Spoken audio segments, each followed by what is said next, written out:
4. I wish you could see the building. I wish you could see what they've done to it. I was amazed that they must have a team of people somewhere who are hiding in cupboards. And then all of a sudden we do something like Global's Make Some Noise Day, and they decorate. And you couldn't guess this one. If somebody had said to me, what do you think the theme is going to be for Global's Make Some Noise Day this year, I would never have guessed what they've done. It is Willy Wonka and the Chocolate Factory without the Oompa Loompas, although some of the blokes on security this morning could be masquerading as Oompa Loompas. There was no river of chocolate, and I liked that. I wanted that paddle steamer that went through. But it's like that. There's giant flowers everywhere and different bits and pieces. And there will be people dressing up. Now, to be brutally honest with you, as you know, I'm not a dressy up sort of person, and so I've managed to avoid it. But I did discover in a bin downside, somebody's obviously bought a onesie with a hoodie on it because the wrapper was in there and it said what it was. It's got a picture of a bloke wearing it. So somebody's going to be walking around in a onesie today. It'll be Nick Ferrari, won't it? Just imagine. Just imagine. So some of the stories that we've got in the papers, Brooklyn Beckham making a sandwich. I mean, to be honest with you, he's not the brightest penny in the box. And he made an English, and he said it was handed down from his grandmother. Or failing that, he probably just made it up, which is probably more likely. And it was a sausage sandwich with sausage, bacon and egg in it. And then he cut it and he said, you have to push down on the bread. I thought, are you talking to 3-year-olds or something? Or are you talking to Harper? Difficult to tell, isn't it, really? But anyway, I mean, he's been absolutely slaughtered. You know, not his fault, because Mummy says, listen, I've got you this gig on the television. You're only getting it because of your parents. Okay, you're not getting it because you've got any talent, because you haven't. Because if you remember, he couldn't take photographs. That was pulled apart, so he gave up on that one. And he can't make coffee either. He gave up on that one as well, being a barista. I mean, to be honest with you, stacking shelves might be stretching it a little bit. Newcastle United are celebrating with a new owner. Not the best person, but of course, I mean, we have to explain that to them very, very carefully, that this is what the owner is famous for. The Nazi guard on trial. His lawyer tried to stop his face being seen as he was going into court. He held up a clipboard by it. He's 100 years old. He's accused of killing just under 4,000 people, or helping with the deaths of 4,000 people. The teenager who sent racist messages to a footballer handed a referral order.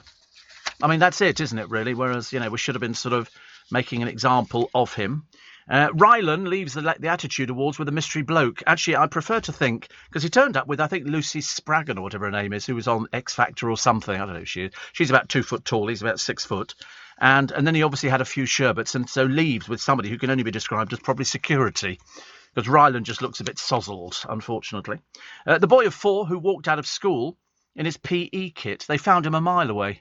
And you go, I'm sorry, what sort of school is it that loses children of 4 years old walking out in their PE kit? Very odd. Inflation rockets to 5%. The death of the satellite dish. I'm all in favour of that, actually. I think satellite dishes are ghastly. Absolutely ghastly. Because somebody said, what is that thing attached to the satellite dish? And the joke used to be, it's a council house. And so now what they've done is they've launched streaming TV with no satellite dish because they look horrible. You can buy covers for them. Did you know that? You put a cover over it. It's a plastic cover, and it either looks like brickwork or it looks as though it's plants or something like that. So it blends more in with the house. It's like you can get wheelie bin covers, which are plants. They look like it's printed plastic, and makes it sort of look anything less like, oh, that's a wheelie bin with a plastic cover on it. And the same for the satellite dishes. Paul Hogan celebrates a birthday today. Steph and Dom have bid farewell to their £5 million house, which has got 12 bedrooms. The only 2 of them rattling around. The rest of the rooms were taken up by their wine bottles, I suspect. It was a sort of B&B, yes. I had them in some years ago. They sort of came and they seemed quite charming. But they only paid 2-point-something million for it. And they've sold it for 5 million, so that's very good. One of the Queen's cousins says he's not gay enough. I think he's the first member of the not immediate royal family, but certainly on the outer echelons of it, who's come out as gay. And he said he isn't as gay as he should be. Daniel Craig gets his star on the Hollywood Walk of Fame. Gary Lineker says eating out alone is not much fun. Yeah, can you imagine walking into a restaurant and Gary Lineker's there by himself? I don't think so. He's obviously got no friends. He obviously doesn't have any friends. I mean, isn't that odd? Because you would always say to yourself, there's never any situation where if you're somebody on the television or in the media where you're going to need to eat by yourself. There's always going to be. I mean, Gary, Have you tried that naff steak place? 750 quid. That'll suit you down to the ground, won't it? But you'll have to eat by yourself. Although GC will eat with you, she'll have a quick go at that one. Although, to be honest with you, if you're trying to lose weight, eating a steak that size is not going to do you much good. Gordon, Gino and Fred. I watched it the other day. It's a piece of garbage, the programme. It really is rubbish. It's just three old codgers going off in a van. And then at one point, Fred decided to take all his clothes off. I was nearly sick. And run through a vineyard. To be honest with you, I didn't know what he was doing it for until somebody pointed out, he's rehearsing for his new act. He's going to be a John Barrowman tribute act, and he'll be doing that on the stage. Blackpool has the third highest death rate in Europe. Why? Not enough parks, not enough green spaces. It's Blackpool. It's a dump. Come on. Have you ever been to Blackpool? The train can't even take you to the middle of Blackpool. You either go North Blackpool or South Blackpool. It's seriously, I've been. Yeah. I went there for a magic convention. They have a magic convention there every year, the Blackpool Magicians Club, which is a little private club who is absolutely minted. And I think there's only about 3 or 4 of them in it. It's a very clever little situation they've got. And I did go to Blackpool for it. We didn't stay in Blackpool because, the hotels are not really of the right standard for myself. You know, I demand better. So we stayed at number 1 Blackpool, which is a bed and breakfast, but it's a boutique bed and breakfast. You know it's a boutique bed and breakfast. Well, no, I think she's only got 3 bedrooms. Avril used to own it. Whether she still owns it, I've got no idea. But they have televisions in the bathroom. You can sit in the bath and watch television, which I'm all in favour of. And they have a fridge, which is full of chocolate and stuff like that. Because when you go into a hotel bedroom, you always want chocolate. And she cooks the breakfast in the morning for you. And it was a lot better. I couldn't stay in a hotel in Blackpool. I really couldn't. I'm not a snob, but for goodness sake. So that's it, is it? Oh, blimey, you found it already. Number 1, South Beach. Is that the same thing? Go down? Can you go? Oh, no, a bit accommodated. Number 1, South Beach. I don't know. All the rooms, you see, I'm not sure whether or not this is the right place, is it? They have their own restaurant and bar. No, it's not the same. Definitely not the same. Hers is just a private house. I think it's just number 1, Blackpool. There we go. It could be that one. Number 1, St. Luke's. Oh, they've got all sorts of them, haven't they, really? This is it. Yeah, it's a boutique hotel. There you go, Mark and Claire Smith. So it's obviously changed ownership. Oh, that was my room. There you go, bath with the television over it. That's where I stayed. Not in the bath, obviously. That would be a bit ridiculous, wouldn't it? Shane says, what a great thing LBC does for charities. We only do it once a year. And we sort of, we work very hard at it, as you will hear this morning. Plus, I have details of something for die-hard Steve Allen aficionados. In fact, some people have already entered into this. And mind you, I was amazed when we were selling the tea trays. Finishes today. I'll tell you about that a bit later on. Even before we'd started, we'd sold 50 of the things. And I said to producer, how on earth have we sold 50? We'd not even mentioned it. It's because people scour the internet and obviously get alerts and everything else. So I've got something coming up which you can buy a ticket for now, but the event is not till February of next year.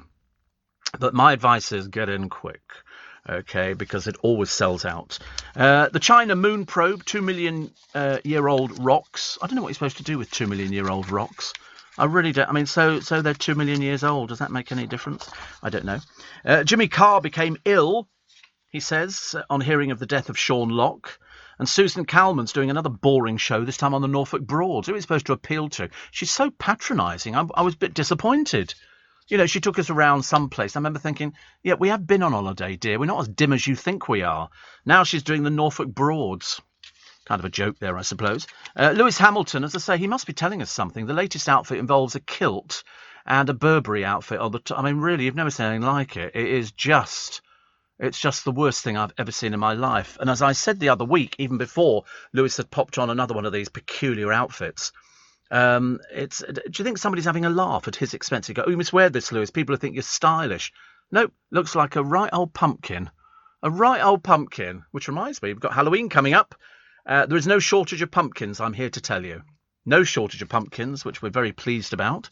And so there'll be loads of them. And what was the other thing I was going to tell you? Oh, yes, we're having a pret-a-manger in Twickenham. I tell you, we're leaving Richmond and Kingston trailing behind because we have more shops and cafes and everything else opening up than anybody else. So directly opposite Paul Cooper's, which used to be, it's next door to Waterstones bookshop. So directly opposite that. And we couldn't work out what it was going to be. It's all being done up inside. And it's going to be a pret-a-manger. So I'm quite happy with that. At E.ON Next, we believe life's better when you know that if you need help with your energy, there's a team of dedicated energy specialists who work hard to get it sorted, so you can get back to doing what you like quicker. We think that makes energy a little bit better. And that's why we're always working towards helping you get more out of your energy. So visit eonnext.com today. Leading Britain's conversation, LBC, with Steve Allen. Morning, nice to be company at Steve Allen's Early Breakfast on LBC. And it's a great week this week, and it's very good indeed. Faz says, I was being nosy. No, you're being one of those control freaks. He said, because I searched Steve Allen's net worth on Google. I mean, really, you're what's commonly known as a stalker. The police come round and knock on people like you's doors. Came up as $18 million. Thought you'd done very well, but it was the American radio personality. Well, he's been dead for God knows how many years, so that would be a bit difficult. And it was me as well. Yeah, okay, this is the Steve Allen Show. Hi, how are you doing? And there's a picture of me. Somebody said it was almost better than the one we've got on the tray. Very bitter. But the radio personality died in the year 2000. It's quite a common name, actually, Steve Allen. Believe it or not, it's a lot of people in the business are called Steve Allen. But I think I'm the only famous one. I think there used to be a Radio 2 producer. I mean, I am the Steve Allen. There accept no substitutes at all. Somebody wrote to the producer, and he was sort of saying to me, they're sort of basically, you can tell that they were illiterate because they wrote a whole page of sort of just basically turgid rubbish, going about, oh, I listened to you the other day, and at least you weren't mentioning throwing your socks away, because I'm still doing it. But nice to know you've been listening for that long, because we only started doing that 7 years ago. Love people like you. And then wanted to know what they were doing with the waterside at the riverside at Twickenham. It's where the swimming pool used to be. It's a cafe and a garden. And they're obviously not somebody from the area, or they're a bit simple, because the council have already issued the plans on what they're doing, and it starts very shortly. But, no point in educating the poorly educated to start with. Spot on, Steve. I watched them last night cavorting in Greece, says Simon. Randomly, Fred suddenly had his trousers off running in the field. I know, and then standing naked in front of the other two who were looking. Slightly peculiar, but there again, it's always a little bit odd with married men, isn't it, who go off all together on a road trip somewhere. And then they go to a bar, and they were all peeping. Well, they didn't need to peep. He was standing there stark naked, which was a bit embarrassing, because he'll do anything to become famous. Absolutely anything, which is not good. Kylie Minogue's still not gone back to Australia. God knows we've wished her well on that journey. In fact, we'll take her to the airport ourselves, just to make sure she goes. I don't know why, but they're all making such a big brouhaha about it, saying, oh, Kylie, you mustn't leave us and all the rest of it. But she's been going backwards and forwards to Australia for the past 35 years. It's just that people don't know these things. So that's why you have to educate people and say it's good. It won't make any difference to us. She'll still bore us senseless with. I remember years ago when she sort of did the Jean-Paul Gaultier conical bra, which I think had been done by somebody else. I think it was Jean-Paul Gaultier, but but Kylie then did it. But the trouble is, because she's only about 2 foot tall, I mean, you could insert her into a Christmas cracker. Madonna did it as well, didn't she? But then I think Kylie did it as well, but a bit late by that time, Doesn't quite work, with a conical bra on, singing, I should be so lucky, lucky. And we thought, yes, you really would be lucky. But she's going to go back to Australia, and let's hope it's soon. Don't want to drag it out too long, do we? So Chris Packham tells the Royals, rewild your estate. I'm a bit bored with Mr. Packham, who thinks he knows everything and tells everybody, including the royal family. I think they're far better educated than he is. This is the boy who's, well, he's a man now, isn't he? He's got a daughter, but the wife lives over on the Isle of Wight or something. It's all a very odd situation. He lives in the middle of a forest. But fancy telling the Royals, rewild your estate. Why don't you just mind your own business? If we're going to hear it, I want to hear it from David Attenborough. And he wouldn't say that to the Royals. He's been out and done documentaries with them. Everybody. Paul Hogan's got a birthday today. How old is Paul Hogan? Believe it or not, and I was only watching Crocodile Dundee the other day, which was okay. Kind of sort of dragged itself out a little bit. It hasn't aged well, has it? He's 82. He's 82. I mean, you can't believe it. He looked 82 when he made the films. But didn't he end up going out with his co-star in the film? And Crocodile Dundee must have come out in the 70s. Do you think so? I mean, 1986. Good God. Anyway, and Martha Carney. Martha Carney, the beekeeper, radio presenter, is 64 today. 64. So many happy returns. I've known Martha for many, many years. Why? Because she used to work at LBC. She used to work with Clive Bull and Vivian Fowle and everybody else. She was part of the LBC training scheme in the early days, and she keeps bees now. And I saw her a short while ago. She said, "You keep mentioning me." I said, "Well, I have to. If I know somebody and I worked with them, well, you have to tell people." What was the other one that I quite... Oh, if you win the lottery tonight, you'll be richer than Tom Jones. What, new pussycat? Whoa, whoa, whoa. What, new pussycat? I'm sex bomb. I think Tom Jones is another Bungalow Bill Wiggins. It's all downstairs, not much upstairs. Know what I'm saying? And the jackpot is 175 million. I mean, you wouldn't want it, seriously. I'd become a philanthropist. Well, maybe just a philan. And, yeah, I would definitely love to do that. That'd be fantastic. 175 million. You could sort of say, right, I'm going to give some money away every year. And you'd go through the papers and everything else, and you'd find, you know, a story that you were taken by so you could help. I'd give money to make some noise immediately. In fact, I'd already decided I'm going to give... If I win 175 million tonight, I mean, highly unlikely. But if I did, I'd give £500,000 straight away to make some noise. Definitely, yeah. I've said to the producer, you're up for some money as well. 20 quid, don't thank me. Please. Looks embarrassing, doesn't it? The Dalek that could exterminate your savings. They've got a Dalek, and they reckon it's been restored. It's worth 50 grand. Well, I've seen Daleks before. There's nothing in them apart from a man's... Oh, sorry, I don't want to ruin it for you. There's somebody sitting in there. It isn't somebody called Davros. Okay, who sounds like an umbrella manufacturer. But it's somebody sitting in there, and they're on casters. But they were just frightening. They've got to move the little sink plunger in front of them, and that's it. But it's 50,000 quid they reckon it could fetch. Get it much cheaper than that. You could make one cheaper than that. But I still think out of all the things on there, they were definitely the most frightening, the Daleks, because they popped up all over the place. And I thought they were good. Who did the voice? I don't know. It was the BBC's Electronic Workshop, wasn't it? Exterminate. Yes, it was. There you go. The BBC. Peter Hawkins, who main role Dalek voices and the Cybermen voices. He was born in 1924. He died in 2006. He did loads of things, actually. He did Bill and Ben, the Flower Pot Men. He also did the voices for Captain Pugwash and Bleep and Booster. And he also did Blue Peter as well. Notably, he was the original voice of Zippy on Rage. Oh, I really don't know, Zippy. Daleks and Zippy.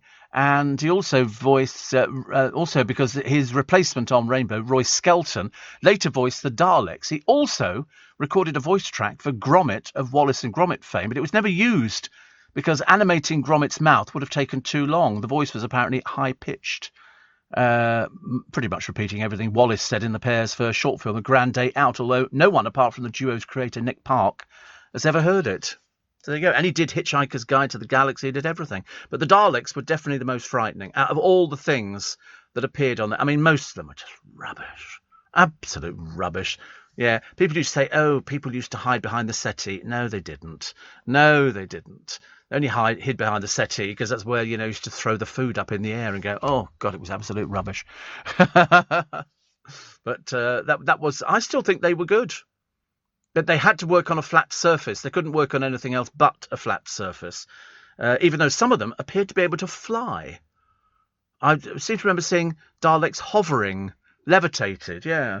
They were still very scary when they were running up and down the same corridor. They just changed the pictures around to make it look like it's somewhere different, and it never was. It was a cheap bit of trash on television, but it was our cheap bit of trash, which was lovely. And... It sounds like Twickenham's a bit behind the times, says Steve, he claims this is a posh part of Bromley. Don't be so stupid. Of course there's not. I was born there. There is no posh bit of Bromley at all. It's all exactly the same. He said Bromley's had a Pret for years now. Yes. Enjoy your latte when it finally opens. I don't drink latte. Overpriced frothy milk? I don't think so. No. I don't know what I'd go into Pret for. Must be something, I suppose. Can't think of it. They do a good bacon roll. In the morning, they do a nice hot one, don't they? Which is good. The bread's very good indeed. We're not behind the times. We have the River Thames. Da, da, da, da, da, da. What have you got, pal? You got nothing in Bromley. The River Thames. You can't even compete. We have Eel Pie Island. The Rolling Stones used to play on Eel Pie Island. What have you got? Nothing. It's just Bromley. It's just Bromley. The time now is 27 minutes past 4. Now, all day on LBC, we're marking Global's Make Some Noise Day. Across the country, thousands of people are living with cancer, and the support they get from charities is vital to their daily lives. And that's why Global's Make Some Noise is coming together to help support these crucial charities. Glyn, who was diagnosed with stomach cancer, relies on the support he gets from Coping with Cancer. I was getting pain in the side for a few months. Went to the doctors and they found a mass in my stomach which was cancerous. And subsequently they removed my stomach and my esophagus. I had 4 rounds of chemo before the op, and then 4 rounds post-op. This has led to me coming to Coping with Cancer. I couldn't have done without it. To help people like Glyn, you can donate 10, 20 or £30. Text LBC 10, LBC 20 or LBC 30 without a space and send it to 70766. That's LBC and then the number 10, 20 or 30 to 70766. Or if you prefer to call, you can dial 0345 60 60 973 and press option 2 where you can specify how much you'd like to donate. 100% of your donation will go to Global's Make Some Noise. You've got to be 16 and over. Please seek the bill payer's permission. Standard network charges may apply, and all the terms and conditions are at makesomenoise.com. Now 29 minutes past 4 this morning. I get too excited, actually, because it's Friday, and we know what Friday means. It means it's the end of the week, and it means that you can put your feet up and sort of have a nice lazy time. Somebody says, looks like Paul Hogan has had Botox. He's 80-something. I can't believe he was 82. I mean, I thought that was really quite surprising. And somebody else was talking about watching the pair cavorting in Greece. I think he's always looked old. Oh, is that what he looks like now? I mean, he just looks like an older version. Looks like a very old version. He is a very old version now. Isn't it funny? Because if you look at Michael Parkinson's picture, Michael Parkinson went from having a sort of the fuller face to all of a sudden now he looks gaunt. And you think that must occur between the 70 and 80 bit in your life. I mean, I'm determined I won't get like that. I'm going to look gorgeous all the way through. I've decided. You know, if ever I start getting a bit jowly, it doesn't happen for me, actually. I immediately go on one of my crash diets, you know, which is sort of eating. What did I have yesterday? I had something actually which didn't feature in my diet at all. And it was an apple turnover with cream in it. Actually, I'll be brutally honest, I had 2. Because the two came in the box from Marks and Spencer's, and I thought, why not? Goodness sake, enjoy yourself. You're only young once, weren't you? We all want to do our bit for the environment, but there's one way you can do even more. Leave a gift in your will to the Royal Botanic Gardens Kew, and your donation will support our research into preserving vital plants and fungi, helping to halt biodiversity loss and fight climate change. Despite the problems we face today, you can leave the world a better place. To find out how you can leave a gift in your will, visit kew.org/gift-in-will. Steve Allen. Tweet at LBC. Morning, everybody. Nice to have your company. 26 minutes to 5. As a kid, says Sunil, I was scared of the Daleks. And then I realised they couldn't go up the stairs. Well, they could. That was the thing that they could do. I've got film footage of the Daleks going upstairs. There were some stairs in front of them, and they rose off. I mean, only when it came back with Christopher Eccleston, but it could definitely go upstairs. Oh, yeah, they could get you. Exterminate. Mind you, what you had to do is throw a tea towel or a towel over the top of them, and then they went blind. They couldn't see anything, so they crashed into everything and then crashed down the stairs again, which is nice. 84850 steve@lbc.co.uk. Steve, can you say hello to Linda, who's just come out of hospital and is at home recovering, says Sister Abby. Oh, there you go. That's quite nice, isn't it? I like it when people come out of hospital. I feel quite pleasing, actually. I'll tell you a funny story, maybe not on this morning's programme, but I'll tell you about it another time, actually. I might save it for February, I don't know, actually. So the Quality Street fans may have to go without their favourite treats. What a load of codswallop. This story is obviously a press release, because every newspaper's running it. There might be a shortage of Quality Street. Well, they have to eat something else then, won't you? Don't worry about it. You think they don't have enough chocolate? Quality Street? Pfft, yeah, right. It's called publicity and PR. I mean, how will you cope? Imagine not being able to eat chocolate at Christmas. What a good idea. What a brilliant idea. In fact, actually, well done to Quality Street for cutting down the nation's obsession with eating chocolate. Might be a shortage of it. Good. Best news I've heard in ages and ages. Pret do the best Christmas sandwich. Turkey, bacon, stuffing, cranberry sauce, and each one they sell raises money for the homeless charity, says Duncan. Yeah, but how much do they charge for their turkey Christmas sandwich? I bet it's about £4. I bet it's £4. It's only sandwiches are so expensive nowadays. Christmas lunch is coming to town. Christmas lunch is coming to town. Oh yeah, pigs. I tell you where you can go. Greggs were doing pigs in blankets. You buy a little pot of them, and we had those last year. They were very nice. I like those.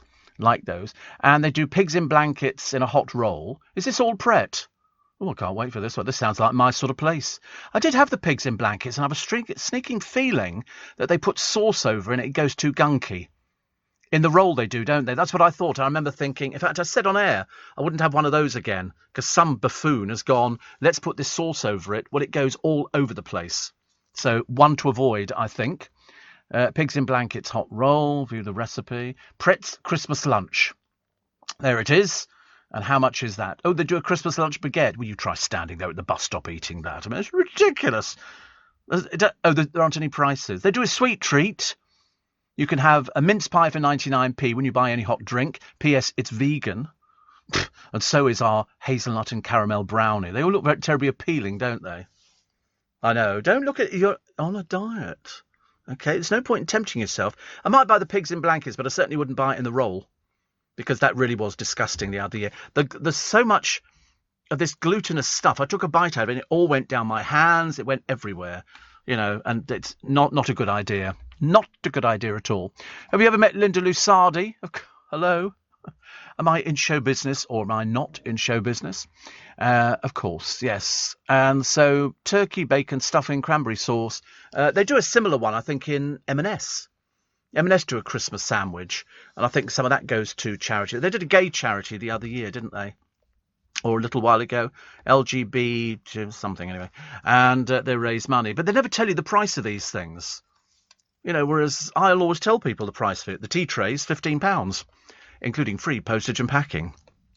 But I like Pret. I don't hardly ever go in there. As I say, the other year I did try and find this pigs in blankets roll, and I had to go all the way to Kingston. I went to Hounslow High Street the other afternoon. There's a dilapidated area. My God, I haven't been there for ages. But do you know the good thing? Up towards the end of the High Street, not the bus station end, the other end, they've got, obviously, part of the Treaty Centre, which they've converted. It's all little food outlets. Chinese, Mexican, tacos, you name it. They must have about 20 in there. And I looked at, unfortunately, I wasn't eating at the time. We got all the supermarket Christmas sandwiches. You've got those. Here we go. Morrison's Turkey Deli Brioche Roll. Again, not a price.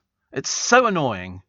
It's so annoying where they don't put prices up there, but never mind. Morrison's have got a Christmas lunch sandwich, malted bread with turkey, bacon, stuffing and cranberry sauce. Sainsbury's a vegan Christmas in New York style sandwich. Oh, £2.25. Thank God we found a price. Well done, Sainsbury's. This one is coconut oil-based vegan alternative to cheese, pickled red cabbage, spiced fruit chutney, spinach, vegan dressing, American-style mustard, gherkins, and I'm exhausted already just reeling out the ingredients. Sainsbury's, turkey, bacon and cranberry, £2. That's on a malted bread. I hate malted bread. Blooming boring, honestly. See, Sainsbury's ultimate Christmas feast, smoked British... You're all lying in bed going, he's not reading everything out. I am. Smoked British turkey breast, roasted carrot, British pork, sage and onion stuffing with gravy, mayonnaise, cranberry chutney, sweet potato, Savoy cabbage, and Brussels sprouts as well, actually, on white bread. See, on white bread, that's what people want. They don't want this malted rubbish. But fresh each day from Morrison's, the Turkey Deli sandwich, and turkey wrap. Aldi, they have turkey with pigs under blanket sandwich for £2.29, which seems quite good. The Aldi turkey feast is £1.99. Save yourself a penny. Hog roast sandwich, the perfect choice for the hungry reveller on the go. Oh, right. And they've got one here. What's that one wrapped in nettles? That's got to be a Christmas cake, hasn't it? Oh, it's an advert. But no, Pretz. Do you think the Americans have all of this stuff as well? Oh, look. M&S's truffled egg and honey roast ham sandwich. £4? Do me a favour. How are you supposed to eat that? £4, a whole poached egg in them. Oh, no, thank you. Their turkey feast sandwich is £3.30. £3.30. M&S also do a turkey curry wrap. That sounds quite nice. I'm not paying £3.30. I'm really not. Waitrose do a festive chicken feast sandwich. £3.30. And they do a roasted roots wrap with carrot and parsnips falafel wrap. £3.30. It seems to be about the standard thing, doesn't it? It's just cheese. A lot of you must have more money than sense. Not surprised people go in and nick these things from supermarkets. So expensive. £4 for a Christmassy sandwich. I mean, that seems an awful lot of money to me. You know, I see the look at Tesco's turkey trimmings, Yorkshire puddings wrap. Oh, £2.75. Can you think of anything better? Cuts of British turkey, cranberry sauce and stuffing, all wrapped in a Yorkshire pudding wrap.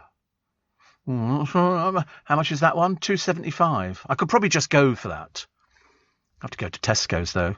Yeah, I'll have to save up to go to Tesco. Steve, we're in Dubrovnik. Well, good for you. I like that idea. Steve, we're in Dubrovnik. We just had a police visit for a noise complaint, but it's okay because I have a tasty sandwich now, says Jonathan. Lovely. Well, you mustn't be noisy in Dubrovnik. Don't go there and be noisy. They don't come here and be noisy. Well, they do, actually. They do. And, Steve, many people were frightened of Doctor Who in the early days. No, that was the stuff they put out in the press. That was to get people going. Storylines were believable science fiction, and many found the Daleks frightening as it was the first time people came face-to-face with a manic group of totally unreasonable aliens, and all at 5:30. No, it was made up. The BBC press department used to come up with, can we come up with some stories? And so before you knew where you were, you had most of the stuff in the papers is planted. The photographs of you think, oh, a celebrity's been sort of captured walking the dog, you know, but no, it's programmed. There used to be one particular person, I can't remember who they were actually, it was some nobody, who turned up with her photographer outside a Chinese takeaway, and the photographer went in with her. She had a picture taken inside there waiting for a Chinese takeaway, and then they both got back, went in the car, and off they tootled. And we know that because we had a listener who phoned us up and said, you won't believe who's just turned up in this Chinese takeaway. It's all fiddled. They get half the money. Pret do a coffee subscription, 20 quid a month, 5 drinks or coffee within 30 minutes of each other. Oh, that's my gingerbread latte sorted out. I've never had one of those. It doesn't interest me in the slightest. Really. And somebody says, Keith and Sarah at the filling station, Hampden Park, Eastbourne, say, let me tell you, this shortage situation is not a publicity thing. We've had to restrict our customers to 3 sandwiches per person. Who buys 3 sandwiches in a filling station? Okay. You've got to keep me going on this one. I mean, I'm well aware of the public. Nobody said the publicity thing was the shortages. We've never said that. We just want to wait till the government pulls its finger out and actually manages to get petrol there.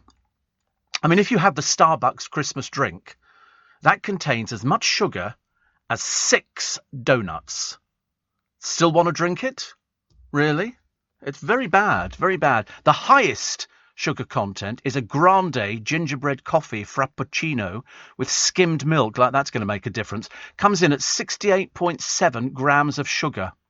68.7. I love the idea. A frappuccino with skimmed milk, please, because that means it's diet. No, it doesn't. You're going to be as fat as a whale.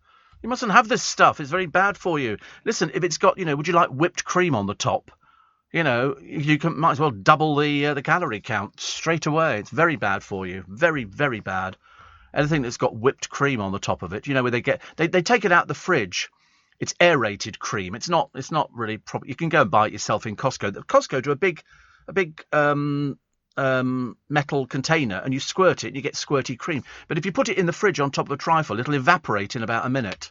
And so that's what all the coffee shops do. So if you buy one of their drinks and they put squirty cream on, and then they put the cardboard lid on, you sit outside, you take the lid off, it's all vanished. It's all vanished because it's just air. You're paying for air. Really annoys me, but I'm not spending £4 on a blooming sandwich for Christmas. I'd rather go and buy a whole turkey and have turkey sandwiches till the cows come home. Because, I mean, £4.40 for a sandwich, that's a lot of money. And they're capitalising on the fact it's Christmas. Deck the halls with boughs of holly. Fa la la la la la la la la. Yeah, it's all a con, Christmas. You know, there is no little old man at the North Pole. I know because I watched the programme about Santa Claus, and he was on trial in America, and they questioned somebody from NASA, and they said, you've been up onto the moon, and he said, yeah, we have been onto the moon, sir. They said, did you see any sort of underground dwellings or anything like that, or elves making toys? And he went, no, sir, I did not. And you think, well, don't try and spin it to me. Thank you very much indeed. We all want to do our bit for the environment, but there's one way you can do even more. Leave a gift in your will to the Royal Botanic Gardens Kew, and your donation will support our research into preserving vital plants and fungi, helping to halt biodiversity loss and fight climate change. Despite the problems we face today, you can leave the world a better place. To find out how you can leave a gift in your will, visit kew.org/gift-in-will. Steve Allen on LBC. Text 84850. I'm trying to explain to the producer about the Miracle on 34th Street film about Father Christmas. And it was a case of, you know, do you believe in Father Christmas? And then up on all the billboardings, we believe, you know, the kids on this, we believe in Father Christmas. But they were trying to discredit him. And it's very good. I've got both films. You can get them both on the same DVD. You get the first one, which came out, which I think was a black and white film in the 40s, yeah. And it had Natalie Wood in it. But in the other one, it was, what do you say that little girl was? She was in Matilda. She popped up all over the place. 1947, the first one was. And the woman there, of course, doesn't believe in Father Christmas. But then it turned out he really was Father Christmas. And then they brought out the second one, which was in 1994, produced by John Hughes, who's the same man, I think, did the Macaulay Culkin Home Alone and Ferris Bueller. It's got that stamped all over it. But it was so good when they were in court. And Father Christmas, Kris Kringle, as we've never called him Kris Kringle over here. But they were trying to discredit him. And so they bring in reindeer. And they, I think that was in the second film, they bring in reindeer. And they said, I brought in the reindeer, make them fly. And so Kris Kringle looks at the barrister and he said, I cannot make them fly. He said, oh, I thought not. He said, they only fly on Christmas Eve. And it was his voice inflections that went like that. In the first one, they came up with an even better one. Because in the post office, thousands and millions of children every year write to Father Christmas. And if you're very lucky, they put it into the right department and you'll get a reply from Father Christmas for your child. Oh, yes. But they had all these sackfuls of mail in the New York post office. And one of the guys was working and he said, there's a guy that they put on trial down, you know, in City Hall or whatever it happens to be. And he said, wouldn't you like to get rid of all these sacks of post that we've got?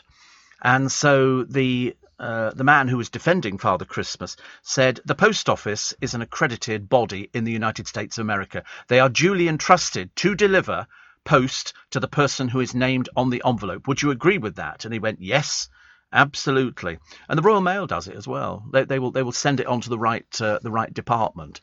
But they said, you know, so we trust the Royal Mail in America, whatever they call it over there, to deliver to who the thing is. Because once you put your letter in the postbox, they are duty bound to deliver it to the person who is named on it.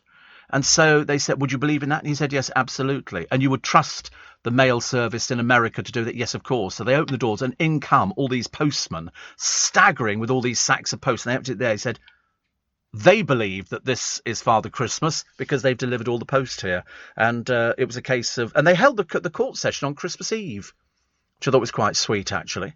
And of course, he was the real Father Christmas. And then they said, oh, you're going to come round for dinner tonight, Chris? And he went, oh, I can't.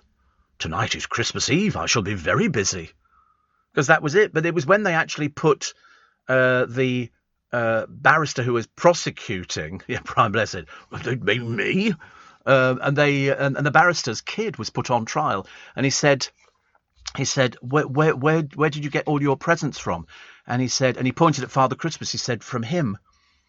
And so they said, well, how do you know that's the real Father Christmas? He said, because my daddy told me. And of course, he was the prosecutor. And he went, oh, God. Brilliant films. Get them. you know. I love it. Shane says, what, no Father Christmas? Oh, no, you must get the films. I've got all the films with Father Christmas in. I've got all of them. I am what they call a believer, which is good.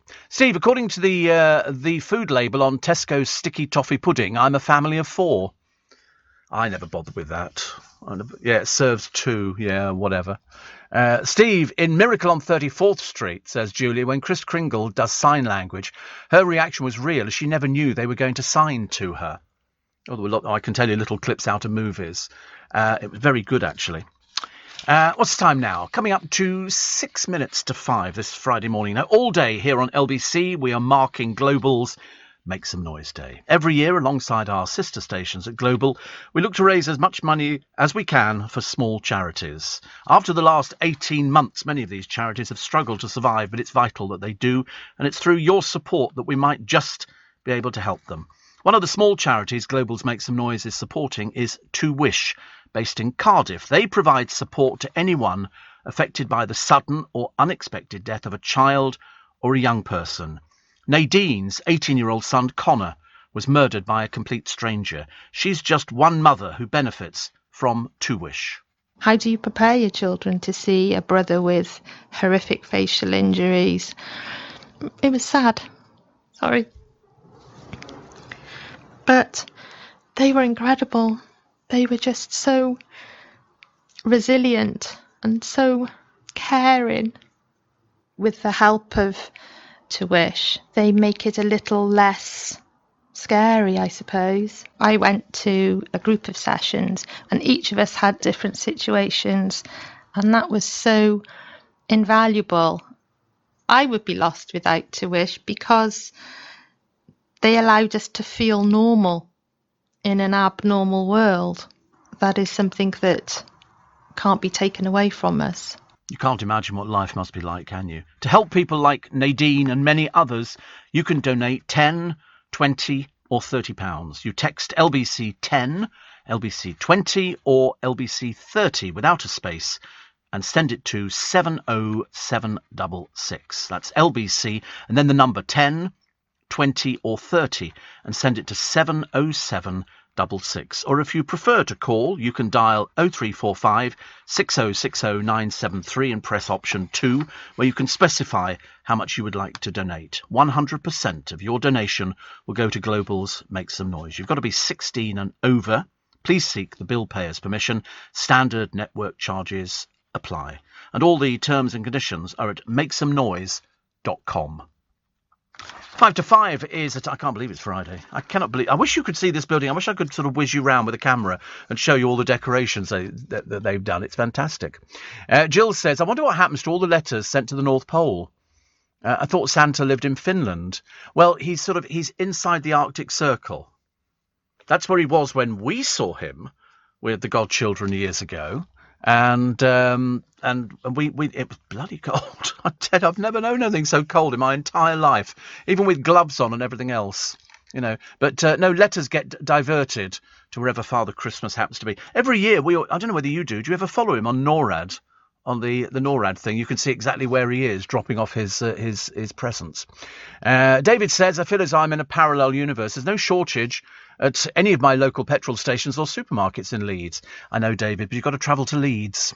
You know, I don't think I've got enough petrol in my car to travel to Leeds, which is a shame. Somebody says, Steve, I've just discovered Bobby Farrell of Boney M died on the same day, November the 30th, and the same city, St. Petersburg, as Rasputin.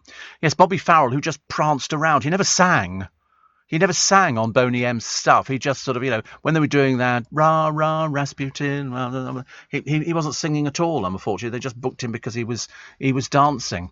I mean, he lived for many years in Amsterdam. He died of heart failure. Coincidentally, as I say, died on the same date and in the same city as Rasputin, the subject of one of his group's most iconic songs, and whom he addressed as in some of their live performances. He's buried in the Zorgveld Cemetery in Amsterdam. His daughter, who's called Zanilia, is a rapper, and she won a National Music Prize in 2011 in the Netherlands in the hip-hop category. After the band split, he toured with his own group, performing the band's hits under the name Bobby Farrell's Boney M, but he never sang. It was always Frank Farian, I think, or something like that. I liked Boney M, though. I mean, they were so glam, like all those groups at the time. I mean, people went out of their way. If you ever watched Earth, Wind and Fire, you know, I mean, Rasputin was back in the charts this year. They did a remix, didn't they? I've seen the picture of Rasputin on his deathbed. Yeah, he was definitely rah Rasputin, lover of the Russian Queen. Oh, every single one of Boney M's things. I especially liked their Mary's boy child, Jesus Christ, was born on Christmas Day. Sunny's good. Sunny, is that Sunny? Oh, you like that one, do you? Very simple taste. Mind you, he does like that dancing group Steps. He's a bit of a fan of Steps. You know, he gets home of an evening, and no, you told me you like Steps. He's been to the concert and everything. Steps, love you, love you. He knows all the movements, which is a little bit worrying, isn't it? Steve, Santa Claus is the invincible Roman sun god Sol Invictus, reborn down chimneys after the midwinter Saturnalia, making daytime grow longer, says Jim. Ho, ho, ho. Father, I met the real one when we were in Hong Kong. St. Nicholas, as he is over there, turned up on a boat at the Royal Yacht Club. And I've got it on cinefilm of me as a little boy. And Santa Claus got off the boat, and but he was St. Nicholas. He had two little boys with him. One had a book with all the good children's names in, and there was another little boy who had a book with all the bad children's names in. And if your name is in the bad children's book, you never got no presents. I have not seen Bad Santa. I haven't. I've heard of it, but I haven't seen it. Coming up to the news at 5 o'clock this morning, it's nice to have your company. This is Steve Allen's Early Breakfast on LBC. As I say, I feel this morning I'm living in Willy Wonka land here because of all the decorations and the balloons. They've got more balloons round at Capitol than they've got in some of the party shops in London. They've got you can barely see into the studio. By the time you've stuck Roman in there, you won't see anybody else. It's covered in balloons and tinsel and wonderful things. And we've got bunting. Make this Christmas one to remember with the Royal Mint. Our specially selected Christmas product range features unique gifts that your loved ones can cherish for a lifetime. From collectible coins and heartfelt stocking fillers to bullion bars and exquisite jewelry and tree decorations, our range of premium Christmas gifts is sure to make your loved ones feel precious this festive season. Search the Royal Mint and visit royalmint.com. The Royal Mint, the original maker. Don't forget, actually, this is the last day where you can purchase my tray. It is the last day. It finishes at 10 o'clock this morning, and then we should be totting up, as they say. Steve, what nationality were Boney M, says Kevin. I thought that they were German. Well, that's certainly where Frank Farian's studios were. I might be wrong, actually, but I thought they were German, but they turn out to be Euro-Caribbean. But they were created by Frank Farian, who was the German record producer. So Liz Mitchell, Marcia... Hello. Hello. Hello. That's nice, isn't it? Yeah. Lovely, thank you. It's very nice. Cup of tea. No toast? On the way. On the way. Fantastic. Yeah, just smashing the avocado now. Or Brooklyn Beckham, depending on which is nearer. Liz Mitchell and Marcia Barrett from Jamaica. Maisie Williams from Montserrat. And Bobby Farrell was from Aruba. They sold around 80 million records worldwide. Daddy Cool, that was good, wasn't it? Ma Baker, Belfast. Do you remember Belfast? Oh, that was a good one. That was good. Sunny, which you liked. Rah, Rah, Rasputin. Mary's Boy Child, Oh My Lord, and the By the Rivers of Babylon. And you could probably still buy the greatest hits of Boney M. But no, Belfast was very good. The orchestrations were fantastic. Although when I say orchestrations, I think it was all keyboards. And...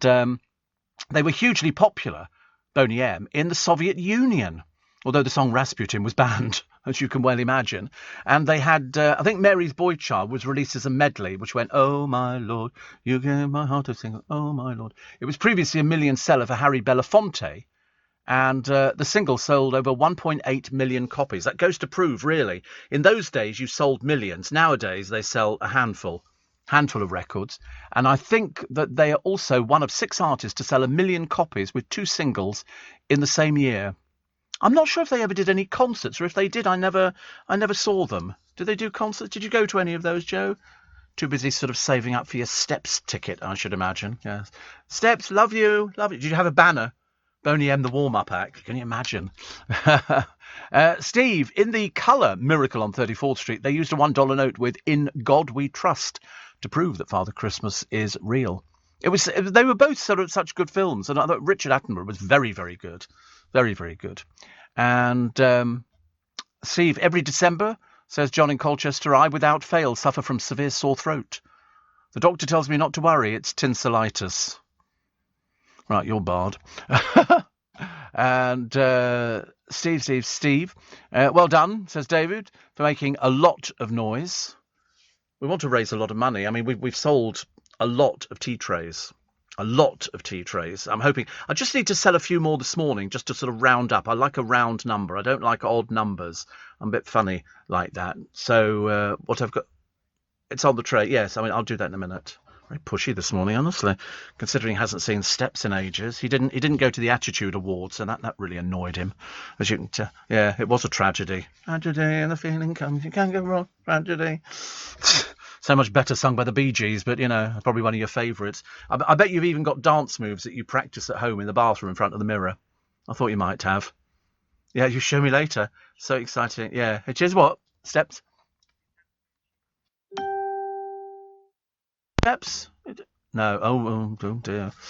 An H pillowcase. I mean, that's something. Do they have Steps merchandise? I often wondered about that, actually. Do you think they have? I mean, there's Steve Allen merchandise, but I wonder if there's Steps merchandise. They've got it. They better not have a tea tray. I'm not starting fighting with Steps. Definitely not. Oh, they have. They've got t-shirts and sweatshirts and stuff like that. Look at that. They've got clothing. What size does it go up to? Step 1 t-shirt. How much was that one? You're all right. They do an XL. Blimey, 40 quid for a sweatshirt. Just for a picture of H, known as hyperactive. That's a lot of money. How much is that one there? What the Future Holds, deluxe white hoodie, £50. That is too much, even for a devoted fan like Joe. He'd have to go to the bank and say, listen, I'd like to buy maybe a mug or a Steps water bottle. And the bank would say, how much is the Steps water bottle? And he'd say, it's £25. Could I borrow some money? And they go, £25 for a water bottle? Absolutely not. Heartbreak in this City tote bag, £15. Steve Allen's were better. And you can get What the Future Holds, a deluxe mug for £10. I think that sweatshirt's a lot of money at 50, isn't it? I didn't realise they were so expensive, these things.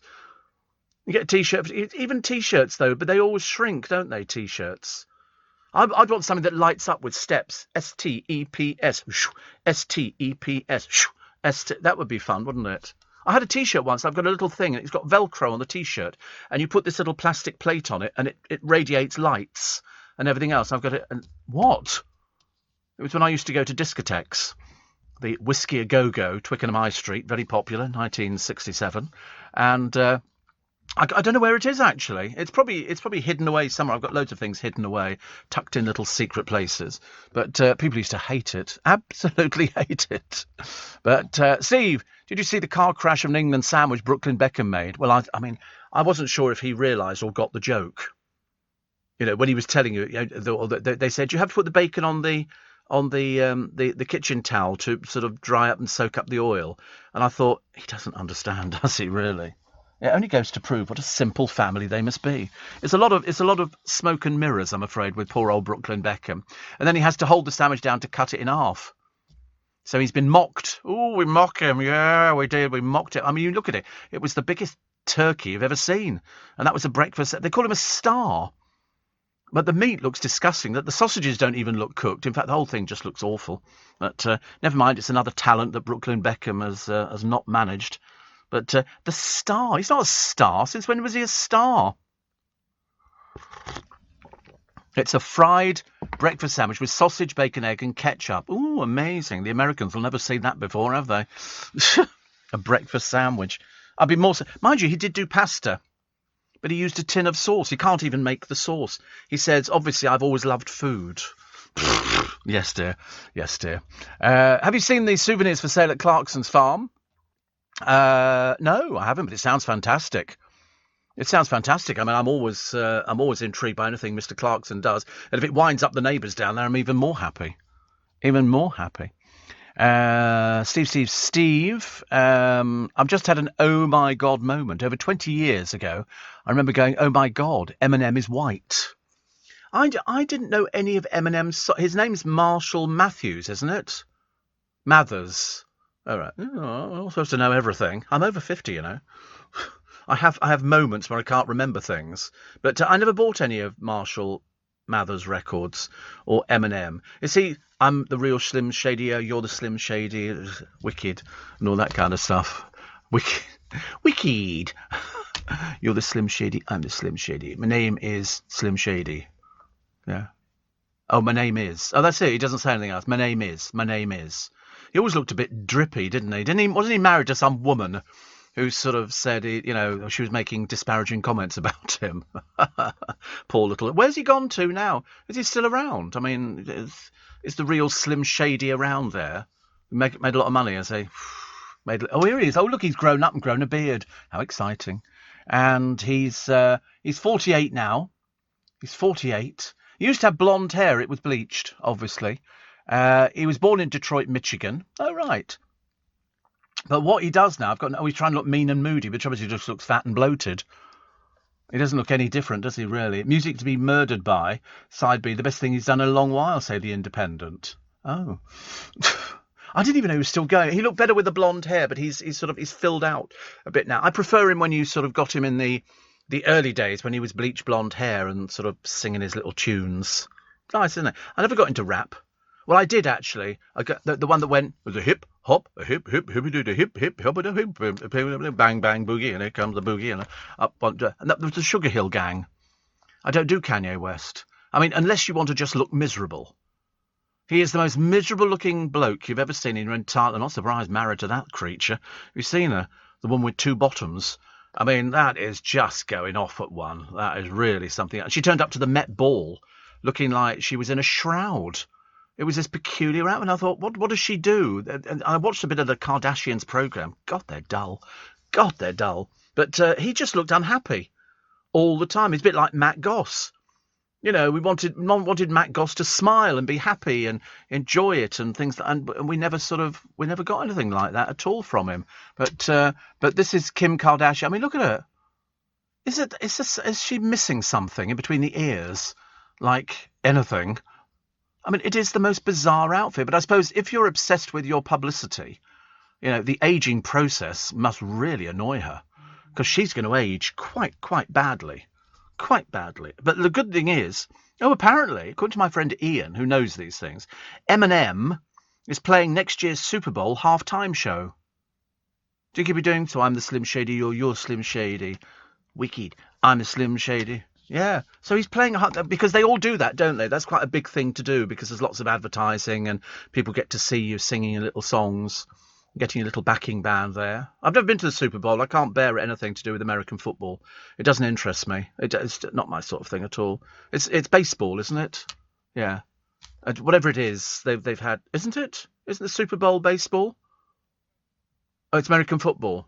Either way, they earn a fortune. The players, don't they? They really do. Babe Ruth didn't play American football. He did baseball. He was. I remember when we went to New York once, and there was somebody who was in one of the major teams, and we saw all these people, and they were queuing around the block. It must have gone for a mile. And they were all queuing for this particular person whose name I can't remember because I couldn't care less. And I was just holding up the traffic. And they were all queuing to get this bloke's autograph because he was so famous. And they make a fortune. They make an absolute. It runs into millions. But I have been watching with great interest the cheerleaders of Dallas. The Dallas football team, and they've got cheerleaders, and it's all these poor girls who they basically exploit to do all that. You have to, and they really push them through it to learn your dance routines and shove your boobies out, and they do this and that, and and they all go out there, and they're the entertainment for half time. I went off to get a hot dog. It was so much easier, so much more fun. What's a skill you really wish you'd learned earlier? Cooking? DIY? What about being good with money? Help your children learn money skills with Kite, the debit card for kids by Starling Bank. They get an app to track their balance and practice budgeting, but the card is also linked to your account. You're notified when they spend, and you can set spending limits. Confidence with money is priceless, and that's why Kite is now free. Search Starling Kite today, the free debit card and app for kids. Steve Allen, tweet at LBC. Morning, Steve. Look up Kanye West Bohemian Rhapsody on YouTube. Absolutely hilarious, says Mark in Lancaster. No, my favourite is the kids' choir singing Bohemian Rhapsody. Seriously, watch them. They're very good. Just go to YouTube, and I think you just have to type in children's choir Bohemian Rhapsody and Brazil. They're so good, honestly, and there's not one person is not singing. It's like I discovered a short while ago a Russian children's choir singing the Russian national anthem, and the curtains open and there's this huge stage full of all these kids who are dressed up with little bow ties and girls, everything, and everybody's saying da da da da da, da. And it's really quite awe-inspiring, because we don't do that over here. We don't sing the national anthem. You go to America, you go in parts of America, outside every house, the American flag. Go here, nothing at all. Nobody bothers with it. Except there is a couple in the paper today who have a house covered in lights. They've got their Christmas lights up already. Now, I think it's fantastic. I couldn't care less how often or how soon people's Christmas lights go up, because, let's face it, God knows we want something to cheer us up this year. We really do. We really do. 20 minutes past 5. It's Steve Allen's Early Breakfast. Daniel Craig gets his star on the Hollywood Walk of Fame. 200 locals turn up for a Christmas do for a dad who's dying of cancer. He might not make Christmas, and so they've decided to have this party for him, which I think is really nice. My friend Ian works for the radio station which runs the Dallas Cowboys commentary. He says, when you visit, I can arrange for you to meet some cheerleaders if you wish. So generous, honestly, and such something to put in my little diary, Ian. Imagine meeting the Dallas cheerleaders. Oh, hi, Steve. You're Steve Allen. Oh, we like you. Because they're all, I mean, to be honest with you, it's a bit sexist. They have the Dallas cheerleaders. Wasn't there a famous porno film called Debbie Does Dallas? And that involved the cheerleaders, I think. I seem to remember. Do you remember that one? Do you remember? No, you don't have to search it. But I mean, I think it was very famous because it was the first time that they'd ever used something that really existed in real life. You know, there really are Dallas cheerleaders. Just that they weren't featured in this film, thank goodness. Steve, the hot dogs at the Dallas Cowboys are legendary, says Paul. Well, that'll impress my producer, Joe. He loves a hot dog. He really does. These are about 1.5 feet long, biggest sausage I've ever had. But he had the same, didn't you? And he sent me a picture, but it wasn't just a hot dog. It was a bratwurst, and he paid £10 for it. Seemed like an awful lot of money. It was poking out out of both ends, wasn't it? Really? Why can't they find rolls that fit? If you have a hot dog in Austria, they have a baguette, and they've got a thing with spikes on it which are heated, and they pushes the baguette onto the spike thing, so it hollows out the baguette. Then they put in the mustard, then they put in the hot dog, and it's a delicious way of eating it. So much easier than anything else, I have to tell you. Steve, so I've got to look up Kanye West's Bohemian Rhapsody. I really don't want to, actually. Steve, I've looked up the highest paid NFL player of 2021 was Patrick Mahomes, earning $45 million. We're in the wrong job, Steve. You speak for yourself. Mahomes. Yeah, all right. Make a big deal about it. I'm not supposed to know everything. Ceausescu, you know. And it took me ages to say Navratilova. I couldn't get it. I used to have to do the sports news years and years ago on LBC. I know. I laughed too. I did a sports show, yeah, 3 hours. 3 hours, a sports show. It was very good. I discovered, as I say, that if you actually pick up one of the papers, like the Mirror, you can turn to the back pages and you can talk about Newcastle United, you know, bought 305 million. I can waffle around that. Also history, as the all-women's team take charge of the Three Lions, and Tyson Fury vowing to strike fear. I did a 3-hour sports programme. We talked tennis. I mean, seriously, I convinced myself. That's the good thing about radio. You can pretend to be anybody. That's why I'm thin, with Amazonian looks and blonde hair down to my shoulders. Unless, of course, you've got access to the internet, in which case I don't look at all like that. But who cares? So here he is, Patrick Mahomes. Mahomes, the second. He's an American football quarterback for the Kansas City Chiefs to the National Football League. He initially played college. Oh, he's gone. His net worth at the moment is $30 million. Which is a bit strange because he earns $40 million salary from his NFL. What are you spending it on, Popsikins? Tea trays. Hope he's buying tea trays. Do you think he could buy a tea tray? That'd be quite nice. So he's the richest. So he's only worth $30 million. Well, listen, pal. If I win the lottery tonight, $175 million. £175 million. And I'd take them all out next door for a cup of tea. You don't want to push anything too much, do you? No, because you don't want to make it look as though I'm sort of, treating them unnecessarily. So I think a cup of tea and possibly a cake, I think it'd be quite nice, And don't thank me now. It's a gift. And we could take photographs and everything else. Do you think I'd have to tell everybody at work that I'd won £175 million? Do you think they'd guess when I changed the car and moved to Regent's Park? I wonder if you could keep it secret. Because obviously somebody in the bank where you'd be putting your money would know about it. And what do you think? They might phone up a newspaper and go, actually, it's this bloke on the radio. He's won 175 million. I mean, I'd try and keep it quiet. I mean, you'd imagine I'd have about 1,000 Amazon parcels a day coming in. And every day I'd be wandering in there, looking as scruffy as I can and going, so I'd just like to find out, mate, how much I got in the account. And they'd look at me and go, we'd like to wait over there. Okay. How much has he got? 175 million. So would you like to come back over here? No, I'm going to go somewhere else now. Go and bank a Toy Town. I could have an absolute field day. Steve says, Lawrence, I finally decided to invest in a good coffee machine, but I'm totally out of my depths. Oh, there's so many of them. I had what do they call it? What's the famous one? I nearly said Netflix, which isn't a coffee machine at all, is it? Nespresso. If you go to, they've got shops all over the place, actually, where you can buy all the different coffees in the machine. And it comes in little pods and different colours. George Clooney advertised it, but they do different sizes. You can get a little one for one person, or you can get a big one that sings and dances and bangs a drum for you as well. Steve, the Holy Bible doesn't say Jesus was born on Christmas Day. Well, we knew that. He was born, it was something like July. Christmas has been taken over by people. It's got nothing to do with Christianity because it's the summer solstice. That's what we were doing. Winter solstice, we were going, and we said, it's nothing to do with going to church or the baby Jesus being born then. He was born much earlier in the year. I think it was July, July, September, something like that.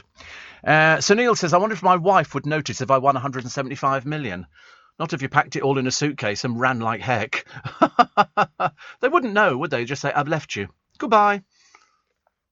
I don't know what you do first. We've always we play this fantasy game, and it's always very entertaining on what you do with the money if you won it. What would be the first thing you would do? Who would be the first person you would phone if you won £175 million? For the estate agent, I'd be banging on Knight Frank's door. Hello, I want to buy a house. Budget? Oh, whatever.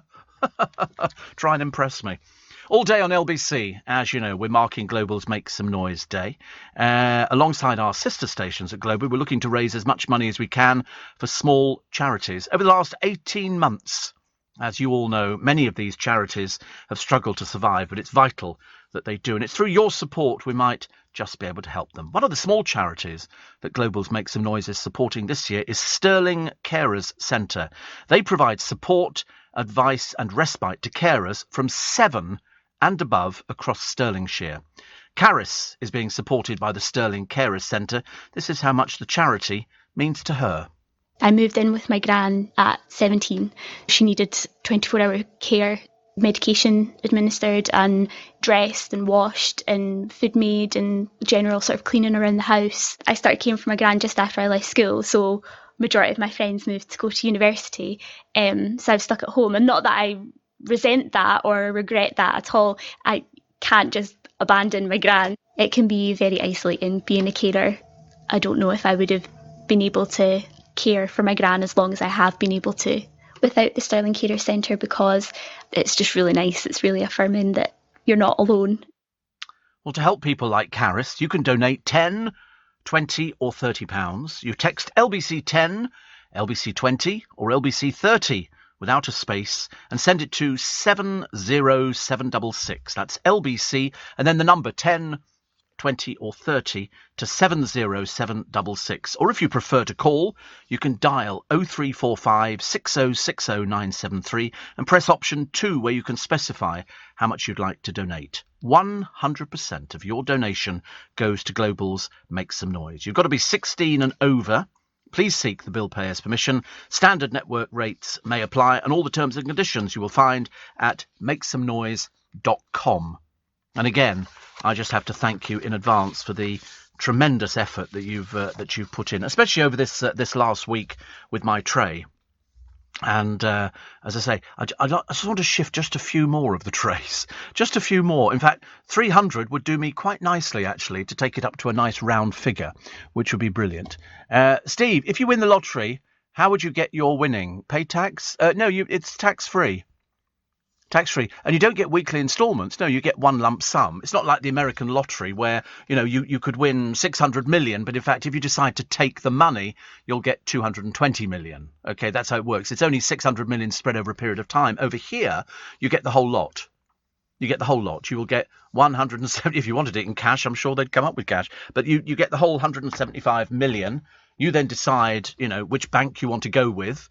Maybe your little bank of Toy Town might not be able to handle that much money from somebody who banks with them, who's been with them for ages and ages.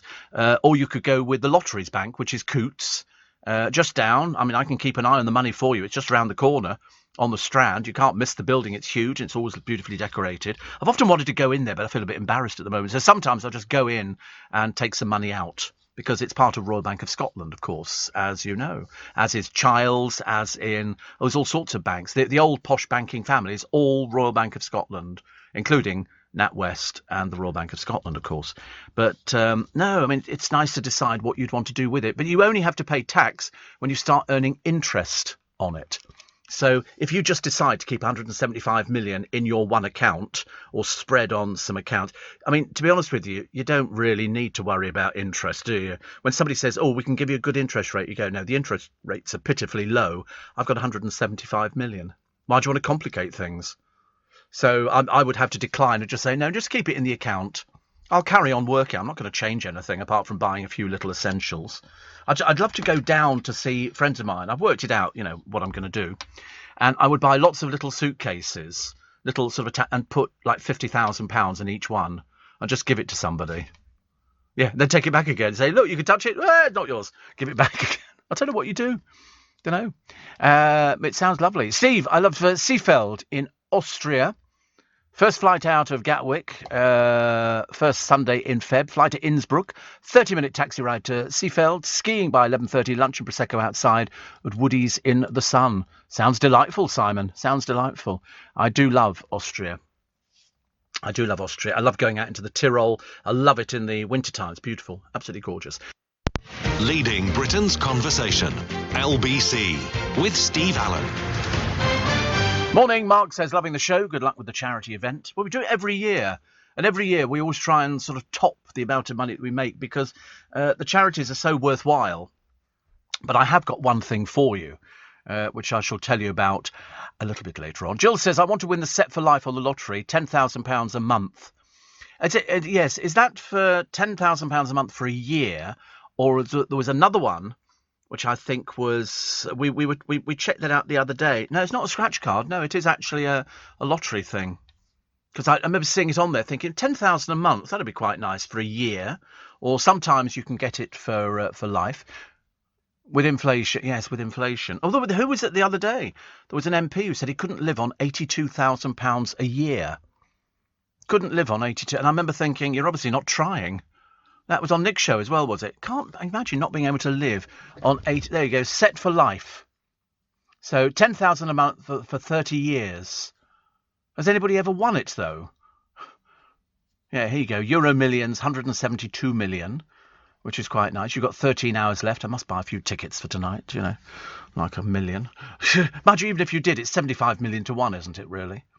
But I think 10,000 a month for 30 years. But the trouble is, I'm not going to live 30 years. The top prize does not roll over if there are no winners. So in other words, they're absolutely minting it on that one because nobody's won it, I think, in ages and ages. So what you've got to get, the odds are 1 in 15,339,390. That's the odds of winning. So what's commonly known as remote. And although match 5, 10,000 a month for a year, that's 1 in 1,704,000, and it's better actually if you go for 250 quid, which is 1 in 73,000 approximately. If you want to win a fiver, that's 1 in 15 chance of winning a fiver. Who wants a fiver? Why are you taking the mickey out of people by going, oh, you could win a £5? Oh, whoopee-doo. Yeah. Yeah, it costs £2 to win a £5, so you've actually made £3. Oh, I don't know where to begin. I shall book the QM2 immediately for a party for everybody. No, the 172 million would be fine for me, thank you very much indeed. I don't want to be greedy about it, but I would definitely become a philanthropist. I would definitely become a philanthropist. I mean, I think that would be a nice thing to do. You could see a story in the paper, and you could look through it and go, do you know, I could have helped Newcastle out. But I've been there, and I decided not to. But I mean, only 305 million. So, in fact, even if you won the lottery, you still couldn't help out Newcastle. Lewis and his peculiar little outfits. Is he telling us something, Lewis Hamilton? The latest one is just absolutely hilarious. He said, I love that environment when I'm able to express myself. Yes, it's what you're expressing yourself as, dear. Is it a bag lady or something like that? I can't quite work out what it is. Have you shown the boys what he looks like? This time around, he's wearing a kilt. And a Burberry kilt. He wants to inspire others to be who they want to be. I don't think anybody wants to be that, dear. I'll pass on that one, thank you very much indeed. But you look at some of them, you know, and you look at him and you think, all you do is you put your foot down on an accelerator. That's all you do. And then you wear these clothes. You look absolutely ridiculous. He says, inspire others to be more tolerant. What, of people who can't dress themselves? Who in God's name gave you this to wear? Do you think he goes home and laughs and goes, yeah. He arrived in this sort of Burberry ensemble, the latest in long line daring out. Not so much daring outfits, just positively ridiculous. I thought racing drivers were supposed to be butch. Thought that was the whole idea. Oh, I'm going so fast, I can't go any faster. You know, you just put your foot down on the accelerator. Adele gives her first interview in 5 years. Yeah, she's flogging an album, all right? Get over yourselves. Goodness sake, honestly, people go on about it, don't they? The Toon deal maker, Amanda Staveley, spent 4 years on The Takeover. This is of Newcastle. She once dated the Duke of York. Well, there's a surprise. Also, the Royal Mail, they're looking for 20,000 people to help out. And they can, you know, give you jobs and things like that. And what else have we got here? Oh, Gary Lineker on Life as a Modern Single Man. I mean, to be honest with you, he's advertising glasses. That's all it is. It's just a cheap plug for glasses. You know, he's a modern single man. Yeah. He says eating out alone is not much fun. I bet you've never eaten out alone. I mean, how tragic that would be. Billy No Mates. You never see him out with anybody anyway, apart from his dreary children. He takes them out and they go, oh, look, here's Gary with George again. You know. Also, it's Strictly Smiles for Gorka Marquez dancing with Kate McGlynn. Apparently, you know who she is, because apparently she's in Hollyoaks. So, in fact, you won't know who she is because nobody knows who anybody is in Hollyoaks. But she's wearing what they call a onesie, a Christmas onesie, which is slightly odd. And there you go. Robert Webb admits, you know who Robert Webb is because he's very good and he's very fit. And he says he's been close to tears as he struggles to learn his complicated quick-step routine. Well, you agreed to do it. I mean, you're not doing this for free. He's doing it for money. I have seen Hollyoaks. I went, oh, look, Hollyoaks. Changed the channel and found something else to watch. Yeah, I mean, to be honest with you, I'd rather watch paint dry. But, you know, if somebody goes on to Strictly, they know what it is. They're being paid very well for prancing around and being given outfits to wear. So you can't complain about it. He said, I mean, he's 49. He says, I'm almost weeping. It's so intense. It's dancing. It's very complicated. I should imagine. Who's that comedian? Is that Judy Love? I mean, she's going to find it really tough. Really tough, because if you're dancing, you've got to be super fit.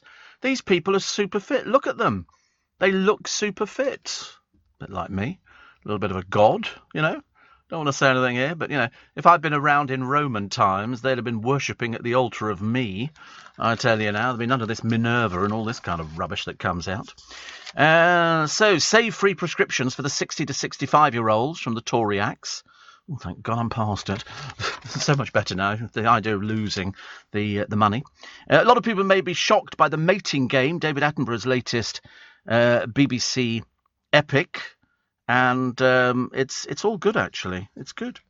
And Ian Hyland says, much as I enjoy the stand-up routines and the sketches, I'm afraid I have a major issue with the Emily Atack show. Namely, Emily's impression of Gemma Collins is so brilliant. I'd much rather watch a full half hour of that instead, babes. So don't bother with the other ones because you're not very good at them. But the Gemma Collins one is fantastic. So people like that kind of thing. I like it as well. A male cyclist who slapped 6 women on the bottom is being sought by the police. The victims, all from the same residential area of Lincoln, so he obviously lives in Lincoln, say he rode up from behind them and hit them really hard on the bottom. Another said, "I didn't know what to do. I just started crying." Well, the police will catch him. He'll be caught on CCTV. He'll turn out to be some pervert or something who gets pleasure out of hitting. I mean, he must live in Lincoln. He's not travelled there, has he? He's on a bicycle. And Steve, I'm disabled and I can manage on $1,200 a year. Well, you are good. Very good. And Steve, dead right. Lewis Hamilton, so overrated. 175 million will bring in 233,000 a month, or 2.8 million a year at 2% interest, says Phil. And where do you think you're getting 2% interest from? Have you been to a bank recently? No chance. No chance. Steve, what's happened to Prince Andrew? He's at Windsor at the moment. He's sort of moved from Balmoral. He's obviously still in hiding, dressed up as somebody, and he's hiding at Windsor, which is quite nice. I like Windsor, but I wouldn't want to go hiding there. Steve, if you don't want people to know you've won loads of money, you can set up funds for all your godchildren, says Mary. I could do, but I won't, you know. I mean, the people who matter are in my will. It's as simple as that. I've done my will. I did it about 15, 20 years ago, I think. Set up with the help of a friend of mine. Also, what have we got here? A mum has done, she's turned green after an ogre doing an old fake tan. She put this sort of fake tan on. She's one of these people who likes fake tans. And she woke up looking more like Shrek, because obviously the fake tan didn't quite work. And finally, we might be getting justice for the 1612 Lancashire witches. They were hanged. In those days, witches were hanged if they thought you did spells, or they had the ducking stool, which came along later. Unfortunately for the ducking stool, yeah, if you actually drowned, you were innocent, a little bit late, and if you survived, they had to kill you, because it's all very odd. But these, the Pendle witches, they were the victims of a gross miscarriage of justice, convicted of an impossible crime by methods that amounted to persecution on the basis of patently false evidence to which they were not able to contest, and they were all hanged. 8 women and 2 men. This was from 1612, and they're now saying that they could be getting a pardon. I don't want to point out the patently obvious. A little bit blooming late, isn't it? Yeah, they'll be thrilled with that one. Oh, by the way, we've just pardoned you. Eh? We pardoned you. OK, that'll be good, won't it? Tell the family. Leading Britain's conversation. LBC with Steve Allen. Dear Steve, love your show. When do you sleep? Anytime I feel like, actually. I have no trouble sleeping, especially on a Friday. Especially on a Friday, because it's all built up over the week. And I'll have a little doze and I won't actually have a little doze, so I've got to nip out and do some shopping. I ordered, let's just call it an item the other day. And I said I'll pop out and pick it up. Well, actually, I've ordered 2 of them. I was so excited to get the first one, I've ordered 2. I'm like that, actually. I do buy 2 of everything. Sorry? No, it's not over, no. Although I must be due a new one. I'm sure I must be. I must be. Yeah, I mean, to be honest with you, I've got to buy... I've definitely got to do the lottery tickets today. Got to go and pick up some washing and ironing, which has been done. I can't wash and iron. It's no point. Mihul's been telling me about his sort of disaster with an iron that apparently appears not to be working. I said, have you tried plugging it in and switching it on, you know, because he comes in here and he was wearing a T-shirt the other day, bless his heart, and it's sort of like... it was crumpled. Now, normally, if you put a T-shirt on, the heat from your body, not that there's much body there, will sort of iron out the creases. But I forgot to mention at the beginning of the programme, it's his birthday today. He only just told us that he's 30. Of course he is. And so he celebrates his birthday today, but he didn't tell us, which is just as well, because otherwise I'd have spent money on a present.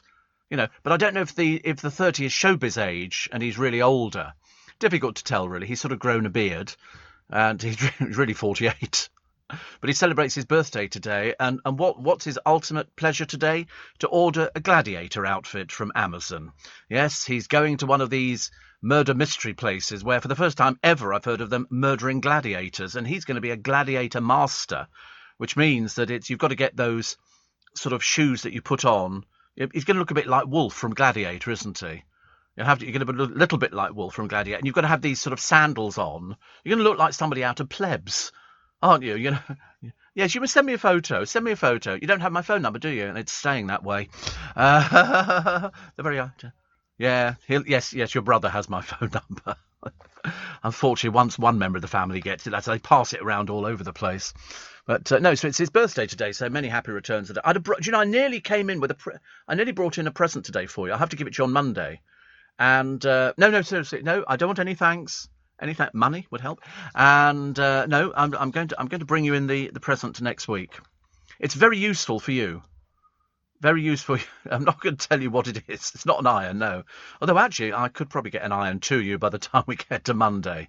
But they had a steam iron on the television ages ago, which they were looking at, and it was 99 quid, and you got the ironing board thrown in, which seemed very reasonable to me. And it was one of these steam generator irons, which, you know, you sort of hold it up and you go shh, like that. Very useful.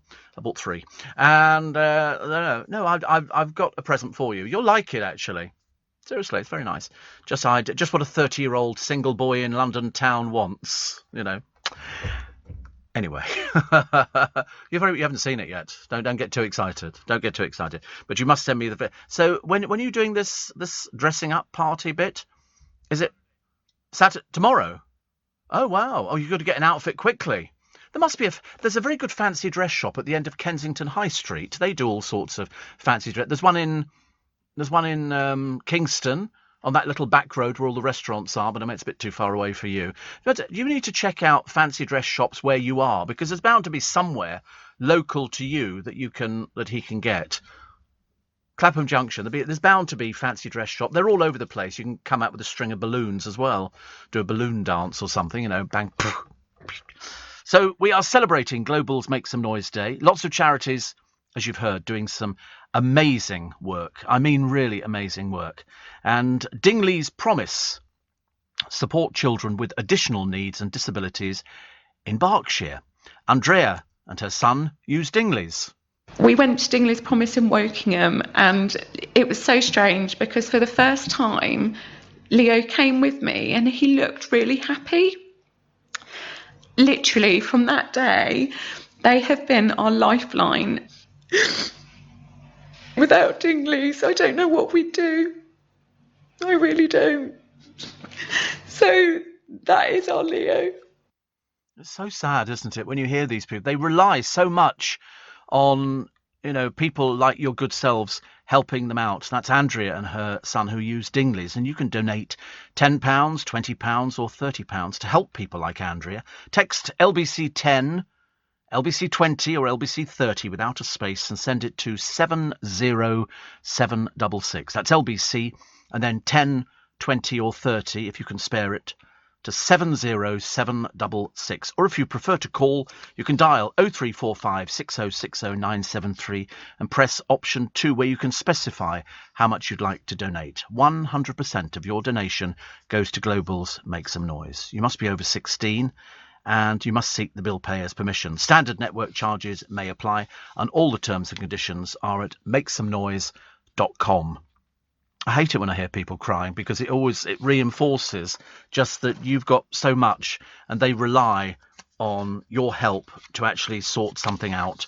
And if we can help them, we will. Because this year, I think it's the most that we've ever done. I don't think we've ever done 100 charities. We normally have, you know, there'll be half a dozen or 10 or 20 or something like that. But to do over 100 means that we're looking to raise an awful lot of money to help people out who are in a less fortunate position than you. If you go to the LBC Make Some Noise website, which is www.makesomenoise.com, you can see which charities we're helping out. There'll be a map of the country and all the little dots on it. You can click on and you can see the charities on there and find out what they do. And that's who we're helping. And so you know exactly where your money's going. And because 100% of your donation goes to Global's Make Some Noise, it's even more important than ever before. And I know there are lots of demands on your time and lots of demands on money, and money's maybe not as flush as it was 18 months ago. But there's all sorts: bereavement charities, illness, disability, mental health, homelessness, abuse and trauma, isolation and loneliness, poverty, carers or lack of opportunity. There are so many different places that we're helping, and it's all with your help. It's all down to you that we can help these different people out. But I have got something for you, which I'm going to mention in the next part of the programme, because I think some of you have already guessed what it is, and some people have already been onto the computer and well, I don't want to tell you anymore. Actually, I don't want to ruin it just now. And Steve, isn't it LBC's birthday today? Says Anthony. I don't know. To be honest with you, when you get to a certain age, you kind of sort of miss it. Did we find those pictures? I was trying to find the pictures, actually. There are loads of pictures of Steve Allen wearing all different costumes and everything else. It's our 48th birthday today. 48. Is it really? I've done 42 of them. 43. It's our 48th birthday and I've done 40. How embarrassing is that, actually? I mean, some of the people I work with weren't even born when I started. Yes, all of them. Yeah, all right, don't make a big deal about it. I'm trying to make out that, we're all roughly, Mihall's now had his birthday today. We first went on air on the 8th of October, 1973. Okay, and look, your brother's written in to me. Paudy says, morning, I'm pledging to help with Global Make Some Noise to say thank you for being a lovely man to my brother. Look at that. And we know where you're going today, Paudy. Is it today he's going? He's going to Paris. He's going to Paris today. And he's going on the Eurostar. Whee! You'll love it. If you've not been on I'll tell you the one thing, Paudy. If you're going on Eurostar, please take my recommendation. Turn your phone off in London, because when you go under the tunnel, your phone will start searching for the signal and it won't find it. It will use up all your battery power. I arrived in Paris and went, I'll make a phone call. Oh, blow me down. So the advice is, ask the girls at the station, because they're really good on Eurostar. They're really nice. Tell them you're a friend of Steve Allen. That'll sort it out for you. But no, you must do that. And he says, wait a minute, I've lost him again. He's come back. He says, I was at Global for the 40th and your 60th. Well, your brother's doing well. We only have him for another week, though. And then we've shoved him off somewhere, Paulie, but it doesn't matter. We're looking after him at the moment. I've just told him I'm going to buy him a birthday present. I'm not, but don't say anything. It means I'm ingratiated to him for ages. Yeah, he'll have a short memory. Nothing will happen. But you enjoy Paris. I'll tell you one thing you'll discover. Has he been to Paris before me? Oh, he has. It's so expensive. It's just to go out and have like a burger and chips and something like that. I mean, we went there. There was 3 of us. I went with John Warrington, my friend Helena, and we had to hunt around to find somewhere that was so priced that we could afford it, like a croque monsieur or a croque madame. And that was about all we could afford.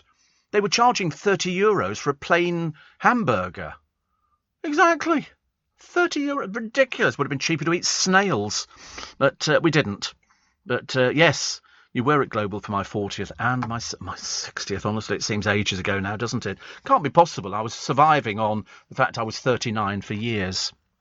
But it's 2 years till our 50th. Yeah, all right. Yeah, all right. Don't add anything else onto that. I don't want to think about it, actually. I thought about it the other day. I nearly got depressed, but then I discovered I had another bottle of secret Prosecco hidden away. And, within about a minute, I'd forgotten all about being this particular age. Because I think age is a set of numbers. Age is just a set of numbers, and you are as young as you feel. And God knows I've been lucky in that department. So I remember the 60th. We had a very nice time. Do you remember some of the disasters, Paudy, as well? But he said, so obviously your brother's been telling you I'm being nice to him. Yeah, whatever. But you'll like the present, because I don't think you'll have seen this. I don't think so, but I shall. Oh, we've got the news coming up. I've just realised. Listen, you have a nice day in Paris, but do remember, just take your phone off roaming, because it will start searching and drinks battery power, because it's quite dark in that tunnel. It's very dark, but you can get a little something to nibble on whilst you're going through there. You'll have a nice time. Paudy has a talent for moving different jobs fairly quickly. I've never known anybody who whizzed around the job market. And he's working I can't tell you where he's working exactly at the moment. Is he still there? I have to check whether he's still there. He's still at the BBC. But he was at ITN, and then he went somewhere else, and he was doing something else. He's a very good boy. Very good boy. And I hope he has a nice time today. Steve, it's my birthday today, and I'm the same age as LBC. Somebody says, am I right in thinking Richard Attenborough started LBC? No, he didn't. That was Capital. And I wanted to get it right, for goodness sake, honestly.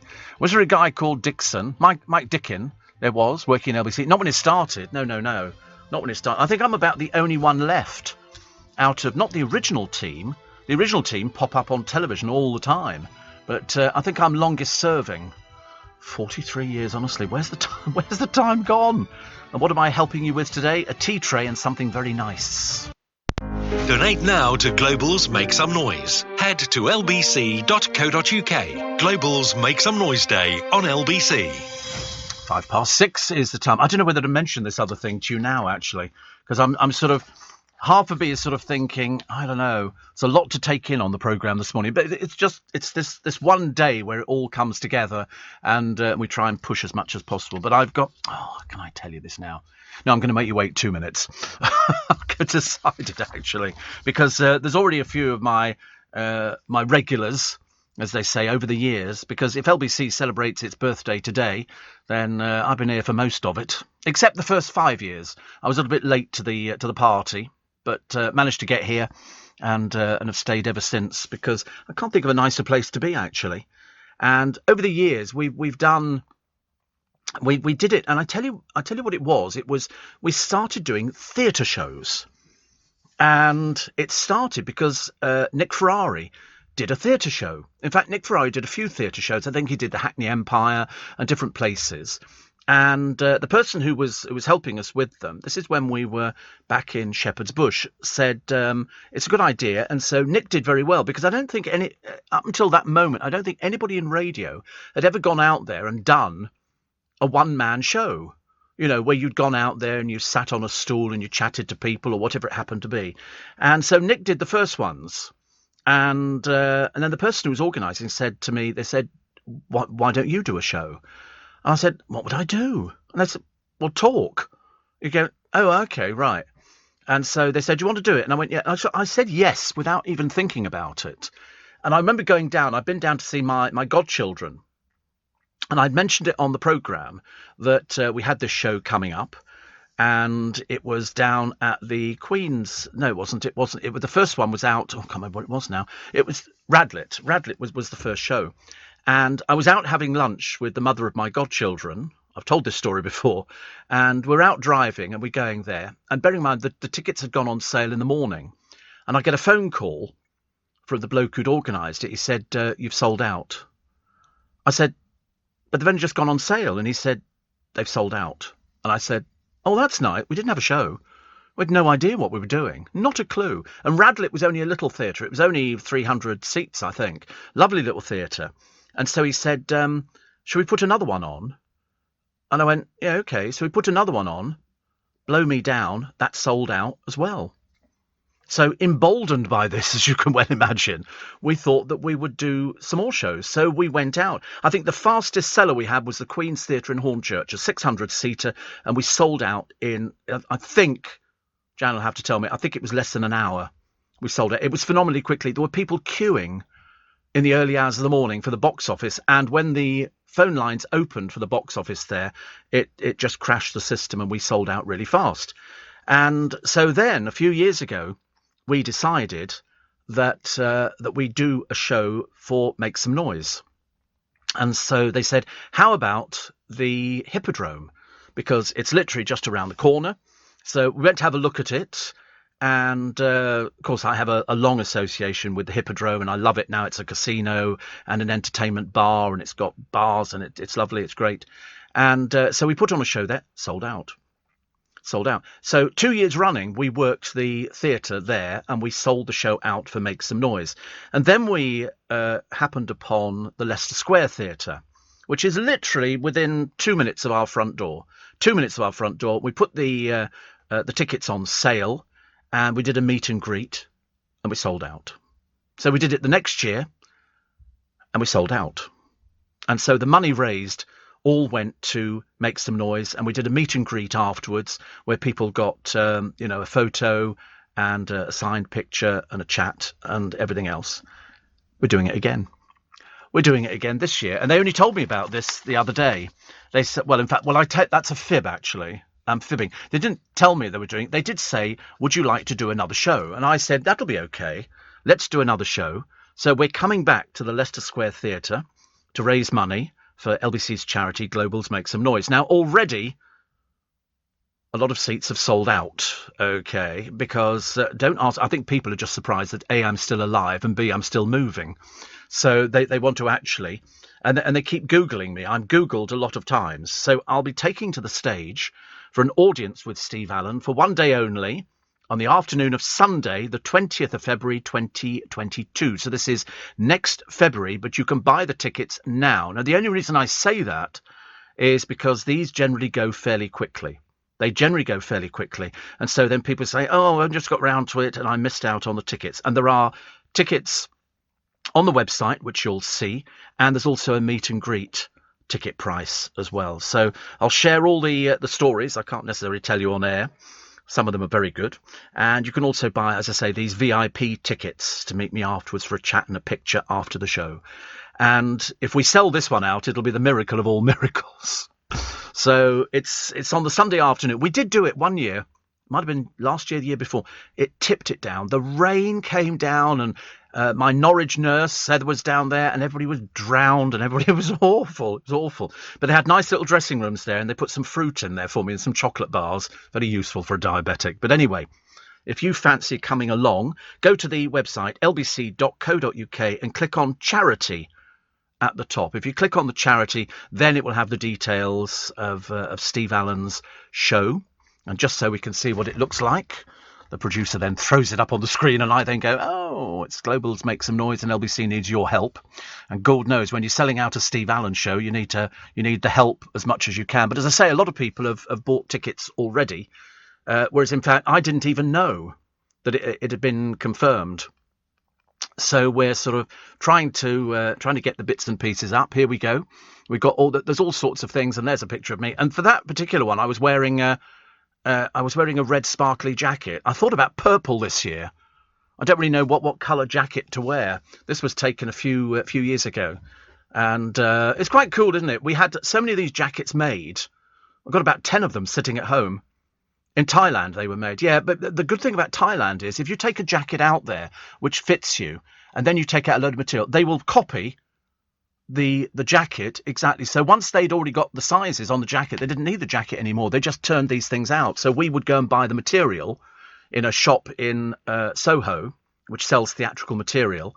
And my friend Paul Savory would go out there and he would give them the material and then he'd bring back the jacket, fully lined, pockets, everything. And tax deductible. Very nice. But yeah, so if you would like to come along, you need to buy obviously a ticket in advance. And so I'm live on stage, as live as I can put it away. Get me while I'm here, I say. Get them. So it's an audience with Steve Allen. And there's a click on there when it says buy tickets now. Okay, you can click on there and you can buy tickets at the Leicester Square Theatre. You're buying this, it's 18 plus. Okay. And there is also a venue restoration levy, and the meet and greet will take place after the event. So it's for the 20th of February, which is a Sunday afternoon. So that's it should be a lot easier to get around. And I shall look forward to seeing you. Many of you I've seen before over the years. It's we do tend to have we're a bit like Cliff Richard.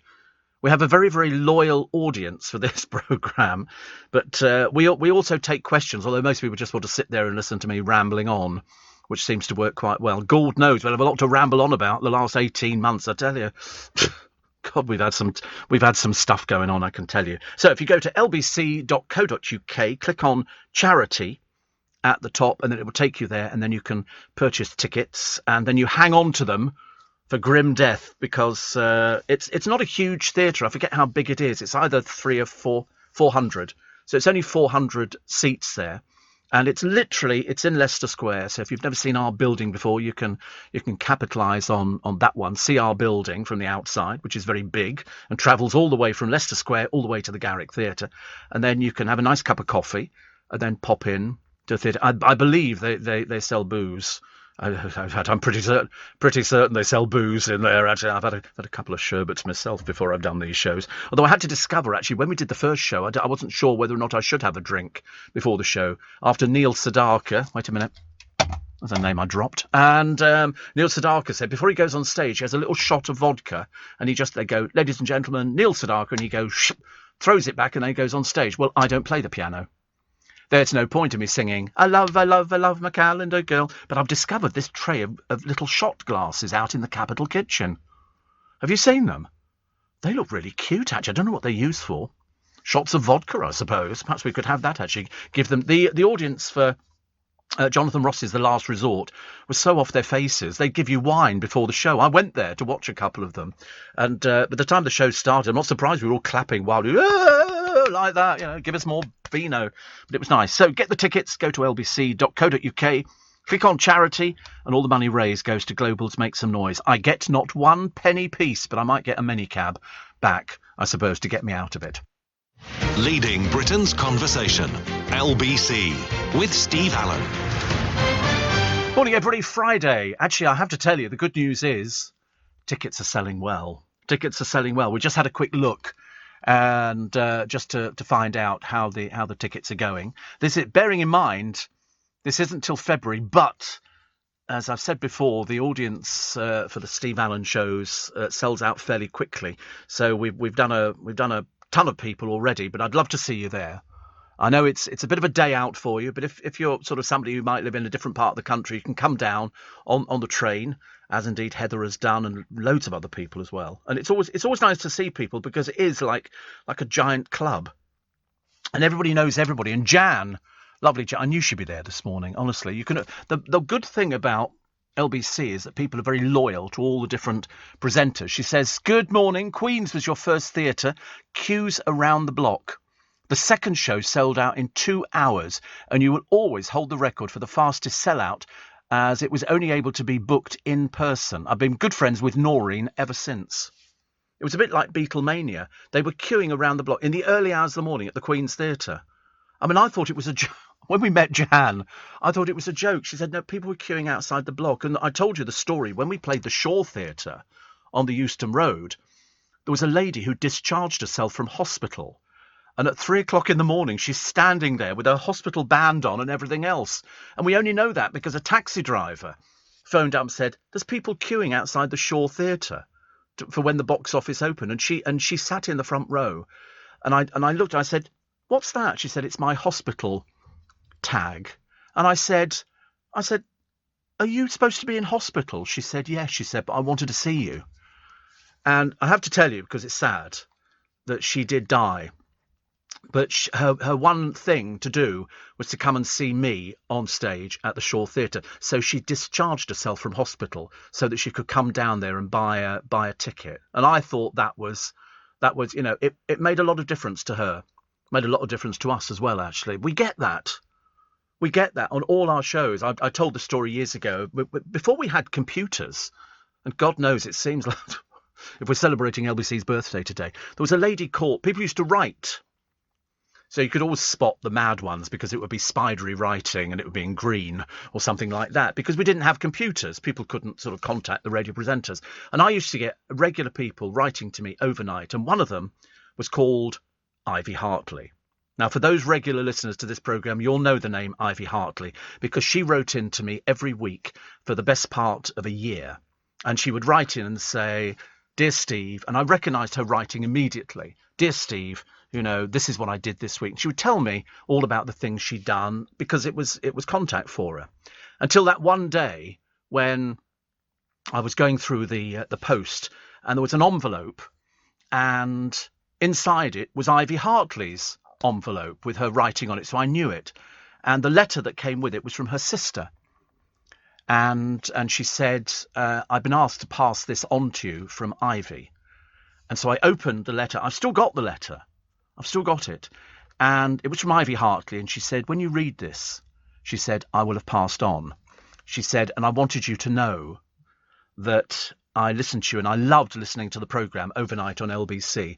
She said, but you didn't know anything about me.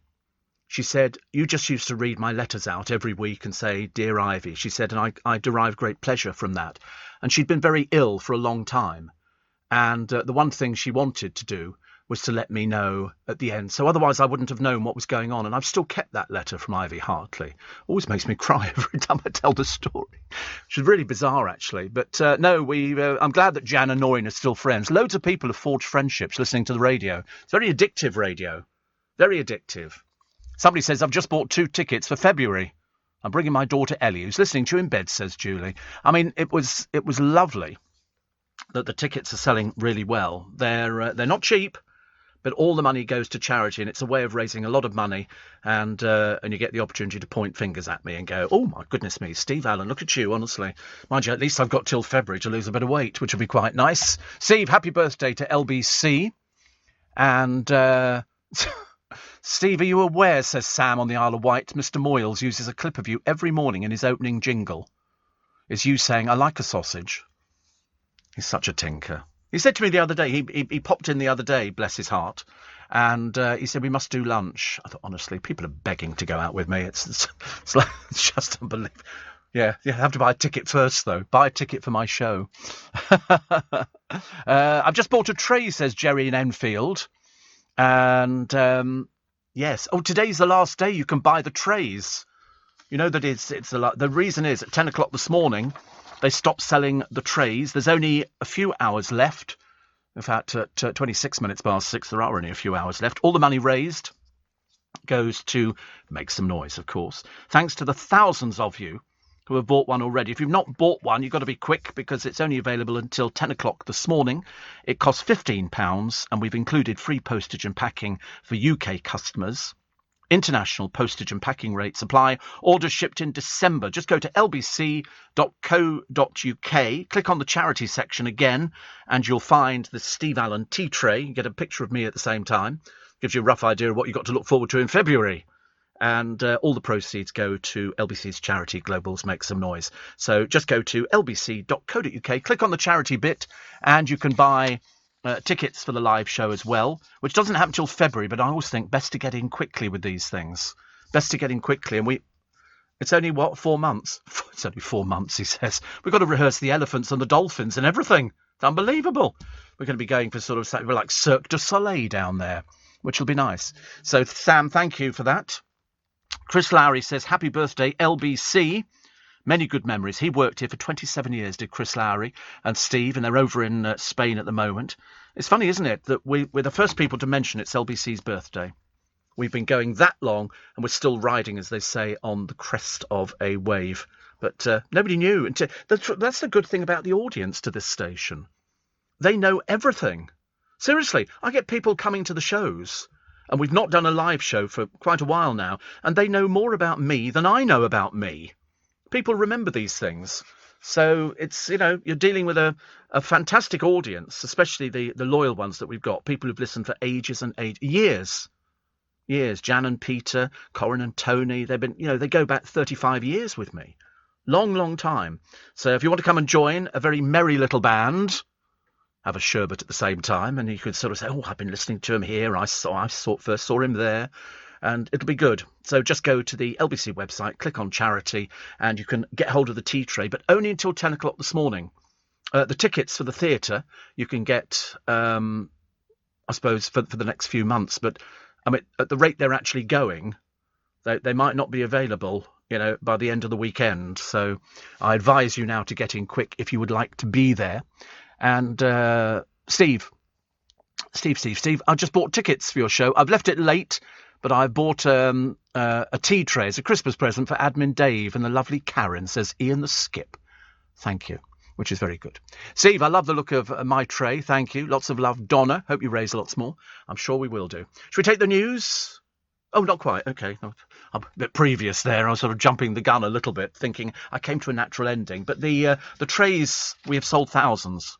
Literally, I mean, I just never ceases to amaze me. Never ceases to amaze me. But they're only available until 10 o'clock this morning. After that, they will disappear from the website, and you can't get hold of them again. But I think we've still got a few tickets left for the live show, which is in February. But if you go to the LBC website, you can purchase them now, and then you've secured your seat for February. That's marvellous, isn't it? 4 months in advance. I can't believe it myself. Leading Britain's conversation, LBC, with Steve Allen. You're really good this morning. You're really good this morning. Honestly, I don't say that very often. Well, I do, actually. I say it quite a lot on this programme. Because every year, I have to become more grateful to you, because 43 years on, you're still supporting. and you're supporting in a huge way, more than I could ever imagine, because we're trying to raise this money. And somebody says, I've just purchased our tickets. The date is now in the diary. Be looking forward to some light-hearted entertainment and fun, says Samantha. Thank you. Well, 3/4 of the seats have gone already. It's only a 400-seater, but we've sold 3/4 today. I think nearly all the meet and greets have gone. And so you've got to be quick. If you go to the LBC web, I've forgotten where we're going now, actually. There's so many things that go through my mind when I sit here in the morning. And I just said to the producer, I said, every time I mention Ivy Hartley, even though it was more than 30 years ago, it still makes me cry. Because she was so sweet. And so many people that I've bumped into over the years who have been supportive of the programme, have come to the show. Some people have been to every single show. But if you go to the LBC website, which you know by now is lbc.co.uk, you can get all the details. If you click on charity, that's the bit that will take you to buy tickets and how to get a tea tray. I don't want to push you on the tea trays, but they finish at 10 o'clock this morning. And after that, you cannot get any more. So get the Steve Allen tea tray, and that'll sort you out for Christmas. The show is not until February, but we're trying to make as much money for these little charities.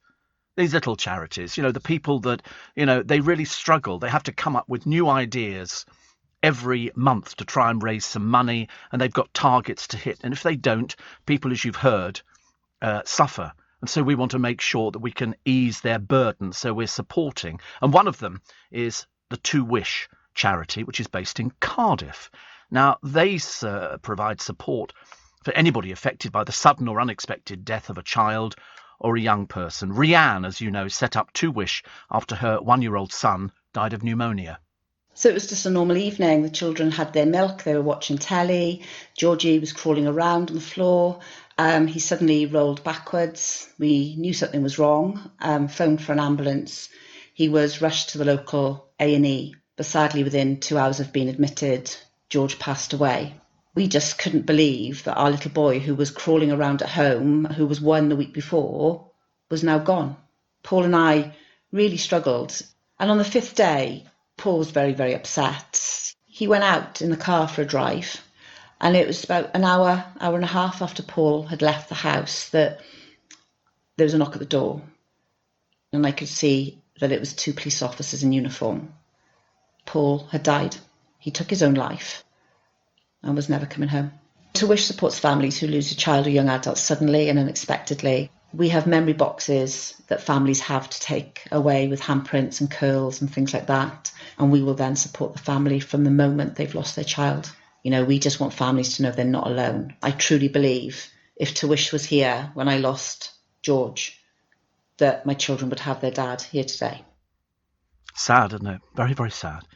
Well, to help people like Rianne, you can donate 10, 20 or £30. All you have to do is text LBC 10, LBC 20 or LBC 30 without a space and send it to 70766. That's LBC and then the number 10, 20 or 30 to 70766. Or if you prefer to call, you can dial 0345 6060 973 and press option 2 and you can specify how much you would like to donate. I'll take anything. Seriously, I'll take anything. I really want to make sure that we just go all out this year. I know it's been an absolute crap year for so many people, but you're making such a difference this morning. 100% of your donation goes to Global's Make Some Noise. You've got to be 16 and over. And if you seek the bill payer's permission, I'll be very happy. Standard network charges may apply. And all the terms and conditions are at makesomenoise.com. So go to the LBC website, click on charity. Charity is the important bit. And there's everything on there for the Steve Allen tea tray, only available until 10 o'clock this morning. But judging by the way the tickets are selling for the show, which is not until February, I don't think we're going to make it till 10 o'clock before we do a sellout. So if you fancy coming to the audience with Steve Allen, it's a Sunday afternoon, the 20th of February, so it's enough time. I could grow hair in that time, I should imagine. And we'd love to see you there. You'll be with a very happy group of people, I promise you. Some really, really nice people. Every year, I don't think I've ever failed to sort of get through the show without having some little teary bit in it. But that's what I think makes the programme work. So if you want to buy tickets for an audience with Steve Allen for next February and how to get the tea tray, just go to lbc.co.uk. click on the charity bit, and then we can help you out. But as I say, the audience with Steve Allen, the tickets are going very fast. I think we're practically out of the meet and greets, and I'm looking at we've phenomenal. I've noticed a lot of you don't want to sit. Oh, I'm looking at this thing backwards. I wonder why I was looking at it. I was thinking that the top bit was not the stage. I see the stage there. Yes, I thought I was standing at the back. But there's a handful of tickets left. And if you want to come, we'd love to see you there. Even the side stalls left, I've got 4 on that side, and I've got nothing on the side stalls right. Nothing. And I've got 7 meet and greets left. You've got to be quick. I like it when we do this because I get into the excitement of the whole thing. And I know that Make Some Noise get into the excitement of it as well at the same time, because it's always difficult asking for things from people when people have had such a rough 18 months, and people, believe you me, have had a rough 18 months. God knows. It'll be so nice to see lots of familiar faces in February, so you better all be on your best behaviour. Faz says, I've ordered my tea tray, I can't wait, although I will be using it for Jack Daniels and Coke. Which is good. And we live in St Margaret's, Steve, so we booked to see a show for my husband's 60th birthday, so we're neighbours as well. Fantastic. And Angela from Torquay says, my lovely husband David has just bought me VIP tickets for your show. Oh God, listen, I mean, it's just fantastic. Thank you so much, seriously. If I sat here till I was 68, I'd be saying thank you, because every year we raise money, and every year we try and up the ante a little bit, and I always go, I don't know. Do you think my audience are going to go for this? And you've gone for it in such a big way. We've sold thousands of tea trays. We've nearly sold the show out. I think by the end of today we'll have sold the theatre out. I can't see it going much longer. I really can't. But just in case there's a few tickets left, I should be checking. But you can see on the... Can they see the same thing? Can they go, oh, right, you can go on there and see exactly the same thing? It's like, no, I thought it was all secret for me. I'll have to share it. I'll be posting pictures of my dressing room. Sidcup Julie says, I'm gutted. I can't make your show. I'm away in Miami. Could you change the date? And Jill says, I love listening to you. I've just bought the famous tray. Thank you. And so it's good. Steve, as always, enjoy your weekend, whatever you're doing. Looking forward to Monday. No naughty lions for me. Love you, says Kim. Thank you very much indeed. Well, thank you to all the people who've bought tickets and who've bought trays and who've done everything else, because you make a difference. You make a difference to these charities. And listening earlier on to Rianne talking about, to lose a 1-year-old child and then her husband through suicide is just the most heartbreaking thing you could ever hear. And so you're helping to make things better. Without that charity that she set up, lots of other people would be suffering in silence. And Matt, my friend lovely Matt, says, I can vouch for how great Two Wish is. I spent a lot of time this week speaking with parents who've worked with them. What an emotional roller coaster, and here's to lots of money raised today. Matt, lovely to hear from you. Thank you very much indeed. He's up in Welsh Wales, Cardiff. I don't know why I do that. My neighbour Lynn hates it when I do that, I'm sure. She tried to teach me a Welsh song some time ago, and I just couldn't get my mouth around it at all. I'll try and get, one does one's best, don't we? But it's Friday, so I'm looking forward to, after this week, I promise you, I'm looking forward to putting my feet up over the weekend and having a little bit of a rest. But don't worry, we do it 5 days a week for your pleasure and ours as well. Because we don't do this for free. We do it because we absolutely love it. And Steve says, Chris, who's in a place called Stursley in Birmingham. I've just purchased 2 tea trays, one for me and one for my friend Matt, who loves your show and lives in Redditch. We're both fans. Well done, Stevie, says Chris. Thank you very much indeed. And Glyn says, you'll need to get notable audience members to wear name badges. Some of these people are as famous as you are. I know they are. Well, the Steve Allen, the hardcore fans, bought tickets before I'd even known that it was confirmed. And it was only because Noreen wrote to me and said, we bought our tickets for the show. And I went, really? We had to go onto the website to find out what was going on, because we didn't know. But the show will undoubtedly sell out, which pleases me greatly, because we're always thrilled when we can raise money, and we can raise a lot of money very, very quickly. So thank you. Steve Allen on LBC. Text 84850. Somebody called Fifi says, Steve, your sales pitch is second to none. I've just bought a tray. Thank you. Thank you. I can tell you that there is literally a handful of seats left for the show. Oh, it's just gone. That other one's just gone. There was one meet and greet that was left. That's just gone. And there's literally a handful. Oh, there's another one just been sold. Seriously, we did this with Thomas and Corey when the first time we started doing. I got myself so excited I nearly got indigestion. I sat here and we were going, we sold another 100, or we've done another, whatever it was we were selling. I think we were selling the tea towels, and Thomas was going backwards and forwards on the chair going, Steve, look, Steve. And we got so excited, we got so wrapped up in the whole thing. And with the stage show, I mean, there literally must be, I don't know, probably about 25 seats left. All the meet and greets have gone. There's a few adult seats, as they say. Adult seats. I think you have to be over 16 for this show, do you? 18. I'm obviously going to be very rude. Perhaps I'll do it naked. Why not? We could get Mihal down there and he could sort of do his Roman emperor bit and all that kind of stuff. Why not? Goodness sake, honestly. 400 people in a room shouting and crying and screaming and all the rest of it. I'm all in favour of. So there's another load. We just sold another load. Every time we refresh it, we get very excited by it. We go, look, we've sold some more. So if you go to the LBC website, want to be part of it? It's not till February. So as I always say to somebody, if you buy the ticket now, it goes on the credit card. You've basically got 4 months to pay back, which is actually quite good. And the tea trays are good as well. They're only £15 and it's free postage and packing in the United Kingdom. They do other rates for overseas, but if you can get somebody else to get it for you and bring it, that would save you a bit of money. And the audience with Steve Allen is a Sunday afternoon. It's hopefully I wonder what the weather's going to be like in February. I'll try and work out about these things. So just go to lbc.co.uk and you can pick up the last few tickets for an audience with Steve Allen. And it'll tell you how to get a tea tray, and there's all the other bits and pieces on there. And if you go to the other website, which is makesomenoise.com, you can see where all your money goes to all the little charities to help people out. So thank you very much indeed. Have a good weekend, Steve. Thank you for keeping us entertained this week. We shall do it again. Fifi said, you just made my day. That's what I like to hear. And this one says, I've just bought your tea tray. I've been listening to you since the beginning of time. My mum was a huge fan, and so have I been listening to you since I was a child. And Mum listened to LBC every day, and you were her favourite. That's what I like. And so somebody says the tea tray's been ordered. Says Nemo. Looking forward to having a nice cup on it. I think I've excelled myself this year. I need the rest.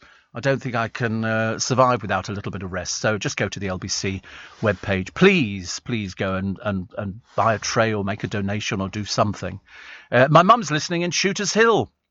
She just bought us some trays. She's WhatsApped me now to say she's getting us some. Her name is Diane, says Angela. Well, there you go. We got people listening all around the world here, and that's what we like, actually. Steve, one of your trays will end up in the Netherlands. Greetings from the other side of the pond. You should also make something with Nick Abbott. What? What, me like cakes or something like that? I can't imagine that Nick Abbott could ever cook, actually. The Dagenham Roofers have just bought a couple of tickets, which is good. It's not for a few months, but best to get them now. Well, as I say, best to get them now. In fact, get them while they're there. There's now oh, blimey. Literally, we're down to... Look at that. There's one blooming adult one stuck there all by itself. I've got 1, 2, 3, 4, 5, 6, 7, 8, 9, 10, 11, 12, 13, 14, 15, 16, 17. I've got 19, 20, 21, 22 seats left. 22 seats left. Do you think they'll go before the end of the programme? The producer's secretly hoping that. I mean, he's on some bet or something he's got going with Mihal, who's still celebrating his birthday, but as yet no cake has arrived or candles or anything else at all. But Pordy's going to Paris, so that's all that matters. And we think actually he could be heading off already. He's having a drink before he goes. Was that you or your brother's having drinks? And Steve, as somebody else saying, your sales pitch is very good. It's not bad, actually. It's not bad. But bearing in mind, I've been doing it for quite a while. But it's the whole... You get caught up in the whole thing. I can't explain to you unless, you've been in radio, you've been in theatre or anything else. And when you get that excitement that's going on... I was watching when they were making Miss Saigon. They showed the video, the making of Miss Saigon. And one of the dancers rushes off stage and he's in the dressing room and he's doing a quick change before they go into the The American Dream. And he goes, "Oh my God," he said, "it's a hit and I'm in it." And that's how we feel. That's how we feel. You know, I hope the funds are immense. And the lady that lost her baby and her husband made me weep, makes me cry every day. Makes me cry every day when you think about all the things. When you think sometimes, you know, you get up in the morning, and I hate to use the word again, but you think it's going to be another crap day, isn't it?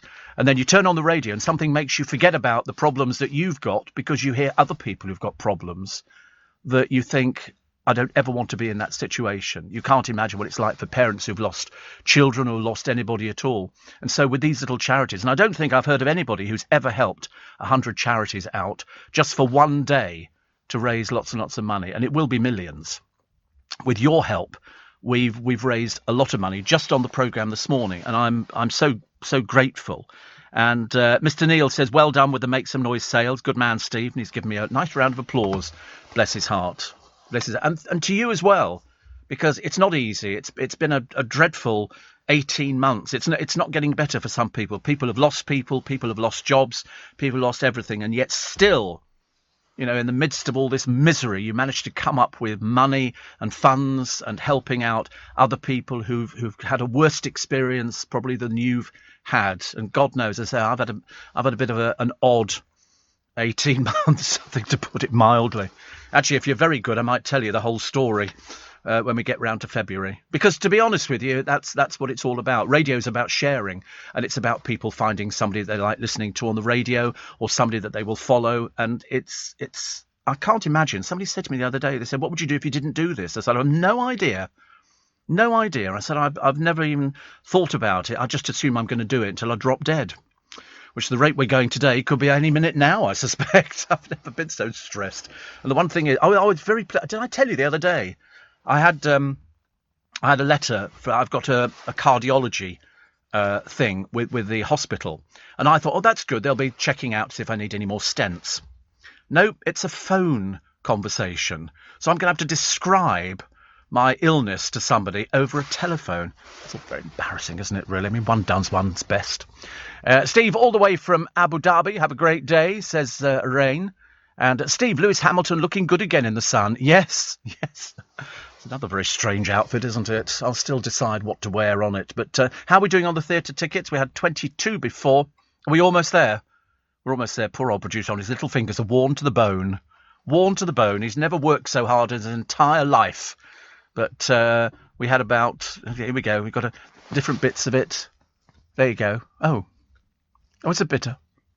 Oh, some people didn't pay quick enough. You have to check out quick enough, okay? If you don't check out quick enough. So I've just found 3 meet and greets in row D. There you go. But if you go to the LBC website, lbc.co.uk, click on charity, and then you can find the details on how to buy the tickets for an audience with Steve Allen and how to get the tea tray. Have yourself a fantastic weekend. Thank you so much indeed for your support this morning. I shall wear it as often as I possibly can, and I hope that the weather is nice to us over the weekend.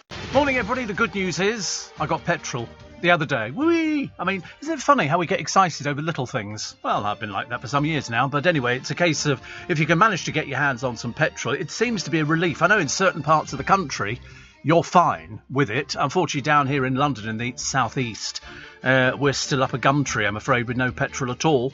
In fact, I didn't even try I just sort of drove past them. One garage I drove in and drove up and down because they didn't put any signs on. They're going, "We haven't got any blooming petrol." Had they done that, I could have saved myself the effort of pulling into the garage in the first place. And then I eventually went back to the first place where I got some petrol a few weeks ago and managed to top up. I filled up the tank, so I'm full to the rim, as they say, which is great fun. But a friend of mine woke up one morning to find people trying to break into his petrol tank to steal his petrol. That's how bad it's got. Luckily, he's caught them on camera, so that's even better, isn't it? Hurrah! And then I thought I'll go to get myself a haircut the other day. So I walk in to a hairdresser's, which I happened to be very near. There was only one old man in there, and so it was a new person working in there. I normally see another woman, and this particular one said, I walked in, and she went, "Do you have an appointment?" And I immediately, something clicked inside me, and I thought, stick it. I'm not remotely interested in making an appointment for a haircut in a gentleman's barber's where there's one old man sitting in a chair. So I said, don't worry, love, I'll find another hairdresser. There's loads of others in Twickenham, take my word for it. Unfortunately, it went right over her head. Next thing, she's sitting outside with a fag on. So I thought, I'm quite glad I didn't go and get my hair cut there. Shan't be going back there again. Oh, the normal one, she wasn't working the other day. And I wanted it cut. I mean, I haven't had it cut yet, but I'm certainly not going back to the other one. I'll name them on tomorrow's show. I've decided I've had enough of this kind of stuff.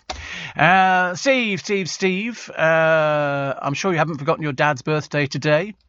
It's incredible to think that he would have been 93. Good grief, 93. Can't believe it. 93. My dad would have been 93. Yes, how does that person? I don't know. I don't know who it is, actually. I can't see it. Can you see if they've written before? I never do Dad's birthday for the simple reason that it's because he died years and years ago, so it doesn't really help, actually, does it? But 90. I thought my mum would have been about 90 something. I think had he lived, but of course he didn't. He pegged out at 52, I think.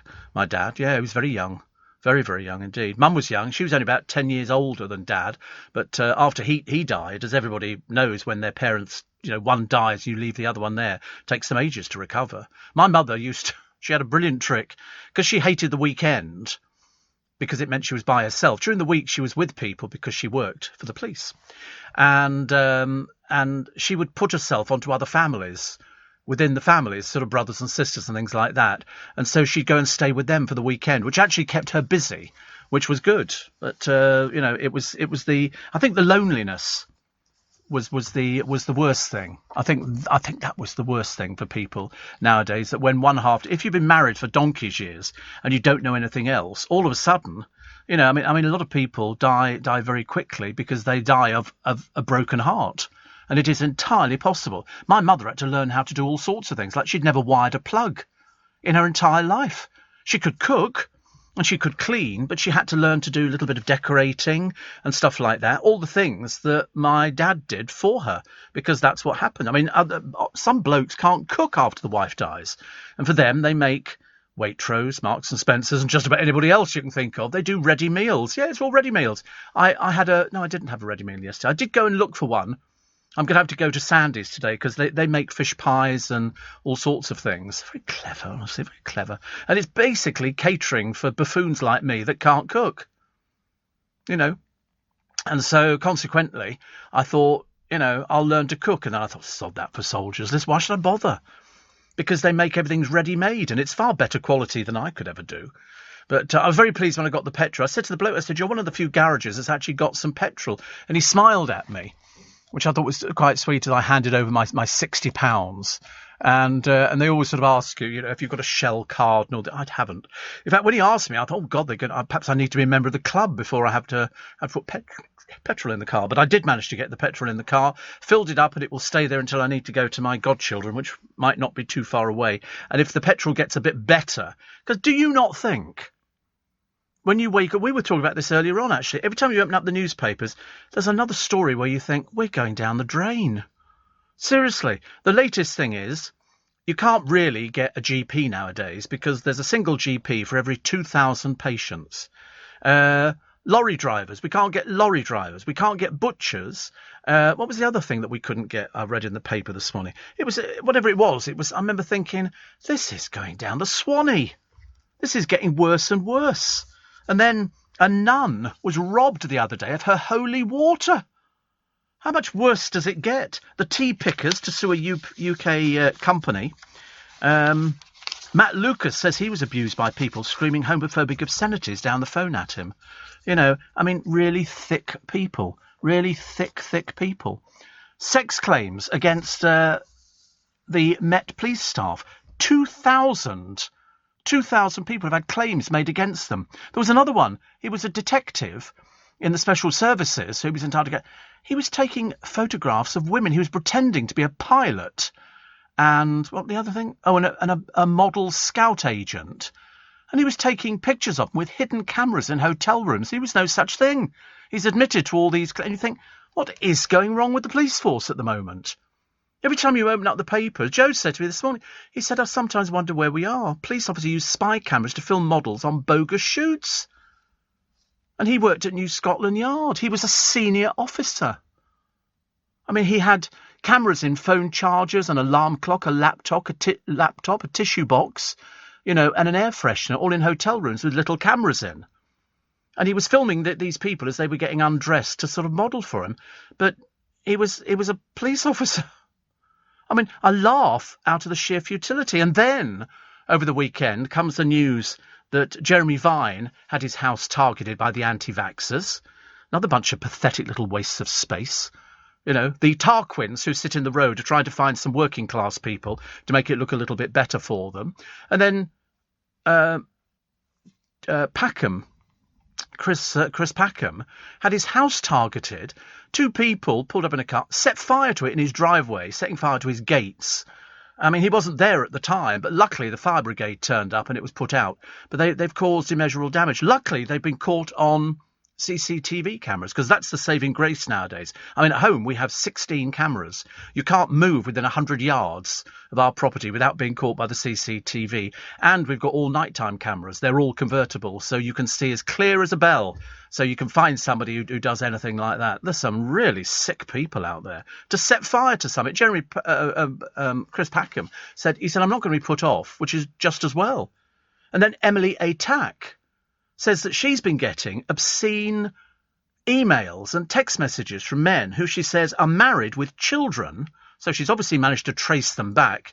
It's quite an easy thing to do, to trace somebody back. If somebody writes to me here, I can click onto it. Well, I don't. The producer does, because he's got more time on his hands. And he can find out what they've written before, who they've written to. So if somebody writes something like, I can't stand your programme, then it turns out they've written to about 400 or 500 other people. And so you can get them then. But it's all you have to do is find a name, and it works. It works a treat, because you have to stop these people. Emily Atack gets sexual abuse online from men, she says, have got children. So they probably just put their daughters to bed, because she can see when they've posted pictures. And so my advice to Emily would be, go to the police. Get them arrested. Shame them in the local newspapers, because all these people think that they're immune. They're a bit thick.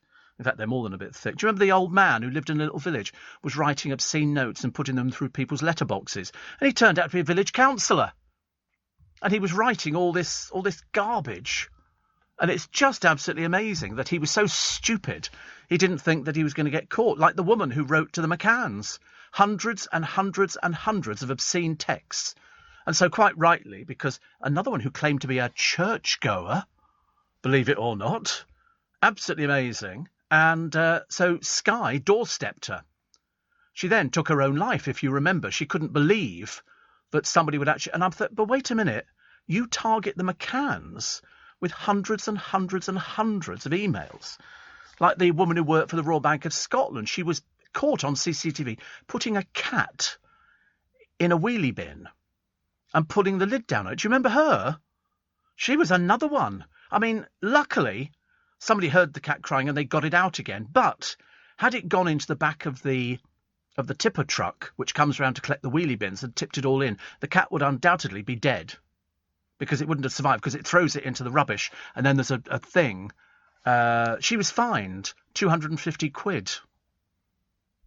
I hope she lost her job. I'd hate to think she still worked for the bank. That would be real shameful stuff, isn't it?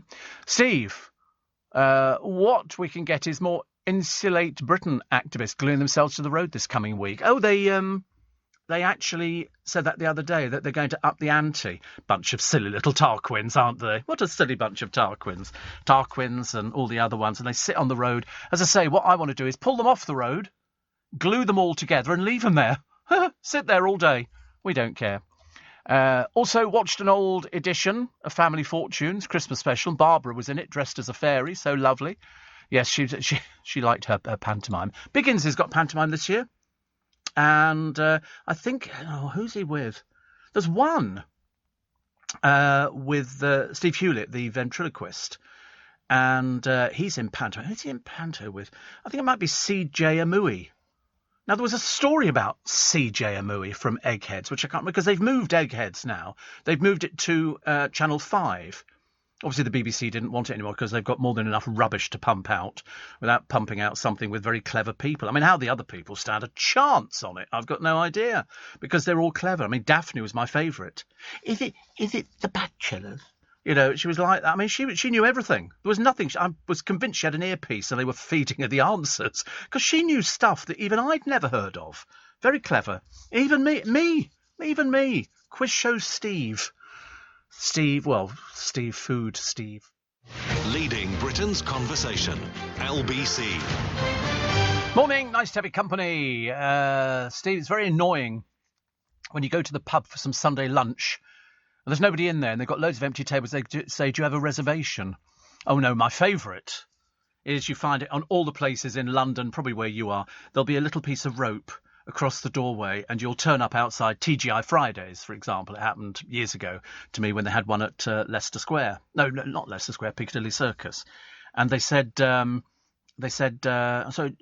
many of you are there? There's me standing there with a friend of mine. So I look round and go, 36. And they went, 36. And I went, yeah. I said, we're just waiting for the coach to pull up. You know, and they go, we'll put you over here. No, I want to sit over there. No, you have to sit over here. I don't want to sit over there. All right? It's my money or you're not getting it. Simple as that. Put your foot down. Put your foot down. Don't tip them. Don't tip them. They always put it on the bill anyway, don't they?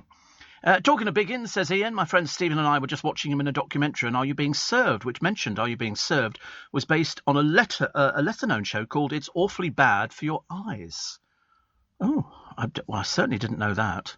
Stephen and I are wondering if you have a DVD. No, absolutely not. I've never even heard of it. Mind you, learn something new every day. Every day on LBC. So It's Bad for Your Eyes was a sitcom, ran for a single series of 6 episodes, and it starred written by Jilly Cooper and Christopher Bond. It was about 4 posh young women sharing a flat in London. They were played by Jane Carr, Joanna Lumley, Elizabeth Knight and Jennifer Croxton. Jeremy Lloyd played a boyfriend. Oh, I'd never even heard of it. But that was it. It was in 1971, November, December. They had a pilot in April, written by Jilly Cooper. Should have asked her about that when I spoke to her the last time. 84850 steve@lbc.co.uk. And Steve, right on form this morning. You covered 10 subjects in 15 minutes, says Big Andy. Aha, yes. Another one here. Steve, we're out of Are we out of lockdown? Now that the Prime Minister says you can go practically anywhere. I'm not totally convinced by it at the moment. I'm still wearing my thing. And on all the buses around our way, TfL requests that you wear a mask. Nobody does. Nobody does. Especially on the trains. That's the worst thing. And do you know who's going to get most infected? I'm telling you now, the next lot of people who become infected with COVID, school children. 89% of them aren't even vaccinated. You know, and if anybody's going to spread it, they're going to spread it. They think there are 200,000 kids off school last week. I mean, not just with COVID, but with any other excuses they can think of, but because they've actually come into contact with someone who's got it. So one person in the class gets it, the entire class goes home. And yet you see them all sitting on the bus, you know, with sort of no masks on, chatting away to each other. You feel like saying to them, you don't really want to get this. I promise you, you really don't. 200 people were dying, you know, a day. 160 people, 170 people. You think you don't want it. You don't want it. It's like, you know, the people in America who stand there arguing the toss and waving silly bits of paper that they've printed off the internet to say that they don't have to wear a mask. And so the shop says, well, we're not serving you. And these people go, then I will sue you, and I can sue you for $500,000. And I think, yes, no, you can't. You're too stupid. You just read stuff on the internet, and you think that applies. I mean, nobody can agree on anything anymore, you know. So you see these people. There was a woman arguing in the bank, and in the end, she was wrestled to the ground by a policeman. Yeah, I wish it had been wrestled to the ground by a policeman, and it was a case of she's going, old lady being attacked. And they went, we've told you, we're not serving you. You're not wearing a mask. Get out. This is public property. No, this is a private bank. None of it is. You need to get your facts right. But most of these people are a bit too stupid, aren't they? Roger says 4 girls and a guy living in a flat in London. Yes, it does sound familiar, doesn't it? I quite liked all those sort of programmes. I thought they were good. And what's your view on Tyson Fury? I don't have any view on any numpties who go around punching people's lights out. I really couldn't care less. Couldn't care less. He's an arrogant little so-and-so, and that's about as far as it goes. Nobody cares. He sort of knocked him out. People were sort of... I mean, it was an 11th round knockout, wasn't it? And... yeah, Deontay Wilder. That was at the T-Mobile Arena in Las Vegas. And he probably made a lot of money out of it. I couldn't give a toss. I really couldn't. I think it's the most boring thing I've ever seen under the sun. It's like cage fighting. You know, it's like, what sort of people do cage fighting? Planks. Martin said, don't forget to do Euro Lottery this Tuesday. Yeah, nobody won it. It's up to 184 million. I mean, that's, as they say, life-changing money, but nobody's going to win the bloody thing, are they? I mean, it gets more difficult to win every time you think about it. What was the other one? Emily. The weather forecasters predicting a big freeze as the gas bills go up. And Anna Richardson wants Lawrence Llewellyn-Bowen to appear on the Celebrity Naked Attraction. Trouble is, I can't find enough celebrities to appear naked, which is, I mean, ironic, because you can pick Arge, anybody out of Towie. They were thinking of a celebrity one. Why on earth anybody would want to see Lawrence Llewellyn-Bowen with no clothes on? Thank you very much indeed. I don't think so. So they were hoping, and she said she'd like him to be the first person to sort of volunteer for it. I mean, anybody out of Geordie Shore would do it. I mean, they do it most of the time anyway. All the old bimbos who sort of walk out on the town with hardly anything on, they'd be absolutely ideal for it. But of course, if you go on Naked Attraction, what you have to do is admit you're so ugly, you can't find anybody to go out with. Nobody wants to go out with you. You're so desperate that you have to show them the goods on display so that, I mean, there aren't enough stars to strip off. I mean, if you're going to do it, you know, then you're going to be looking for serious money, aren't you? But they're hoping people will do it as a fundraiser for Stand Up to Cancer. Because they have a thing on the television, and it was an advert with who was on it? Oh, a few celebrities, and one person I'd never even heard of. And it turned out to be somebody called Maya Jama or something. And she was on there, but nobody knows who she is. She's not well known enough to be a celebrity, and yet she used the word celebrity about herself. Very, very sad, really. Steve, could I please find an Insulate Britain protester to glue themselves to our loft? We've got a gap, says Martin. Yeah. And Shane says, what a coincidence. You mentioned Barbara Windsor.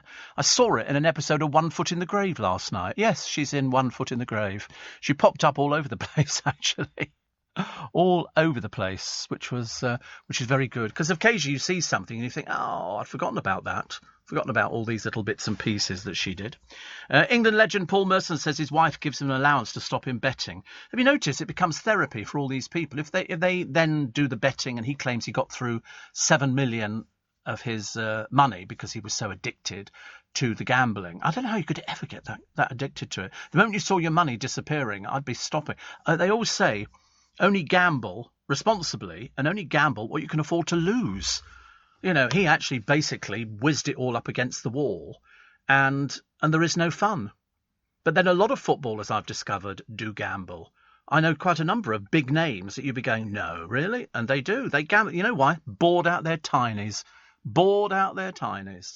So, you know, they would be buying loads, going to the betting shop, probably have an account with a betting shop.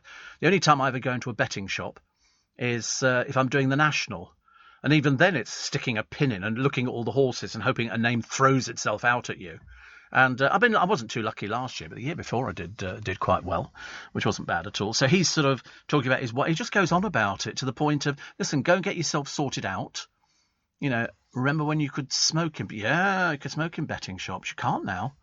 Yeah, betting shops did stink. There's nothing you could do actually about it. I remember when you could smoke in the studios of LBC. Seriously, we could smoke in here. There would be an ashtray at the beginning of your show. You'd empty the ashtray out, and that'd be it. We didn't realise until you stopped smoking that you could still smell cigarettes. So I can get in the lift here because I'm allowed to, and if I get in the lift, I can tell if the person in the lift has been smoking. You know, after it's empty, because I think every lift should have one of those things that they have in the toilet, which goes psst. And then it sort of deodorizes. I mean, it's the same actually with my aftershave. You can smell my aftershave in the lift. People know if I'm in the building because they go, you can smell Steve Allen's aftershave. Yeah, Steve's in the building. Yeah, which always works. Steve, how about the cast of Ibiza Weekend? Problem is, nobody knows who they are, says Roger. Well, there is the fat gay guy in it whose name is David. I think it's whatever it is. He's got the thickest thighs you've ever seen. David Potts. They tried to make him into something, and unfortunately, he hasn't got any personality. You know, just being camp is not considered a personality nowadays. And he seems to wear full makeup.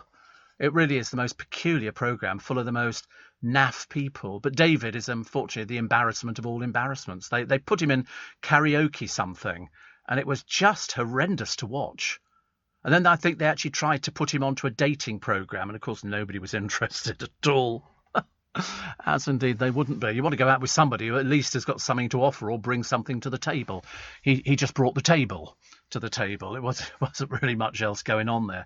But people seem to like these sort of programmes because it's basically watching people who can't handle their drink.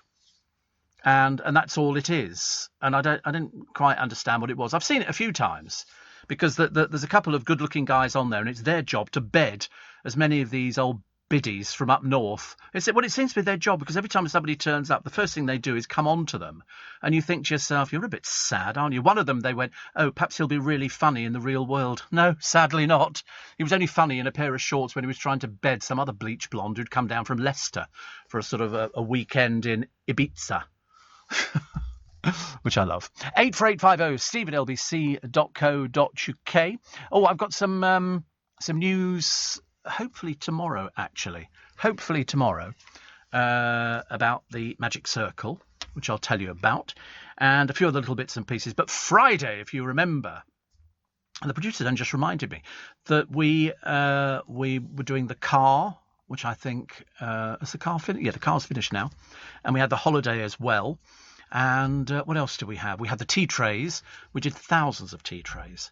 I can't begin to tell you how good it was. And the pièce de résistance was we're doing another live show. And the live show is going to be in February. And I think it's is it a Saturday or a Sunday? It's a Sunday afternoon. So that's quite reasonable. We quite like us. And so we sort of put them on sale, but we didn't mention it till after 6 in the morning, which gave us an hour to sell tickets for it. And we'd already sold 50 before we'd even gone on air, because I didn't know that people were following and could find out, when the show was going to be, because I dropped hints that we were definitely going to be doing a live show, and it's not till next year. So people have bought tickets in advance, but that's the good news. You bought them in advance. Don't need to worry about it nearer the time. Anyway, blow me down. As the producer pointed out to me earlier on, we sold out in the hour. In fact, before the end of the programme, we had sold out. We had a couple of people who hadn't bothered checking out after they put something in their basket, and we sold out. We sold out of all the meet and greets. We sold the complete show out. I mean, it's only 400 seats, I think, 400 give or take a few sort of on either side, and there's a waiting list for other people who sort of drop out nearer the time. But we were very pleased, so we sold out the theatre show in under the hour. We didn't sort of mention it, really, push it until about 5-10 past, something like that, and we sold out. So we were very grateful. We've raised an awful lot of money, and all I can say is from the bottom of our hearts, and this is for all of us, thank you very much indeed. With UK Export Finance, I'm fulfilling more export orders from around the world with working capital support. Export insurance means I'll get paid when exporting to challenging markets. At UK Export Finance, we believe no viable UK export should fail for lack of finance or insurance. Between 2022 and 2023, we provided £6.5 billion of government-backed trade finance to support UK exports. Learn how we could help you win export contracts, fulfill orders, and get paid. Search UK Export Finance today. This is LBC. Everything's going up. Petrol prices going up. Turkey's going up. But I went to Waitrose on Sunday morning to go and pick up. What did I go to pick up? Can't remember. It's nothing particularly of any interest. And they were stocked up to their gunnels with toilet paper. All I wanted was kitchen roll. I seem to get through a lot of kitchen roll. I quite like kitchen roll. It solves every problem under the sun. So I bought a roll of that. No problem. There are tons of it. And so all the pictures you see in the paper, I don't know where they're finding all these empty shelves from. Probably because they're just stocking up. And so they've got an empty shelf, and then they just sort of clear the rest of it off. I mean, turkeys are out there. They're all hanging. They've got no idea what's round the corner, have they? And they say 1 in 6 adults have been unable to buy essential food items in the last fortnight, representing up to 8 million people. What a load of old cobblers. I mean, seriously, we've got no end of supermarkets round our way. We're in London, and they've said that, there you go, in the rest of the country, 40% plus fuel shortages by region. And there's one little bit of region, 0 to 20%, that doesn't even exist, 20 to 40% fuel shortages down our neck of the woods. But I'd say I pulled into the filling station yesterday thinking, perhaps it's only going to let me have 30 quid's worth, which wouldn't have bothered me. I'd have been quite happy with that.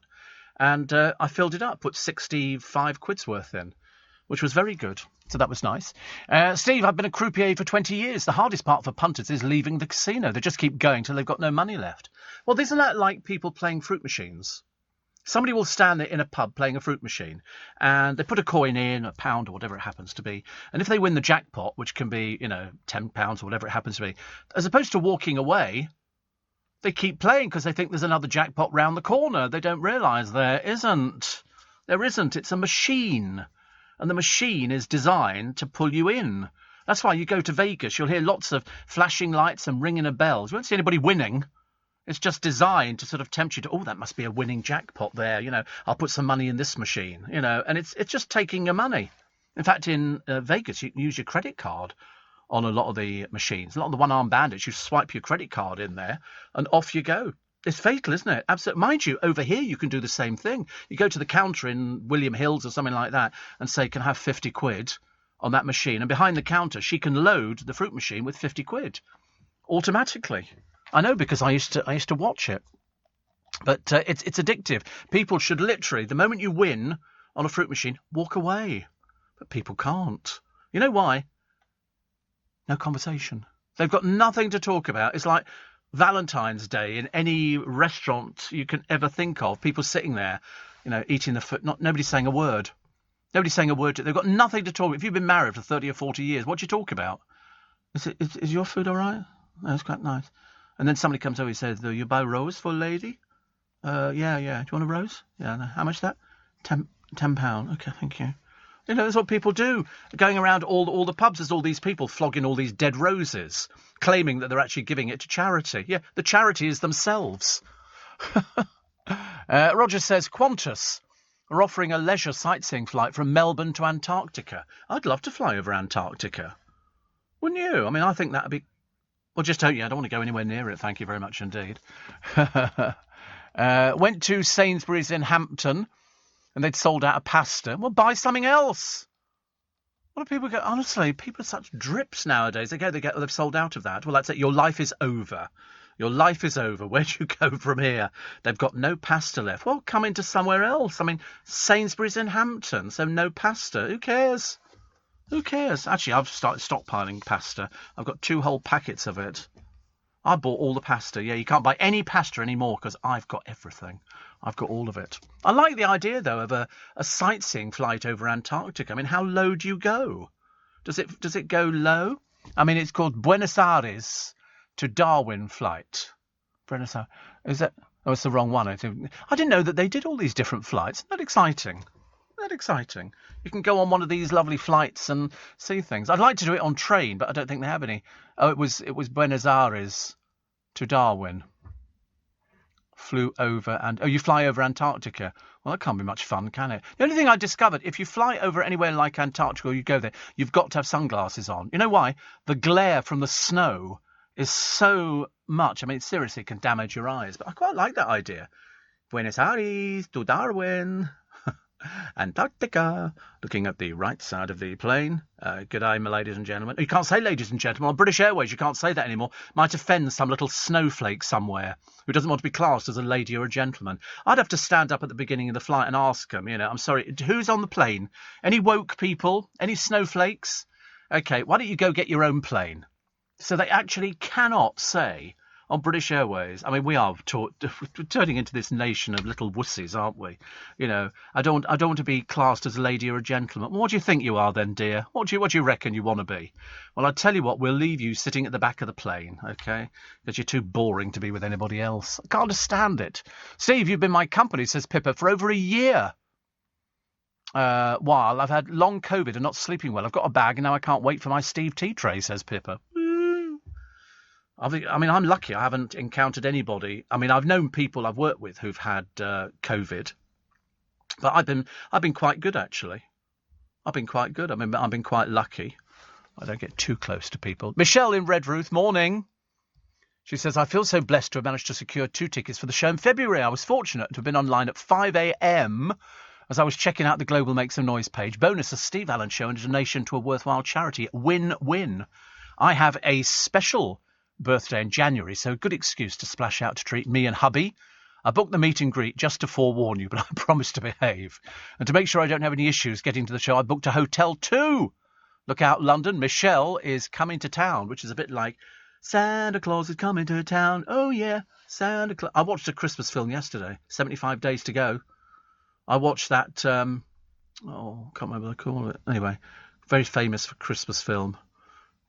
It's about a man called George, and he runs a building society. It's a Wonderful Life. And I've got it in two. I've got it in black and white and colour, but I prefer colour. Because it was made in black and white and then coloured, which they did hand colouring. It must have taken them forever to do it, unless it was done automatically. But it's such a good film. And yet when it came out, it was not considered a great film. It wasn't the big success that it is now. But if you want a film that really gets you going, gets the old tear ducts working, that is my sort of thing, actually. Shane says, I wouldn't mind doing that flight to Antarctica. I wonder if they fly from Sydney. Shouldn't think so. Shouldn't think so at all. But see, I like train journeys. I thought if I win the money tomorrow on the lottery, 184 million, I'm going to take a train journey. And I don't know when I win. Yeah, tomorrow. 100. Yeah, it's not an if. Obviously, it's a when. I've already written to them, telling them I'm buying a ticket. So if they just make sure that the machine, just confirm my address, which is a lot better than using the Freedom Pass, because they can't confirm anything at all. You'd think actually, really, they would, but never mind. Punters asked me for advice, Steve. I say don't gamble. It's a mugs game. So there you go. You won't catch me gambling. The lottery's the biggest con of all. Selling you a dream for £2 a week. Yeah, but people do win, don't they? People do win the lottery. I mean, the most somebody's ever won is 160 million tomorrow, and it raises so much for charity. Like me, I raised so much for charity. You know, the pulling power of radio. I mean, when I thought about it, because I sort of walked out of here a little bit mentally drained, so I thought I'd cheer myself up at the station, and I'd have a bag of hash browns from. But in the end, I walked straight past it. I was being very strong. Because if you have a bag of hash browns, you have to have 2 bags of hash browns. Because they're only little in Burger King. They're round. They're like that. Look like nuggets. And they're very nice, because I don't like the McDonald's hash browns, because they're sort of... you can't get it all in your mouth. Can you? They are a bit greasy. Although the ones, actually, that they use in Burger King, they aren't greasy, because they fry them and then they put them into one of their dryers, so it keeps them hot. It's trying to make sure something's hot enough, actually. My friend Ian says, I watch It's a Wonderful Life every Christmas Eve. I used to watch it with my mum each year, so I've maintained the tradition, even though she's not here anymore. Yeah, we do these things, don't we? I don't think I ever sat down with my parents and watched Christmas films. I don't know why. There you go, Burger King. Calories 369. What is that per nugget? Do you think that's a portion? Oh, nice. That's a little treat for me. I can sit on the train and have a hash brown. I wish they actually gave it to you in that mug there. They don't. They stick them in a little bag. You don't get them in a cone kind of thing, which is a bit embarrassing, isn't it, really? I'm still waiting for Greggs to do their pigs in blankets. But they haven't had any of those for a while now. I mean, come on, probably December. I think they should be done now, actually. Hot and sweaty makes you fit. I don't think so. And Holly Willoughby launches a new lifestyle website with the moon to guide her. She's quite clearly mad as a box of frogs, isn't she? You know, the moon will guide... No, it doesn't, dear. No, it doesn't. Also, Paul McCartney says the Beatles breakup was masterminded by John Lennon. He walked in one day and said, I'm leaving. And that was that. Broadcasters, player and pundits colluding with the regime in Qatar. David Beckham had no comment to make whatsoever. There's a surprise, Dave. Did you understand the question? Steve, I'm one of your many millions of usually silent listeners. Ooh. It's nice, isn't it? And he says, I'm sat here on my balcony in Mallorca, having a cigarette, crickets chirping away. Not sure if I'm ever coming back to crumbling Britain. Looking forward to a day in the sun on the beach. Cheap food, cheap beer, fab weather and a great international friendly bunch. Well, they're stopping that, aren't they, in Spain? You can only stay for so long out there now. So there's a lot of Brits who are heading back to this country. Did you not read about it? Yeah, they're bringing in new laws that say you can only, unless you've settled out there, but you can't just pop out there and stay there for 6 months. They're not having that anymore. He says, at least I can still listen to you and the rest of the LBC crew. Love you long time. Ooh, that sounds like the title of something, doesn't it, really? Leading Britain's conversation. LBC. Morning. Nice to have your company, Nice. Billy says, I love train trips. Hubby and I have been on the Venice Simplon Orient Express from Venice to Paris twice. Oh, right. I didn't know you could do it. Oh, right. You can do it from that place, can you? Conrad says, we'd rather spend Valentine's Day at home than go to some overpriced restaurant, maybe pop to the pub, then we buy some great food from the supermarket, get presents of flowers and chocolates too, music on, dancing whilst cooking. Good film afterwards. I bought some chocolates the other day from M&S because I'd seen them advertised, and it's the ones you open up the lid and all this, it looks like a little village. Christmassy ones, because all the chocolates look like the top of houses, and they've got a black background with lots of little twinkly lights in it. 20 quid. And I was going to bring them in today, and I thought, no, think of your figures, Stephen. So I've left them in the back of the car.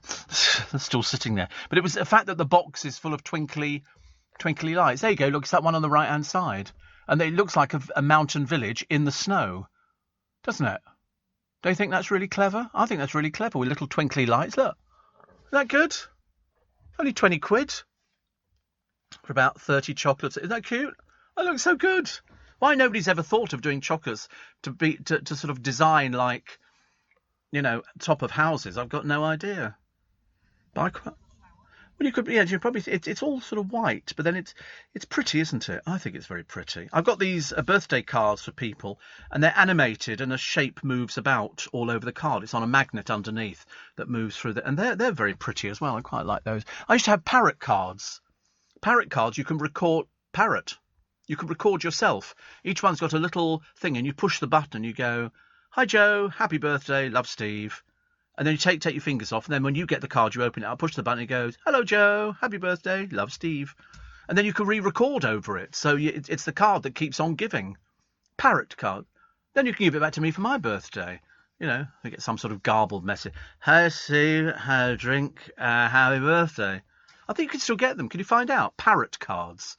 You know, basically because they repeat what you say. But I bought loads of them years and years ago, and I remember thinking, that's a good idea, isn't it? You could do sort of little personalised messages to people. They might, there you go, difficult to find parrot cards. Parrot, a bit difficult to find, actually, isn't it, really? There you go. Oh, Mimic Me voice recording units. Double-sided bird breeding record card. My God, honestly, there's so many different things. Yeah, send us a link if you can find it, please. We can't be bothered to find it ourselves this morning. We're very lazy. Roger says the Buenos Aires flights by Qantas are scheduled ones. The Antarctic ones are chartered at 16,000 feet. They go from Melbourne, Sydney, Canberra and Adelaide. There you go. It's good, isn't it, really? And Steve. Marion says LBC Brexit stopped us staying anywhere in Europe for longer than 90 days out of 180. Yes, there's loads of Brits having to come back. Because loads of people go out there. I don't know what they do, but it seems to be a certain person who wants to go and live in Spain. You know, generally it's sort of people. I've had all sorts of strange people on their motorised little trucks and everything else as they whiz around on them. Completely off their trolleys, most of them. Champion of the world, yes, it's Tyson Fury. Who cares? He could beat anyone in history. Riveting, but he's so dull and so boring. Britain and the EU have agreed visa-free travel for short visits. So that means that UK passport holders can spend up to 90 days in its Schengen zone during any 180-day period. So there you go. So you can make a 90-day trip to any of those, like Bulgaria, Croatia, Cyprus and Romania, and still not use up your 90-day allowance. The same is true of Ireland, which allows unrestricted travel from the UK as part of a common travel area for British nationals. Wow. But there's loads of people heading back. Loads of people heading back. You know, from 2022, we haven't got the exact dates yet, you'll have to buy a visa waiver for holidays and short stays in the EU. It's not a visa, but a permission to enter. It'll cost you £6.29 and it'll be issued under the European Travel Information and Authorisation System, similar to the ESTA permit currently required to visit the US. And there's somebody here says, I usually spend more than 90 days in the EU over a 6-month period of a tourist. Will I be able to with a visa? Probably not. Probably not. So you have to be careful because you could be fined all over the place. You don't want to risk that, do you? It's bad enough as it is. Bad enough as it is. So Bojo's gone off on holiday. He seems to be fairly happy. Why not? He's entitled to one. And Jessie Nelson's split from Little Mix has taken a sour turn after remaining members of the band have unfollowed her online. Because, I mean, she's still going around there, you know, doing all the things she claimed sent her round the bend, which is hardly wearing any clothes, having to be thin, and you think to yourself, these people live in this dream world, don't they? It's a dream world. I mean, you know, all appear to have removed her from their following tabs on the social media site. Even an account belonging to Perry's dog Hatchie cut its links. And then Jessie was accused of blackfishing in her new video when a white person uses black culture to further their career. Because I think she's got all sorts of people on it, which means that it's obviously not her, but I mean, we've waited long enough for this. Money must be running out by now, I would think. And it's a shame, really. It's a shame. She herself had unfollowed everybody on Instagram ahead of her big release. She quit Little Mix last December after 9 years, citing the strain on her mental health. And here she is doing exactly the same thing. Exactly the same thing. So having learnt zilch. But never mind. Hollyoaks is the murder capital of UK soaps. More people die in Hollyoaks. No, apparently not. It's Chester, the fictional thing. They've seen 85 slayings in 26 years. Weatherfield had 36 killings in 6 years. I mean, there you go. What's a killing? Emmerdale has seen 43 and EastEnders in Walford 42. Mind you, I suppose if you had an allotment and you knew any of the people in EastEnders, you'd want to top yourself, wouldn't you, out there, I should imagine. I would think that'd be it's the most depressing soap. But I didn't realise that, you know, if you get Hollyoaks, I didn't think Hollyoaks was depressing. I just thought it was a bit, I don't know. Dirty Den he killed twice. He was killed twice. Oh, of course he came back. I forgot about that. And then he did die in real life. Yes. How funny. Well, it's not funny at all, actually. But but they did that in soaps. If they like a character, they'll sort of kill them off. Then they go, just a dream, like Bobby Ewing in the shower. Do you remember? They went there. Hello, princess. Oh, my godfathers. Yeah, Pauline's back again. Oh, I don't know. No, Dot. That cigarette that she permanently had in the laundrette. Most of the clothes in the laundrette must have absolutely stank of cigarette smoke. Mind you, we never saw her doing anything, did we? She would sort of sit down there with a fag on and a cup of tea and go, well, I don't know, Pauline. You know, it was all good stuff. Dishing out advice to anybody who would listen to it. I thought it was lovely. Jackie says, isn't Carrie too pregnant for flying? Oh, I've got no idea. I don't think so. I mean, they would have checked this, would they not? Steve, Gary and Barbara, we've escaped Derbyshire and now listening to you in Rhodes. Rhodes? You're not sitting on a road, are you? Or you mean Rhodes? Rhodes, that one. Only here for a week, but nice break from gloomy UK. I know. They said it's going to be very cold here shortly. They reckon it could plummet to -10. -10? What are we going to do? It'll be thermal knickers by the weekend, I'm telling you now. I bought a scarf the other day. I mean, it was a heat wave last week. I mean, we never got a heat wave, did we? It was just rained and it was miserable and everything else. I wish I had a window in the studio. I might bring in a chainsaw one morning and sort of cut one out the wall just to see what pops up the other side. Yes, the office the other side. This used to be all of Capital Radio's little booths for doing all their sort of voiceovers and stuff like that. Capital Radio and all that kind of stuff. It was all very exciting, you know, LBC. And then it was turned into the Steve Allen Memorial Studio, which is lovely. No, he's not quite there yet. I wonder if I'll get a plaque when I eventually go. Oh, they've got the plaque ready. Somebody pinched my plaque. Somebody sent me in a plaque. And it was Steve Allen broadcaster, blah, blah, and somebody pinched it. You're saving it for one of those days that we need. Steve, how much is a pint of lager in the UK these days? Pete, don't ask me, but I'm reliably informed it's a £5. It's a £5 for a pint of lager. And he says, I heard a guy on LBC say it's cheap to eat and drink here in Spain. My golf pals choose where we drink because they think £2.50 is expensive. That's £2.33, says Pete in Costa Blanca. £5 here. I mean, that's London prices. I don't know what it's like out of London. Probably a bit cheaper, I should imagine. You not think so? I don't know. I've never drunk a pint. I don't think my little hands could even hold a pint. Never been out of London. I've never been anywhere, actually. I just go from here to the bus stop. That's about as far as I go. Bit of a trip for me in this day and age. But no, it's a £5. Somebody else will be going, a £5? Are you mad? Jill says, isn't the village of Midsummer the murder capital? Midsummer murders? No. Cabot Cove's the best place for murders. Every week somebody dies. Every week somebody is murdered in Cabot Cove, and Jessica Fletcher comes riding to the rescue because she knows everybody in Cabot Cove, and it's lovely. I went to Cabot Cove. It's part of the film tour. How many murders in Midsummer since it started? Oh, I don't know, 125 or something? 395? They'd have to fence that place off. That is too dangerous for... And still people go there, don't they? Are they mad? This is LBC. Just looking at the online footage of this erupting volcano on La Palma, and it's at its most dangerous at the moment. I mean, the lava is pouring out, and there's a tree in the middle which caught on fire. It looked a bit like sort of a moving firework. You've never seen so much lava and the speed in which it's coming out of the volcano. And this has been, what, how many weeks now?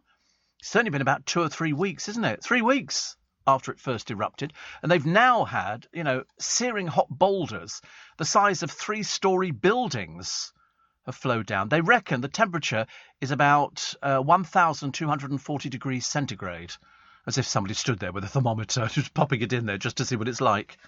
21 tremors recorded on Sunday, the largest being 3.8, shaking the grounds in the villages of Mazo and El Paso. Frightening. When you look at the speed of it, it just is unbelievable. It really is.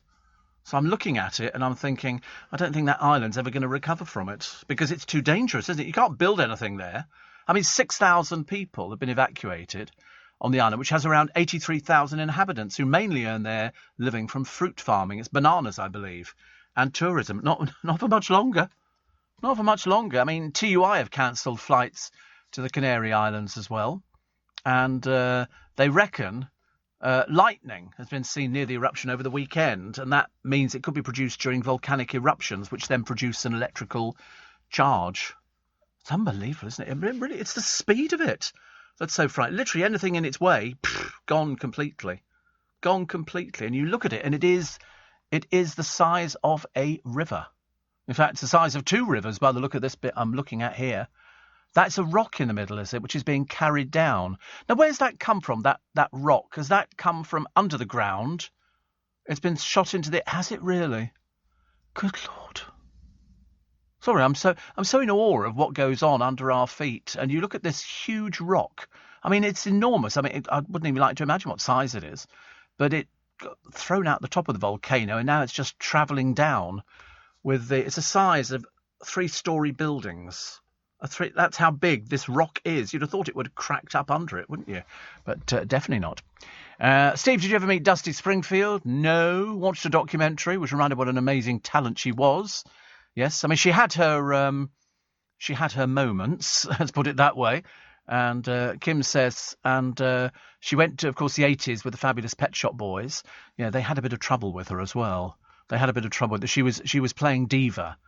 And it was a bit of a shame, really. She also was signed up to Peter Stringfellow's record label. He had a record label at Stringfellows, and she was playing a bit difficult then. There was a fabulous book, Vicky Wickham, I think, did it on her.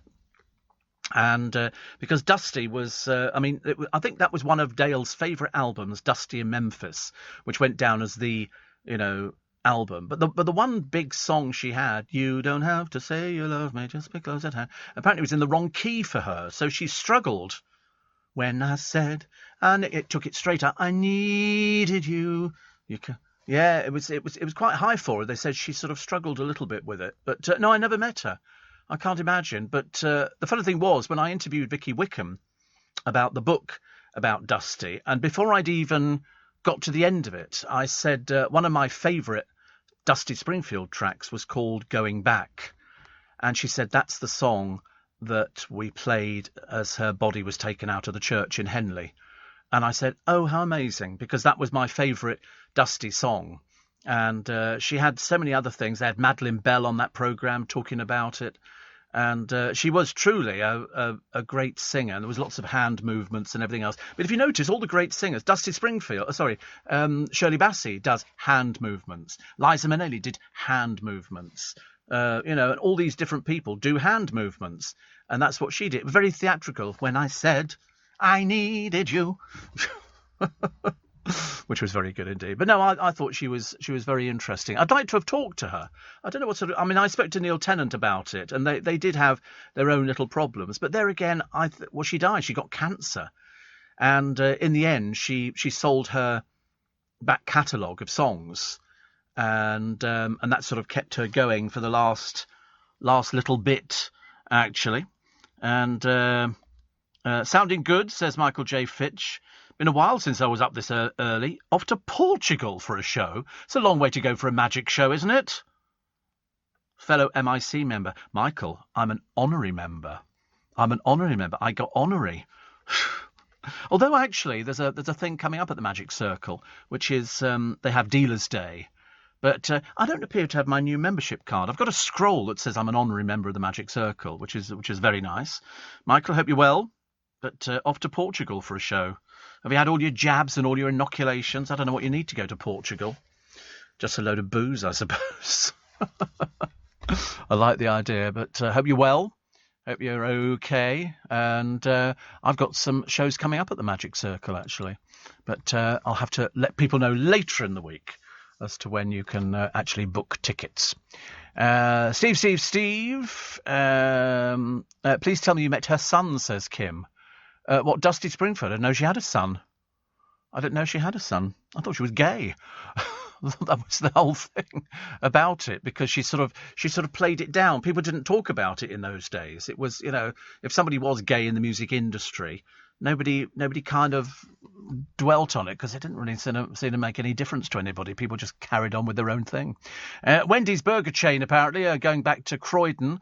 They're fitting out an old Barclays Bank branch in George Street. I like Wendy's. Given the choice, I mean, I could even eat one at this time of the morning.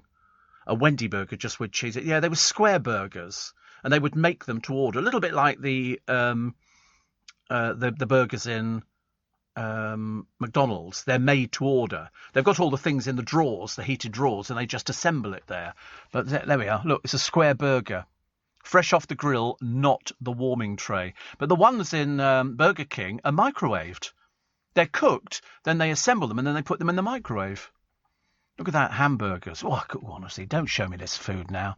Look, a bacon cheeseburger. Yeah, look at this, Dave's Triple. Dave's Triple. That sounds nice, doesn't it? A Baconator. Cheeseburger. Oh, I nearly took it back, actually. It was too late. I was on the train.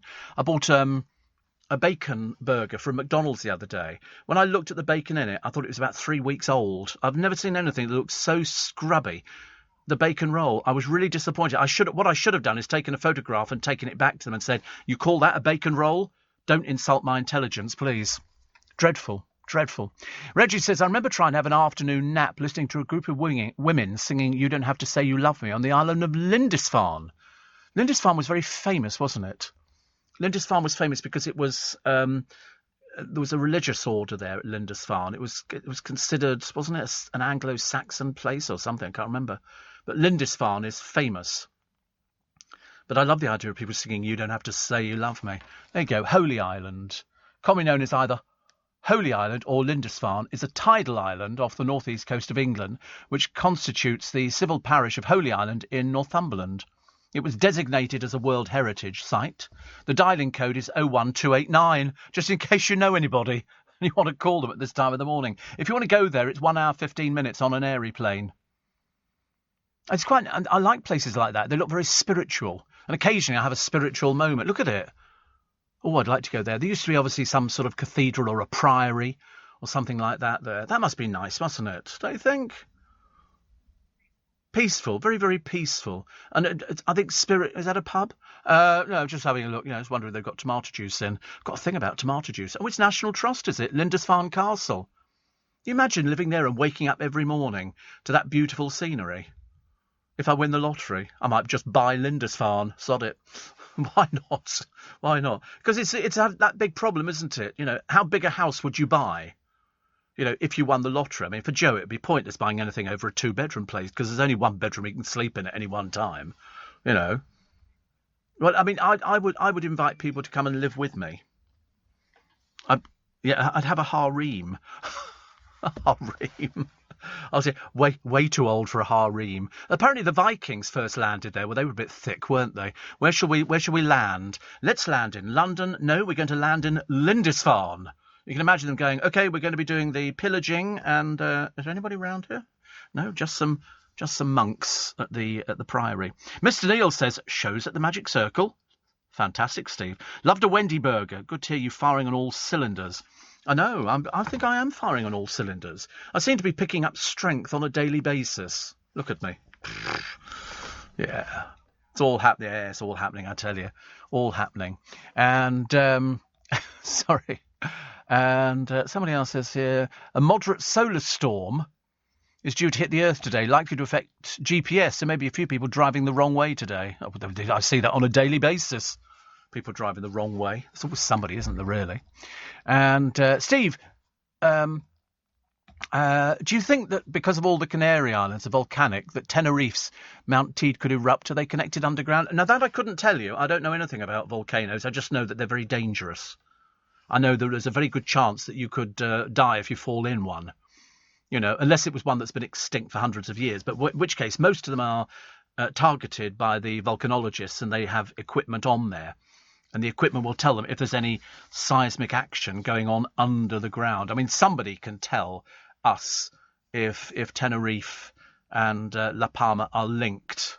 I know Tenerife, all the way down the middle of the island, there's all these volcanoes, but because they offer you a camel trip up a volcano. Very exciting. Not. What sort of magic do you do? Magic that impresses. Magic that impresses. Yeah, rabbit in a hat, elephant, that kind of thing. Not like Michael J. Fitch. He does things. Actually, I still buy on a very regular basis. And Michael probably does exactly the same. Anybody who's into magic buys a lot of stuff, especially now with the internet for all these years. You can go abroad, you can go to all various different places that do specialist stuff. And some of it's, I mean, admittedly, I bought some absolute rubbish over the years, which I think any magician would always admit that they've got a box full of stuff. They think, oh, I was taken in by the description of what it is. But I bought some fantastic things, some very, really clever stuff. Certainly impresses me. I love watching people doing it anyway. I can sit there and watch somebody doing something with their hands in front of me for days. Funny that, isn't it, really? Leading Britain's conversation, LBC. Michael J. Fitch says, it'd be great to catch up soon. I'm in London every Sunday working for Gordon Ramsay. It's nice, isn't it? The show in Portugal is for Graham Gooch's golf tournament. Are they flying you out there to do a gig out there? That sounds quite nice, doesn't it? I quite like the idea of sort of people sort of flying out to a venue, doing, their act. Because most people who actually are professional magicians have either been flown out anywhere. Yeah, I got flown out to interview Julie Andrews.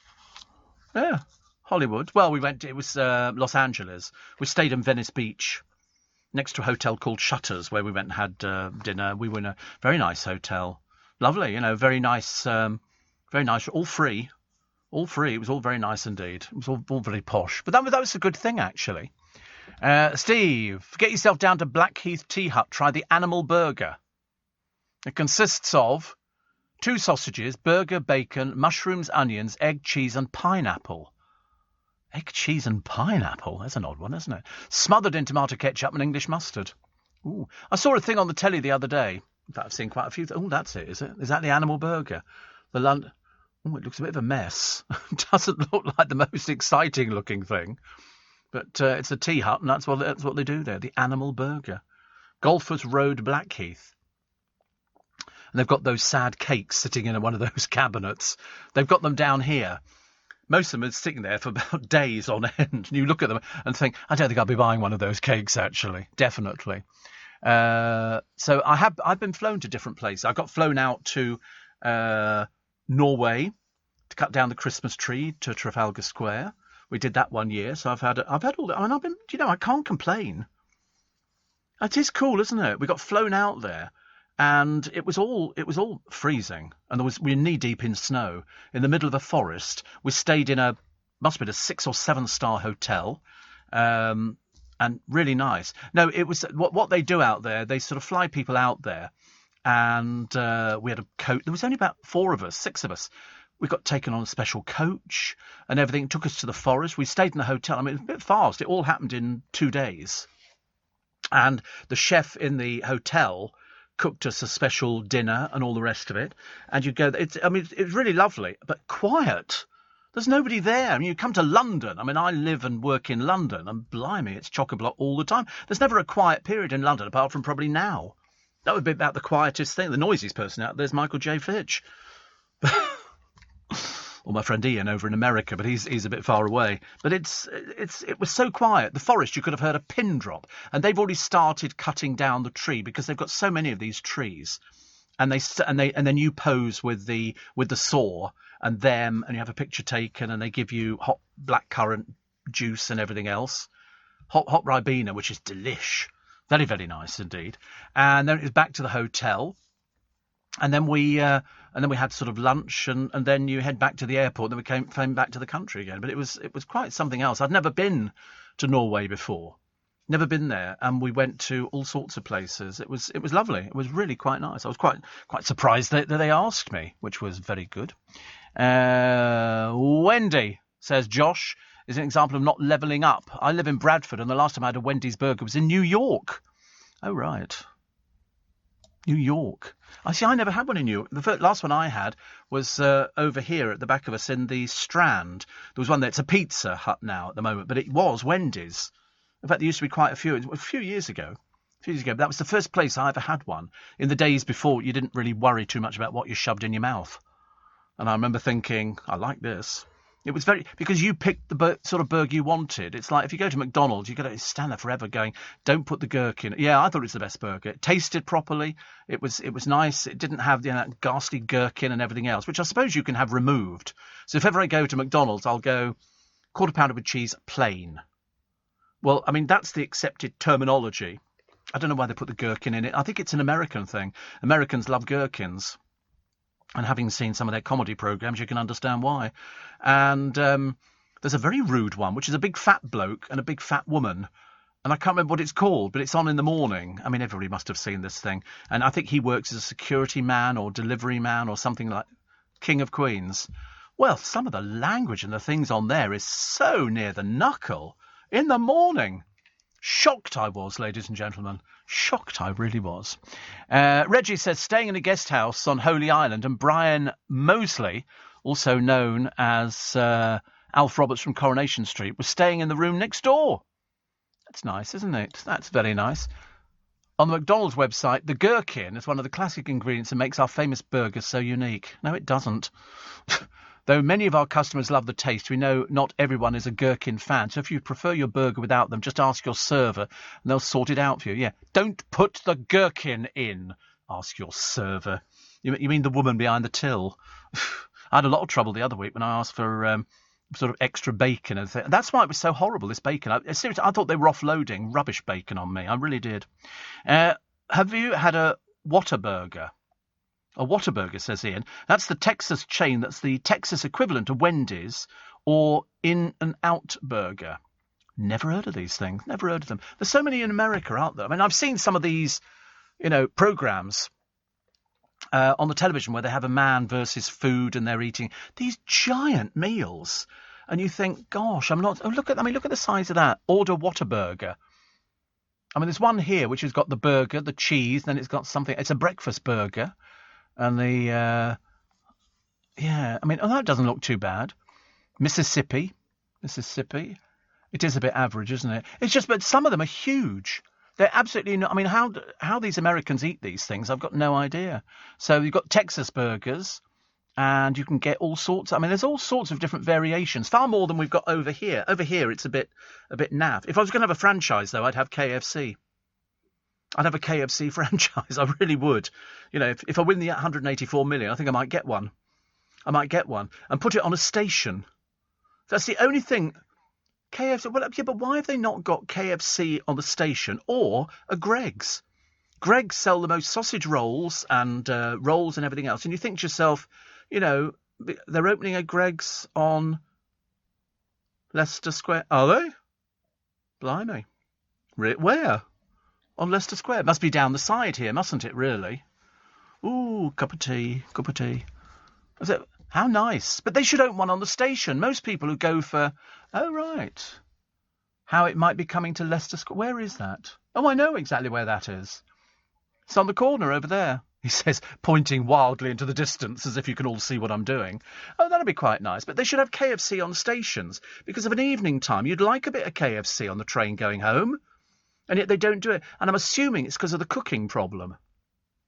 Because you've got to put all the air conditioning units in and everything else. And I should imagine the stations are a little bit prissy about things like that. Well, Burger King do it, yeah. Yeah, well, I don't know. I mean, to be honest with you, I mean, if you could open up a mini KFC, you know, which has got all the food there, that'd be lovely, wouldn't it? Bring it all in and cook it. You only need a couple of their fryers and you could do it, because it's pressure cooker cooking. I've sorted it all in my mind, because I think I'd be really popular. KFC, you know, we could do a sellout every day. Stella says, Steve, what is going on? The media is saying we won't have any turkey at Christmas. Pigs are going to slaughter, but we've got no petrol. Help. Oh, there's going to be loads of turkeys. Listen, I promise you there's loads of turkeys. I've spoken to my friend Stuart, and he said, I said, any problem with turkey? He said, no. They haven't said any problems. I spoke to Paul Cooper about the Christmas tree and the shortages. No, pumpkins everywhere. You can't move for pumpkins, you know, and he's got his own van, so he goes out there and collects things. And the trees he'll be going out to collect. So what they're doing is they're doing scaremongering. That's all it is. Apparently, Andy Peters says, Steve, Honest Burgers are the best in the UK. Honest Burgers in California. Out. Are they over here then? Are they Honest Burgers are here? Are they really? Well, there you go. Where's Andy? Don't tell me he's on Lindisfarne this morning. I couldn't bear it if Andy Peters was on Lindisfarne. I bet he's getting up. Today will be one of those long days. Honest Burger. Where are they? And you can get these, can't you? Oh, dear. Don't show me all this food. Do they do takeaway, or is it just sit down and eat in?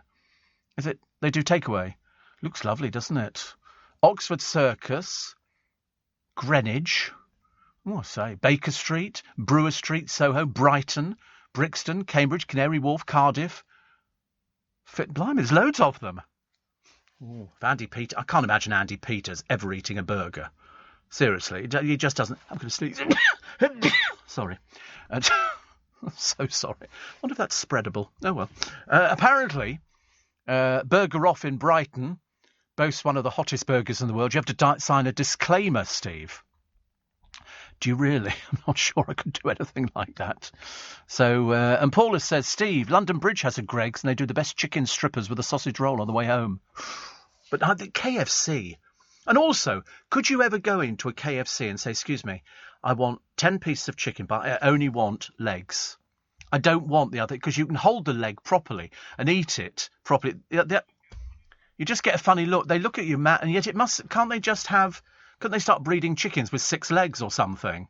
Yeah, I just want drumsticks. I don't want anything else. And yet you can't. You have to have a mixture.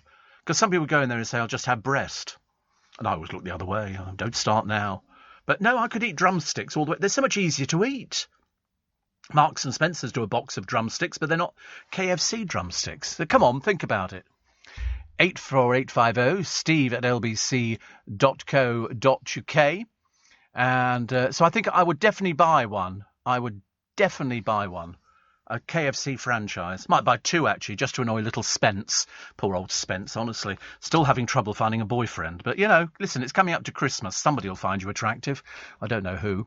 Our turkey farmer has confirmed no issues with supply, says Kevin the restaurateur. The only difference this year is people ordering early. Yes, but I mean, so much of it, Kev, as you know, you can buy the vegetables and freeze them, or buy them frozen, or just make them and prepare them and then put them in the freezer. You know, that's the way forward, because we discovered the other day you can freeze mince pies, just not in the packaging they come in. Take them out, put them in a Tupperware box, and freeze them, and that will work. I don't know why. I'm just telling you what the facts are, right, Joe? Start on me this morning, pal.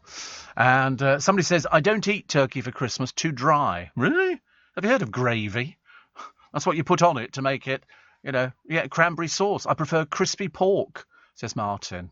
Oh, no. I mean, you can still have Yorkshire pudding, but, you have it, no, turkey. I'm sorry. Turkey. It's as simple as that. No point making it complicated. And you put gravy on it, which is nice. Apparently, there's a burger place in Chicago, says Ian, where all the burgers are named after metal bands. The heavier the band, the hotter the burger. So if you order a Black Sabbath burger, you're okay. If you order a Cradle of Filth burger, your mouth is on fire. What's Cradle of Filth? I don't even know what that is. Is that a group? Or something like that? I don't know who these beat combos are. I've got no idea. We all want to do our bit for the environment, but there's one way you can do even more. Leave a gift in your will to the Royal Botanic Gardens Kew, and your donation will support our research into preserving vital plants and fungi, helping to halt biodiversity loss and fight climate change. Despite the problems we face today, you can leave the world a better place. To find out how you can leave a gift in your will, visit kew.org/gift-in-will. This is LBC. It's Monday morning, it's LBC, and again I say thank you for Friday and for selling out the show at the Leicester Square Theatre in under an hour. We seem to be holding a record, actually, for selling out shows fairly quickly. And even I was surprised. Because when you look at the map of the place that you're selling out, it was so interesting. The next one, I think we could either be at Wembley or the Royal Albert Hall. We could definitely, yes, or the O2. Steve Allen does the O2. Or failing that, where's that nice one over the Royal Festival Hall? That's quite a good little venue. Royal Albert Hall would be a good venue as well. Can you imagine? I'd quite like to come up on an organ and just rise out of the stage. That'd be quite a good thing, wouldn't it? I always wanted to do something spectacular on all of the shows about walking on, but and at the Queen's Theatre I fell into the lights, which didn't really help. No, I didn't know, not deliberately at all. I just fell for it. Was supposed to be a giant jukebox. I can't remember. Jan will have to tell you. But or failing that, I'll just come in on a zip wire or something like that. I always wanted to sort of arrive in on an aircraft that came from the sort of the back of a hall or something like that. That'd be quite exciting. No, it wouldn't work in the Leicester Square Theatre. I'd be taking the tops of people's heads off, I'm afraid. Costco have some lovely sliced turkey, which is able to freeze. Yeah, I mean, you can buy all sorts. There's no shortage of this stuff. With Costco, you don't even need to worry about it. They've got their own lorries. They've got their own drivers. They deliver all this stuff. I don't know why people are getting so sort of worried about it. Steve. In-N-Out Burgers is a California specialty. Wendy's is still better in the Midwest. Culver's is the best. Well, I like the idea that Andy Peters has told us these things are all over the place.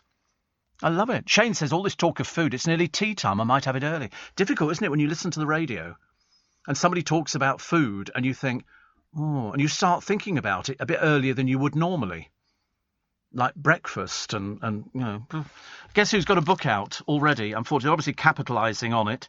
Rob Beckett, published on Thursday, called A Class Act. I mean, I suppose he's capitalising on the fact that it could all be finished next year. But he's touring at the moment, and people are always persuaded to do their biographies. I think you can only do your biography when you're nearing the end of your life.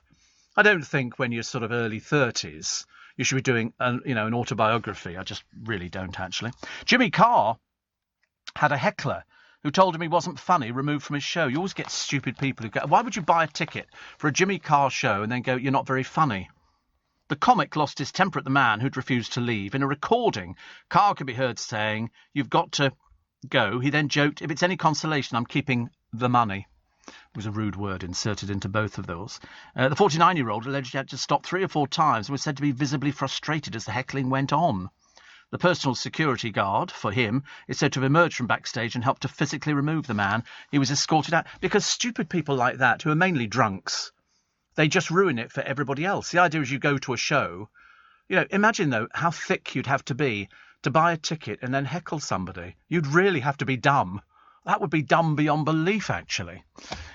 Indigo is a good venue at the O2, says John in Smithfield. Yeah. And somebody says, lovely to hear your cheery, positive voice this Monday morning after all the doom and gloom in the news over the weekend. We need you to keep our spirits up, says Irene. Oh, God knows we need to keep the spirits up. I'm determined to keep it going over the whole of the Christmas period, definitely. I mean, as far as I'm concerned, it doesn't cost anything to be sort of cheery and upbeat, even though I've said at the beginning of the programme, it does seem that we're just collapsing like a huge pack of cards. You know, no petrol, no delivery drivers, a shortage of doctors, you can't get to see a doctor, some of the shelves are empty in some of the supermarkets, and you're thinking, how much worse can it get? And prices going up. Gas, I've just had a thing from my gas people. It's going to cost me an extra £90-something this year, they've estimated, which will be interesting. Don't know how they're going to manage that one. But the good news is Harry and the other one are still stuck in America, so that's fantastic. As long as they don't come back, we don't need them, thank you very much indeed. The Queen put on a brave face amid the royal rows. She was pictured being driven from Windsor Castle to All Saints' Chapel in the grounds of Andrew's royal lodge. I don't know why they have a chapel in the middle of Windsor Castle. I mean, she could get on a skateboard and go down the hill and just nip in. Don't have to take a car there, which they do. I mean, she's appeared at church for the first time. She had private prayers inside Windsor. I mean, wonder what she prays for. Where'd you begin? Petrol. Do you think she's ever bothered about that? It says here there's no petrol. We've had no trouble. Oh, yeah, you just don't ever imagine she'd have anything to sort of complain about. And apparently Prince Andrew was banned from a lavish banquet with Charles and senior royals in a fresh snub. A source told The Sun it's a fall from grace. Do you think he's going to get the opinion very shortly that nobody likes him? He just isn't popular. It's as simple as that. What else? Oh, so the Queen, first time since the Queen's been to church since March. But I wouldn't mind, but inside Windsor Castle there is a little chapel, and there is the one halfway down the hill, which is where, mind you, I suppose she didn't go there because that's where Philip is. Philip is resting in the crypt there. When they had the funeral service at St George's Chapel, would that sort of put you off a little? I don't know, actually. I mean, she seems to have made remarkable recovery. Seriously, you know, judging by everything, and if you've got the attention of the world on top of you, you know, it's a difficult one. Who are fashion icons? Give you a clue. Del and Rodney. They're fashion icons, apparently. For whom, I can't imagine. But according to the Style Bible GQ, Del Boy Trotters' sheepskin coats and Brother Rodney's camouflage field jackets are ahead of their time. Don't be so stupid. OK? Don't be so stupid. They weren't ahead of their time at all. I've never heard such rubbish. It really is quite ridiculous. Although recorded for the most part in the 80s, Only Fools has the look that is weirdly modest, GQ says. Oh, God, there must be an award ceremony coming up with GQ where they sit there. You know, I do have a camel coat, yes. I'm ahead of my time. What was that line from? You and your dream coat ahead of your time. It's taken from Joseph in the Technicolor Dreamcoat, isn't it? Yeah. Go, go, go, Joseph, you know what they say. Go, go, go, Joseph, you know what they say. Tra-la-la, Joseph, you're doing fine. You and your dream coat ahead of your time. You see, I always wanted one of those coats that Jason Donovan wore in Too Many Broken Hearts. And it was a red, like a camel coat. And I remember looking at it thinking, God, that looks like it. But you've got to get exactly the right item to wear underneath it. You can't just put anything on. That's when it starts looking a bit naff, I'm afraid. But I quite fancy that idea. I looked at it when he did Too Many Broken Hearts in the World. There's too many dreams can be... Oh, perhaps it was another video he did. No, I'm sure it was Too Many Broken Hearts. Donovan, red coat. Perhaps they've... Yeah, it was a long coat. Long coat. Yeah, no, it wasn't that one at all. No, that's the wrong... I don't know. Perhaps I'm having one of my breakdowns again. It was definitely a red coat, because I remember thinking, that's nice. I have got a camel coat. Real camel. Oh. I needed that cup of tea this morning. I really did, actually. The set was a giant jukebox. Stage management asked me to make sure nobody stepped on the lights. You broke one, then John stepped back and broke another. Miss Popular, I wasn't, says Jan. I almost fell into the blooming thing. They just had, it was lights at the front. It was a giant jukebox, and it was sort of coloured gels over the top of it. Honestly, it was just a disaster. But it doesn't matter. Steve says, Marty, we love Jimmy Carr on TV, but voluntarily a few years back he was rubbish that night. Very disappointed. Very disappointed. The trouble is, if somebody heckles when you're doing a stand-up routine and a comedy, it just ruins everybody else who wants to go and enjoy that particular comic that you've booked for. It's like going to see, I don't know, can't think of anybody else actually, Rob Beckett or anybody like that, and somebody starts going, you're just not very funny. All right, it's a great heckle if you're sitting in a pub when you've had a couple of sherbets, but if you're doing it in front of, 10,000 people, they're all going to hate you more, Steve, that's it. I'm having a big fillet steak with steak accompaniments. Instead of chips, I'll do roasters. That's Christmas dinner sorted out, says Kim. Would love to see you rising out of the ground straddling an organ. Mind-boggling. I know. You always think of something different, don't you? It's supposed to you just pull the curtain apart and walk onto the stage. Doesn't quite work the same for me, actually. Have you got your glitter ball gin from Marks and Spencer? Silver one is lovely, so's the gold one. Are these the ones that've got lights in? They've got lights in their gin, I believe. See, I'm not a gin drinker. My friend John Warrington's a big gin drinker. He loves gin. I mean, whereas I couldn't get on with a gin if my life depended on it. Yeah, they've got... Oh, I've got that gold Prosecco there. Rosé Prosecco. I've never drunk Rosé Prosecco. This is a tenor. Is it nice? Oh, you've already tried it. Okay. You got some now? What, now? Can you imagine? Can you imagine if you actually had a drink first thing in the morning and you did a programme? Imagine what it'd be like. We'd spend all our time going... just be laughing your way through it. I didn't know they did Rosé Prosecco. The gold bottle's very nice. Tenner, which actually it could be a lot cheaper than that. I'm sure they could do it. And there's one of their sort of snow globe type things. And it's got... That's rum, is it? Oh, right. I'm not sure about the picture on the bottle. It's a little bit odd, isn't it? Has anybody ever thought about examining that one before in Marks and Spencer's? Dear me. Leading Britain's conversation. LBC. Nice to have your company. It's Monday morning, start of the week. I know, miserable, isn't it? Depends what the weather's going to be like. We shall find out in 1 second. When You Come Back to Me was the Jason Donovan song where he wore the red coat, which I liked so much. And I never get it. Sunny intervals and a gentle breeze. 16 degrees today. Sunny intervals and a gentle breeze. Okay, that's fine. Tomorrow's 17 and cloudy. Wednesday, 16 and cloudy. Thursday, 17 and cloudy. Friday, we plummet down to 15. Saturday, 15, cloudy, a little bit of sunshine. Sunday, 17. Monday, we're back with the rain, and it goes for Tuesday as well. So you get the rain. I mean, we can... Listen, it's only rain. People go, oh, I don't know. I mean, you can go and buy an umbrella. You have to do things like that. Sorry, heating on? No. I'm not cold enough yet. I'm not cold enough. I mean, if I'm cold, I put a jumper on, but I haven't even bothered doing that at the moment. The only thing I have done, I bought one of those, they're called throws, and they've got them all over the place. They're ever so cheap. They're like 15, 20 quid or something, and it's like a big thing, and you just sort of drape yourself in it when you're watching television. That's quite nice. I've got one in red and gold. It's not camp, and it's not. No, it's not. I don't think I could cope with glitter. That give your legs funny marks. But no, it's nice, and I thought it sort of kept your legs warm when you're sort of sitting watching television. Steve says, Mr. Neil. Here we go. They did breed a 6-legged chicken. Nobody knows what they taste like. They couldn't catch them. Da da da da da da. You're barred. You'll never work ever again. I like the idea. Why can't you just have drumsticks in a KFC? I don't understand what the problem is for them. Yeah, let's get the Colonel on the phone. Oi, Colonel, come on. I appreciate that some people want different bits and pieces, but I'd rather just have drumsticks. I think they should do a special party barrel with just drumsticks. Can't be that complicated, can it really? So, here we go. Coffee shortage soon. Christine sent me this picture here. Panic buy here. Which is quite a good thing, isn't it, really? They're just trying to drum up support, going, quickly, buy coffee, buy coffee. I haven't bought a coffee in a coffee shop for ages. I have bought hot chocolate, though. I have bought a hot chocolate because I quite like a hot chocolate. And I like it with a Starbucks do a Marmite and cheese panini. And that's it. But it shrunk beyond belief. It used to be a good old handful. And now it's a piddly little thing. It's very disappointing.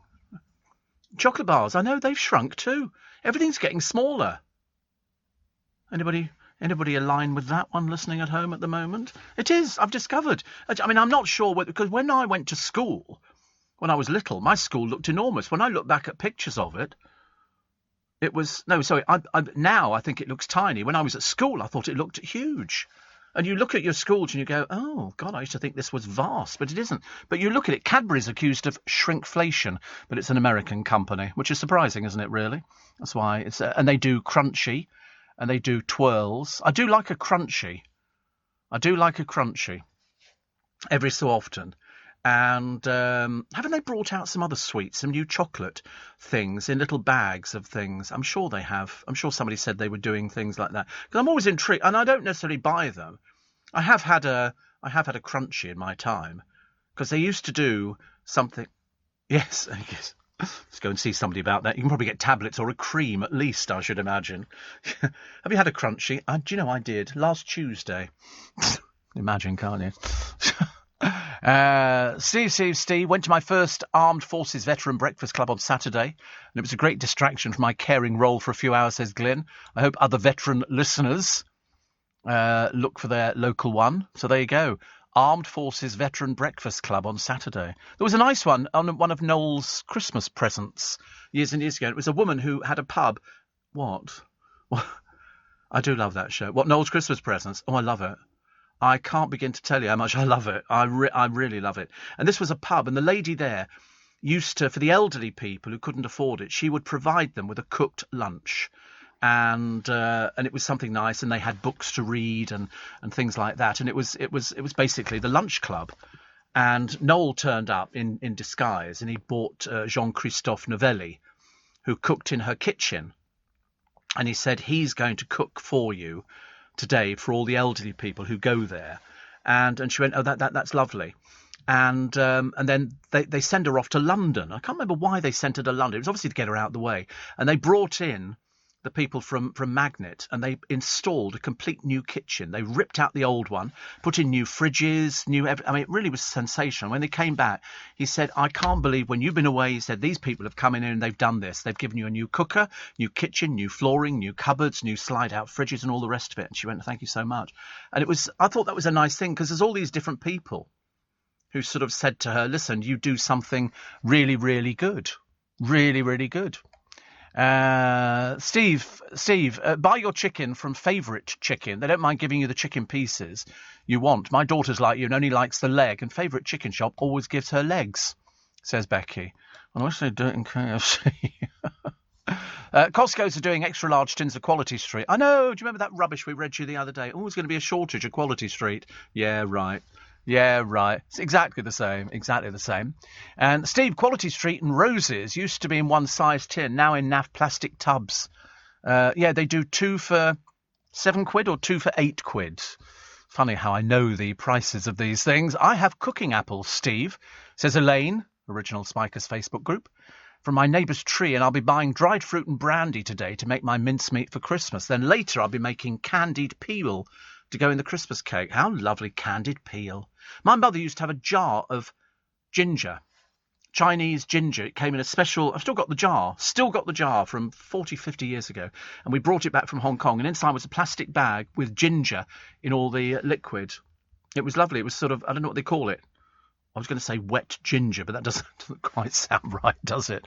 But and Elaine says, I love Christmas. This year is going to be brilliant. There you go. Nestle have again reduced the size of its Quality Street tubs, taking 70 grams off the weight for Christmas 2019. You know, they used to have 720 grams of chocolate. Now it's 650. Bit naughty, isn't it, really? And they don't seem to use metal tins. They use plastic tins, except the big ones in Costco, which are metal. And I quite like those, actually. But Nestle said feedback from shoppers suggested a keenness for a higher ratio of chocolate. Oh, for goodness sake, grow up. What a load of old codswallop they do. Our customers said they wanted less chocolate in the tins, and they're happy to pay the higher price. You must think we fell out of trees or something, honestly. But I like the idea of actually making your own dried fruit and brandy and apples and stuff like that. My mother used to years ago. Because when we lived in Yorkshire, we didn't have any shops. There was a little shop that came round locally. There were no supermarkets or anything like that. We didn't have those. You'd have the corner shop, and if they didn't have it, you made it. So for Christmas, my mother would sort of take the apples off the tree, or those that have fallen on the ground, and she'd sort of cut them up, and she would freeze them, or she'd turn them into chutney and stuff. Everybody did everything, wrapping apples up in brown paper, so you had them for Christmas morning. I can't remember when self-service... Well, I tell you when self-service first came in, it was Mac Fisheries. That was our first one, which I think was a branch of the John Lewis Partnership. I might have got that wrong, actually, but it was Mac Fisheries, and that was the first one you walked around with a trolley. Up until then, it was the corner shop, the Liptons, and place... Well, you'd go to the corner shop and go, can I have 3 slices of this ham? And they would take the thing off, put it on the bacon slicer and give you 3... Yeah, it did take forever. It did take forever, but it was like watching that Arkwright programme where he's got the corner shop open all hours. It was like that. You went in there and you picked up your loaf of bread in the morning and a large bloomer. You can see it in most of the comedy shows with Audrey Forbes Hamilton. She go to her local shop and she goes, I'll have a pound of bananas and a bloomer. And they take the bloomer and they wrap it in paper and give it to you. And that would do you all week. Banana sandwiches, how lovely. And Steve, wagon wheels should be called wagon casters. They're very tiny, says Catherine. They are. When I was little, a wagon wheel, you couldn't get it in your mouth. They were like the size of your face. And then all of a sudden, everything's got smaller. Very depressing, isn't it, really, honestly? And Steve, we have real staff shortages and vacancies in my sandwich shop at the minute and nobody to fill the roles. What is it that people don't want to work anymore? I don't understand why, you can't find people to do things. I thought people would be crying out to work in a shop, to work in a bakery or something like that. I just don't understand. It's very odd, isn't it, really? Very odd. Pharmacists will be able to write prescriptions under plans being looked at by the Health Secretary, Sajid Javid. Part of a scheme to cut the duties currently provided by GPs. Yeah, but if you're like me, you have a regular prescription and it just goes automatically. It's on the computer and it goes automatically to the chemist who make up my tablets and my insulin and everything else, which seems to be a system that's working at the moment, although you never know the way we're going. Also, a Bruce Lee lookalike hiding from the Taliban is battling to flee to the UK to make action films.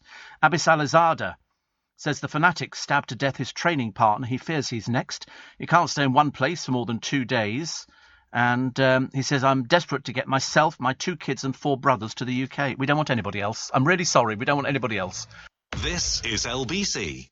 You missed the joke, Steve. Filling the roles. Yeah, we got it. We just wanted to see how many of you we could fool at the same time. And somebody says, for the show, why not come on stage dressed as Geronimo to say sorry for leading the calls for its execution? It was executed. It was executed. I didn't lead any calls. DEFRA had already decided. Nothing worse than a thicko at this time of the morning, honestly. For goodness sake, some people can't even read the news properly. So. What else we got here? Oh, yes, the nun. An 85-year-old nun, the elderly sister, was walking on the pavement when she was floored and had her bag snatched. The dazed victim realised her bag had gone as she was helped to her feet by a bystander. It contained mainly personal items, including keys, a silver medal, and the holy water. However, the bag was later recovered after the robbers tossed it away. The nun was targeted on the evening of November the 23rd, 2019. It's only just made the papers now by... Sorry. Lord above, honestly. It's one of those stories that just makes you want to sneeze, doesn't it? But anyway, the nun was targeted on the evening in 2019 by Matthew Goodwillie and teenager Adam Fenton, now 21. Fenton was identified from CCTV footage. They arrested him and found 30 bags of cannabis. Oh, one of those.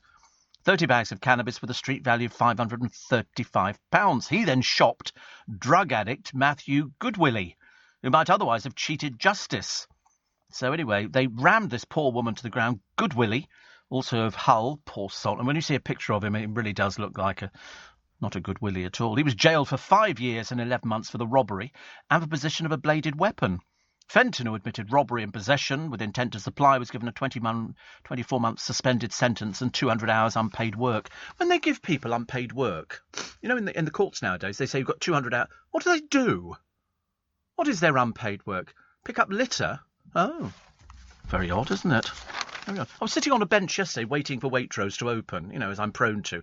And somebody, obviously, the night before had sort of obviously eaten their McDonald's on the bench and then just left the wrappers where they were, which I thought was rather strange, because then the road sweeper came past. He obviously thought I'd put them there. He obviously thought I'd sat there eating McDonald's, even though we don't have a McDonald's in Twickenham. You can't get it before 11. And it was just sitting on the bench. And he sort of looked in and, yours? He said to me. He speaks like that. Yours? And there was a bag right behind me as well. So it looked as though I was obviously eating McDonald's at that time, 10 o'clock in the morning, feeding the pigeons tuppence a bag, and putting all the rubbish behind me. Honestly, I don't know where we get these people from. Dreadful. 84850 steve@lbc.co.uk. My brother says, love to come to the Leicester Square show. Is it too late? Of course it's too late. We sold out in an hour. An hour. We sold out in an hour. Even I can't believe it. When I think about it, because we seem to have sort of thought about it for most of the programme, and it was the producer's brilliant idea. He said, let's do it in the last hour. I thought, oh, God, don't want to be left with egg on my face. But no, we sold out, and we sold out... we sold out really quickly. In fact, we were sitting here getting as excited as we did the very first time. We sold the tea towels, watching the seats disappear before our eyes and going, oh, there's still some seats there. Oh, wait a minute, there's some seats come back in because people hadn't checked out. And then people checked out, suddenly realising if you don't check out quickly, you're going to lose the seat. And now it says on it, sold out. But there is, you can join a waiting list. A bit like waiting for a bus, isn't it? In case somebody sort of can't make the show or something. But anyway, there is a waiting list on there. Steve, we used to go to the KFC on the Old Kent Road, and we always asked for drumsticks, and they always gave us them. Yeah, but would they do that? If I was asking for a party barrel of 10 pieces, can I have all drumsticks? Because I don't really want the other bits of chicken. They're a bit fiddly to eat. Whereas a drumstick's nice and easy, definitely. I'll try to find something in the paper. It's very dreary in the papers, as I say, because it's either sort of Tyson Fury looking a bit grumpy, fighting somebody for God knows what, or it's Snowmageddon. They're looking at minus 10 freeze just as the gas bills are going to rocket. Yeah, you probably would have had something already from them to say this is how we estimate your gas bill's going to go up next year. Can't wait. Alison Hammond travels the country looking at £10 million houses she can't afford. She said she's obsessed with looking at mansions on Rightmove and always goes to the viewings. You need to go to Knight Frank, dear, if you're looking for mansions. How much did Tyson Fury make from his £22 million? Yeah. Was it 22 million? Honestly, I don't quite understand it, actually. Did they get it from pay-per-view or something? How boring. What are people... You stayed up to watch it, didn't you? What for? What...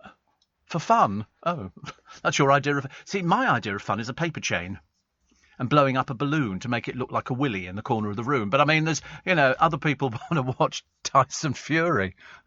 Steve, my mum's not talking to me, says Sarah, as I didn't manage to get tickets for your show. I'm on the waiting list. Do you think there is a my chance? There might be. There might be. You never know. You never know. Shoppers will find their weekly baskets getting lighter this winter.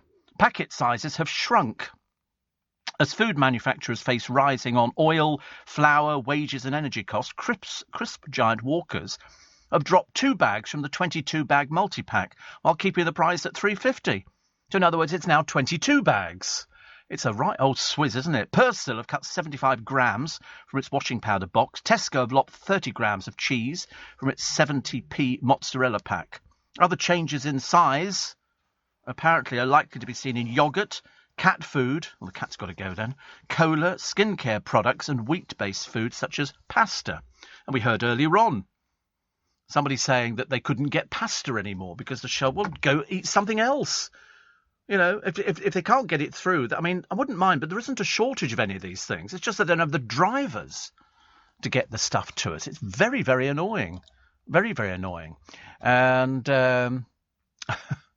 apparently the KFC said there's a shortage of drumsticks. That's why you get more thighs and legs. A leg is a drumstick. There can't be a shortage. You either got the chicken there or you haven't got the chicken. There's no shortage of anything like that at all. They're spraying Wonkaland, because they've got the new film Wonka being filmed in Lyme Regis, and because they wanted to look like snow, they've got a big hose out and they spray the sides of everything, which is really, really exciting. Here we go, Wonka, the upcoming musical, seen as a prequel to the 1964 one. Release date, oh, look at that, the release date is the 17th of March. Mon Amy's birthday. And it's got Timothée Chalamet, and he's the eccentric chocolatier. So it's coming out 2023. That'd be interesting. I don't know who I thought was the best one. But it's always, whatever it is, it's that, I suppose you have to find Oompa Loompas. I don't know why. I don't know where. They were very Oompa. I found them really quite scary. Little people with orange faces. I watched green hair and bright orange faces, like watching Chrisley. Have you seen Chrisley, that bloke in America who's camp as a row of tents, but he's got a family? Chrisley Knows Best, I think it's called. Have you ever seen it? Oh, you want to watch rubbish? That would be it. He's got a mother who wears the worst wig ever, and he's just odd, and he thinks he knows everything. It turns out he doesn't know anything at all. He doesn't understand how his kids operate. He doesn't understand anything. They can't still be making this pile of rubbish. Have you never seen it? They're still making it. Please tell me not. That's ruined the day. Have you ever seen it? No. You've missed nothing. He thinks he's the bee's knees and he's really clever. And he's always picking on his son. He's a horrible piece of work. And his daughter. But it's the mother. She's off her chump. She wears this ghastly wig. They tried to give her a tan the other. New series coming soon. I think he's an estate agent or something like that. Whatever it is, he's very peculiar. Chrisley. There you go. It centres around the lives of the Georgia real estate tycoon Todd Chrisley and his wealthy family. They're living in a poky old house, I'm telling you. If that's a wealthy family, somebody's having a laugh at somebody's expense. You know, it's dreadful. It really is dreadful. They do all sorts of things. But the son, he didn't like his... And he kind of talks like that. You know, I don't like your girlfriend. We don't like... And he talks that seriously. But at the same time, he's so camp... You can't believe that nobody's sussed him out. But they say a wealthy family. Obviously, I'm mistaking what the idea is. Wealth. You know. Steve. Another one here. So somebody else says I couldn't get tickets for your show, so I'm on the waiting list. Do you think Tyson Fury will now buy a better house? I don't think he knows what a better house is. It's a pokey little thing he's got. Have you seen it? Tyson Fury's house. God, blimey, I tell you.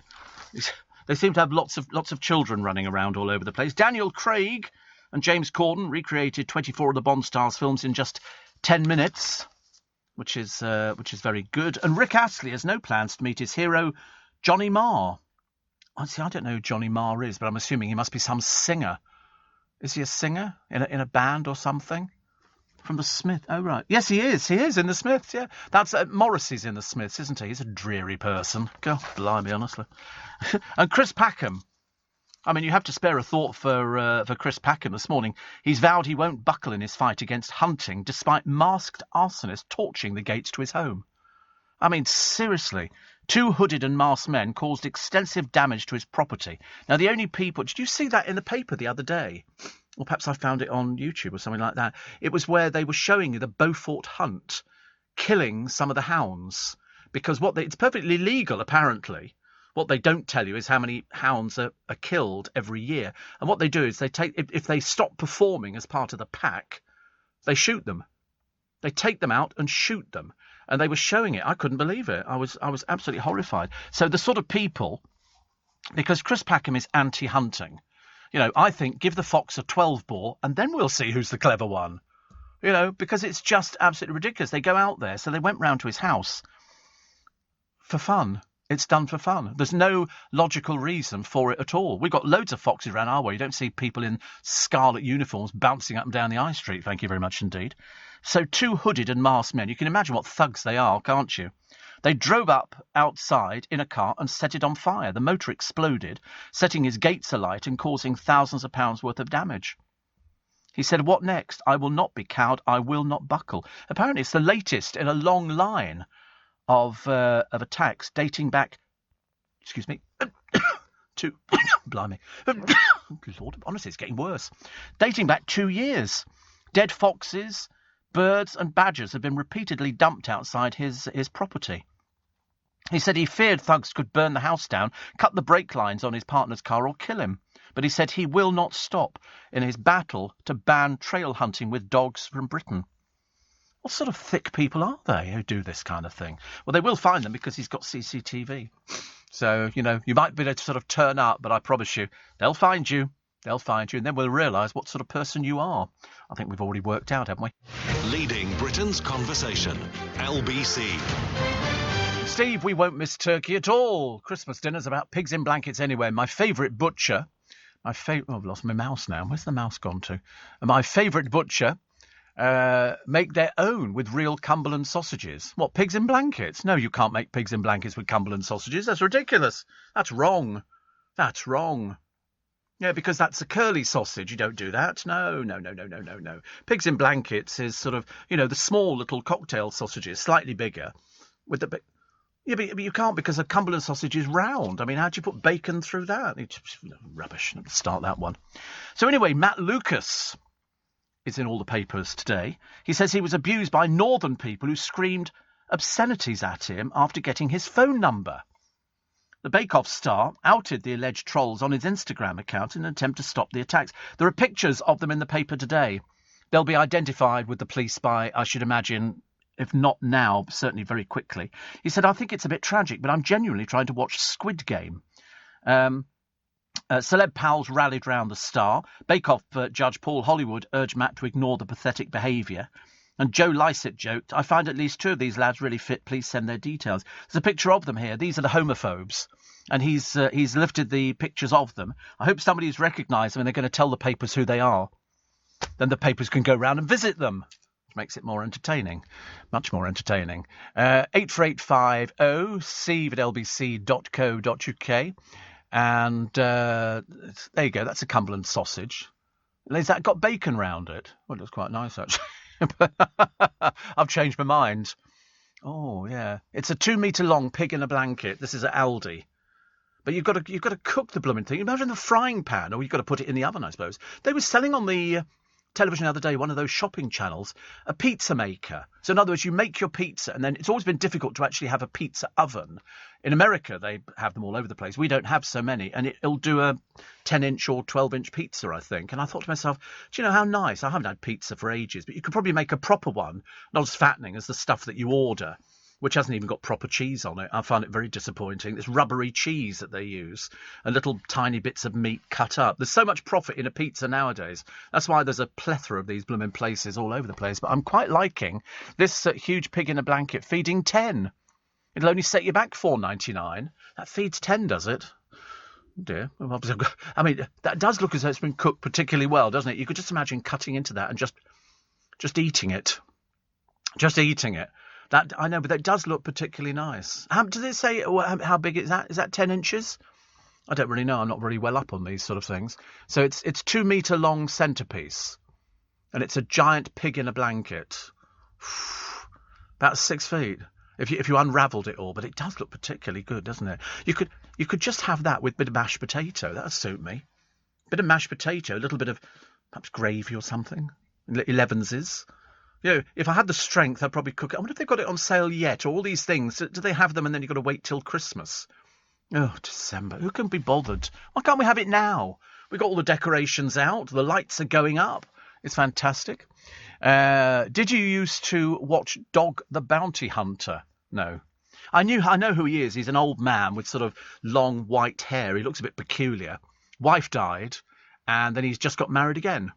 And he used to go round being a bounty hunter. He would sort of catch people who the FBI were after, or the local police force, and he would get a bounty for catching these people using credit cards. We used to have a driver years ago, Jim, and he used to be paid by the credit card companies to go, and they'd say there's somebody's using a credit card here, and he would go and retrieve it. Or failing that, he would throw shop squatters out, people who move into an empty shop, mainly around Christmas time, flogging tat. And then they don't pay any bills, and he would go in there, take their till out and change all the locks on the door so they couldn't get back in again. So, and he used to get paid for that. Loads of those sort of people. So in reference to the Dog the Bounty Hunter, did I ever used to watch it? Not really, because I never knew the time that the blooming thing was on. Simon says, nearly 2 hours of listening to you talk food is driving me mad. My burger craving 0625 is making my mouth water. Only 7 hours until the shift finishes. Nothing worse, is there? Nothing worse. And Paul says there's probably a shortage of Oompa Loompas these days. Just change them with the cast of Love Island. They're orange with weird coloured hair. Or but they don't have any talent. That's the problem, isn't it? That is the problem. So let's hope that Matt Lucas, and we arrest these homophobes. I mean, 4 of them are so easily identified. Somebody will be phoning up the local police saying, I can tell you exactly who that is, and he's saved their rants. So good for him. Go for it. Go for it. And Chris Packham, I don't know where he goes. He says, I'm just going to carry on, doing what I do. If he's anti-hunting, you're allowed to. But it's like the people sitting in the road, the crusties, as they were called by the Prime Minister. Sad, pathetic little people. Jeremy Vine had his home targeted by anti-vaccine people. There's a picture of the person who came up to the front door. They managed to capture him on video. And he says, I'm not at home at the moment, so these guys just served an anti-vax writ on my wife instead. They were polite, for which I'm grateful, little unnerved by the heavy breathing. They look a bit peculiar, don't they? You can tell they're a bit weird. So they turn up at his house. How peculiar, honestly.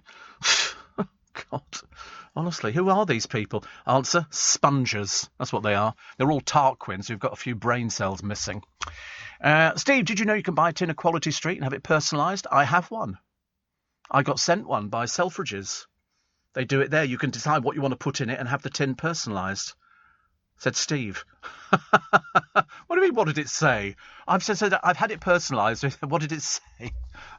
It's like, so you weren't in the Golden Girls, were you? You didn't play Rose. Good. Talking about Cumberland sausages, I bought a fabulous, quite large pack at Costco this week, says Paul. I want this other one. For $4.99, 6 foot of sausage with bacon wrapped round it. I'm assuming you could just cook it in a... That was last year, though. Might not be back. It is back, isn't it? I thought it was... Oh, and we don't know. There was an old article. Oh, I'm all depressed now. I've just cancelled everything else we're doing. I wonder if people will be going out to pubs and hotels this year. Down from Richmond Station, there's a pub. And they've already got their Christmas display in the window saying, book now for Christmas lunch. Because that's how all these places make a lot of money at Christmas. But it's so expensive. Seriously, it's cheaper to do your own Christmas lunch than go out to a venue.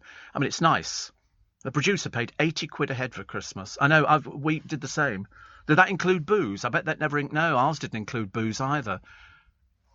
That's right, you got a complimentary glass of something that was loosely called fizz. And then you sat at a table. And because they get overbooked, they put marquees at the back of pubs.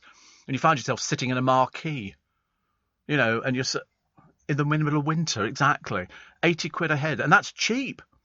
I bet if you were booking Christmas lunch at a top hotel in London, which I suspect you'd have to do soon, you'd be looking at more than £100 easily. Should we find out? We're going to find out after news. It's so exciting. This programme is on the button. On the button.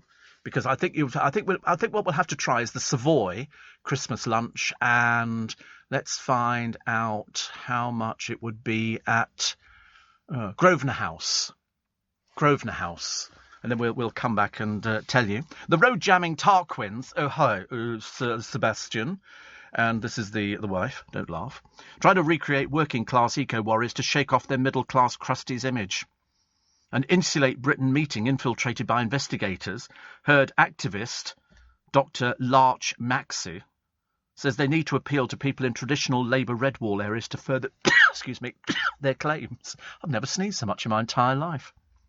Former geography lecturer Dr. Maxey told supporters, that's why we're called Insulate Britain. It's trying to draw on everyone in our society, including the patriotic working class that make up the red wall voters. You're off your chump, pal, aren't you? You really are. No information on the hotel's websites about prices yet. Really? Ooh. You have to register your interest. Oh dear. Oh dear. Yes. Weed out the people who can't afford. I think for Christmas, New Year's Eve, I think in some of them it was like £400-500 for but you've got an orchestra and probably sort of comedy with somebody like. Well, I can't think of anybody, actually. But I'm sure they'll have somebody. Peter Kay, No, I wish. Can you imagine trying to get that? Shane says, Steve, you've got me hungry, so I've just had a piece of steak with peppercorn sauce and vegetables for tea. Well, I'm big into peppercorn sauce. Definitely. Want to build the bet you want in seconds? With Unibet's Bet Builder, you're on. Add shots, corners, cards and more. And increase your odds with Bet Builder Rackers, combining bet builders across multiple games and sports. Download the Unibet app or visit unibet.co.uk and get a Bet Builder boost every day. Unibet, you're on. 18 plus, begambleaware.org, pre-match only, max stake £10 minimum, combined odds of 4-1 and 3 selections. T's and C's apply. Leading Britain's conversation. LBC. Christmas lunch. Now, I do like it. We have found. Well, I'm looking at one place here. Okay, the starters. You have the choice: duck liver terrine, spiced pear and gingerbread. The Gorings, because I like the Goring. Native lobster omelette. This is for starters. Wild mushroom and fresh chestnut risotto with Tunworth cheese, or gin-cured barbecue salmon, pickled cucumber, seaweed and caviar. Sounds a bit nice, doesn't it, really? In fact, I could eat all of those, I think. Main courses, roast Caldecott Farm turkey with all the trimmings and cranberry sauce, beef Wellington, short rib, smoked mash and pickled mushrooms, wild halibut, Jerusalem artichoke, hazelnut, apple and black truffle. And for pudding, the Goring Christmas pudding, candied orange brandy cream, baked Alaska. Love baked Alaska. That's the ice cream with the stuff over the top of it. Port poached prune and eggnog ice cream. Chef's had a bit of a turn. And a selection of cheeses, chutneys and crackers. Now, that's their Christmas menu for this year. Now, how much do you think that is at the Goring? Bearing in mind, the Goring was Margaret Thatcher's favourite hotel. The Middletons stayed there the night before the wedding. And I've been there on a few occasions. We've done some stuff with Make Some Noise and the Goring before. Afternoon tea there is very nice indeed. I think that's £195. It's £295 per person. But that does include coffee, mince pies and petit fours. So it's worth it then. That's okay. That covers it. So that's £300 per person. 300. So if there's four of you, you're looking at £1,200. Four of you. Which, of course, is actually marvellous value when you consider that poor old reprobate, poor old Gemma Collins, spent £1,495 on a piece of tatty meat from a restaurant in Mayfair, which covers it in gold leaf. You can only laugh at the futility, can you not? So there you go. So that's £295. Because somebody sent me another one and they've said that... Go to Aldi, says the producer. Another hotel in Victoria is £185 Christmas Day.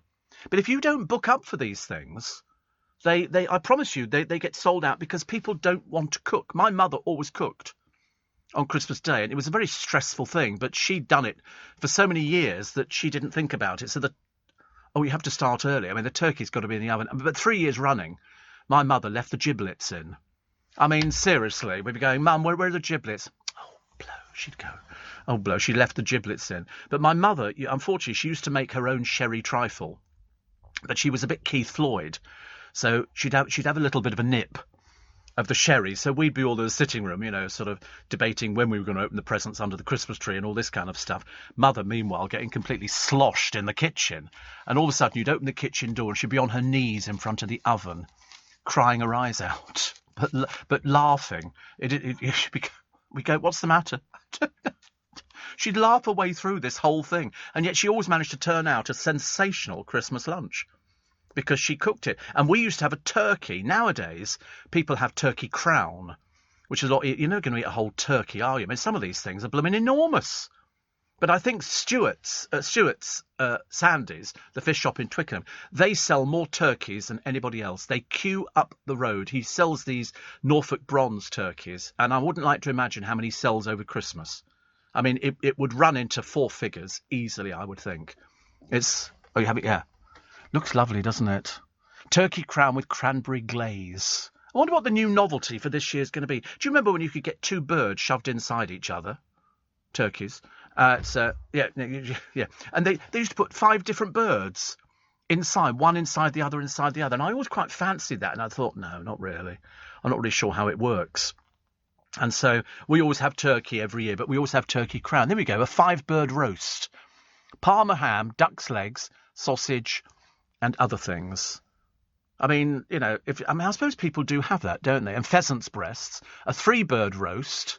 is quite nice. It's chicken. And a stuffed 4-bird roast is turkey.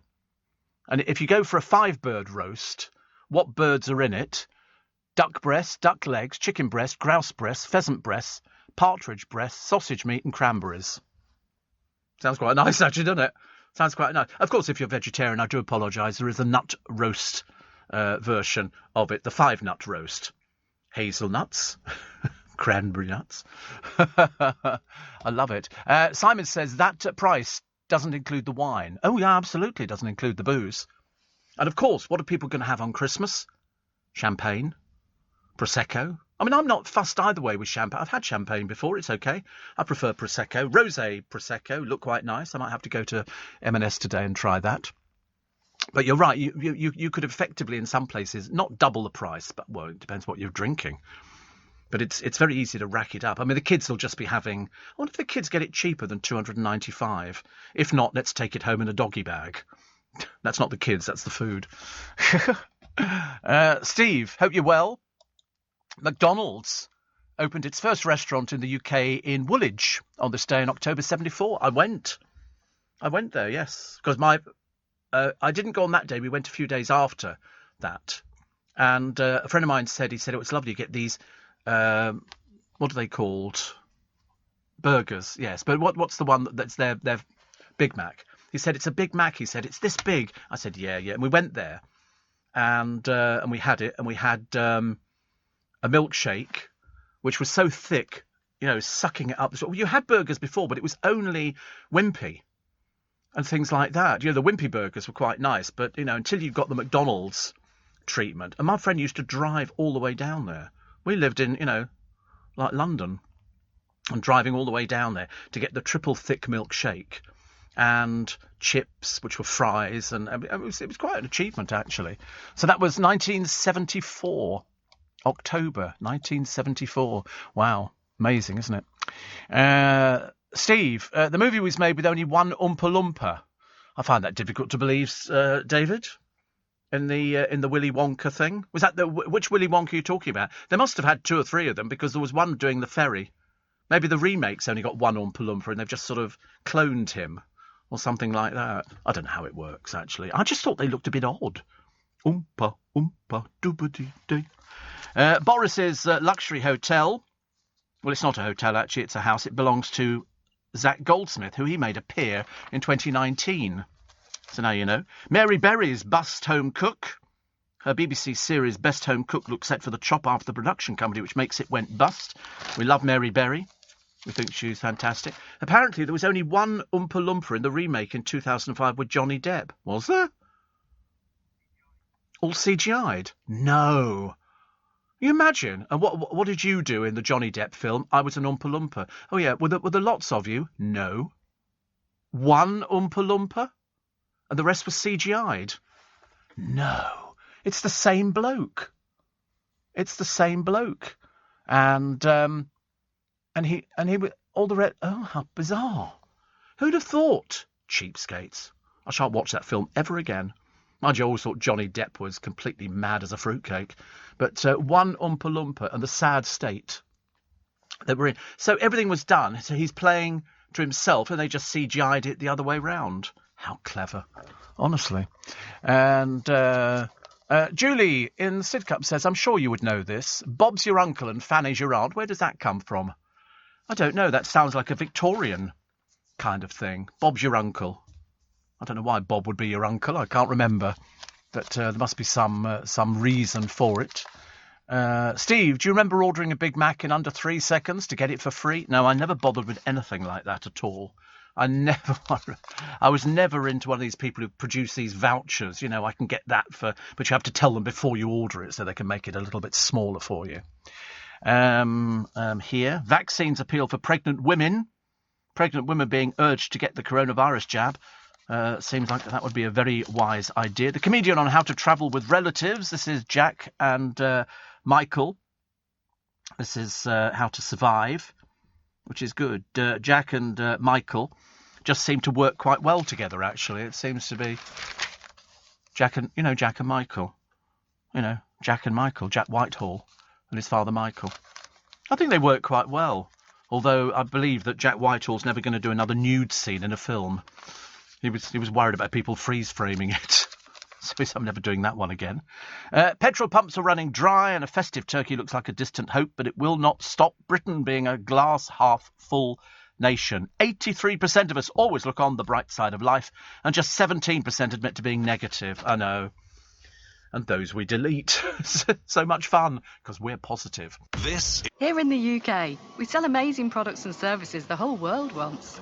At the Black Farmer in Devon, our produce is enjoyed on both sides of the Atlantic.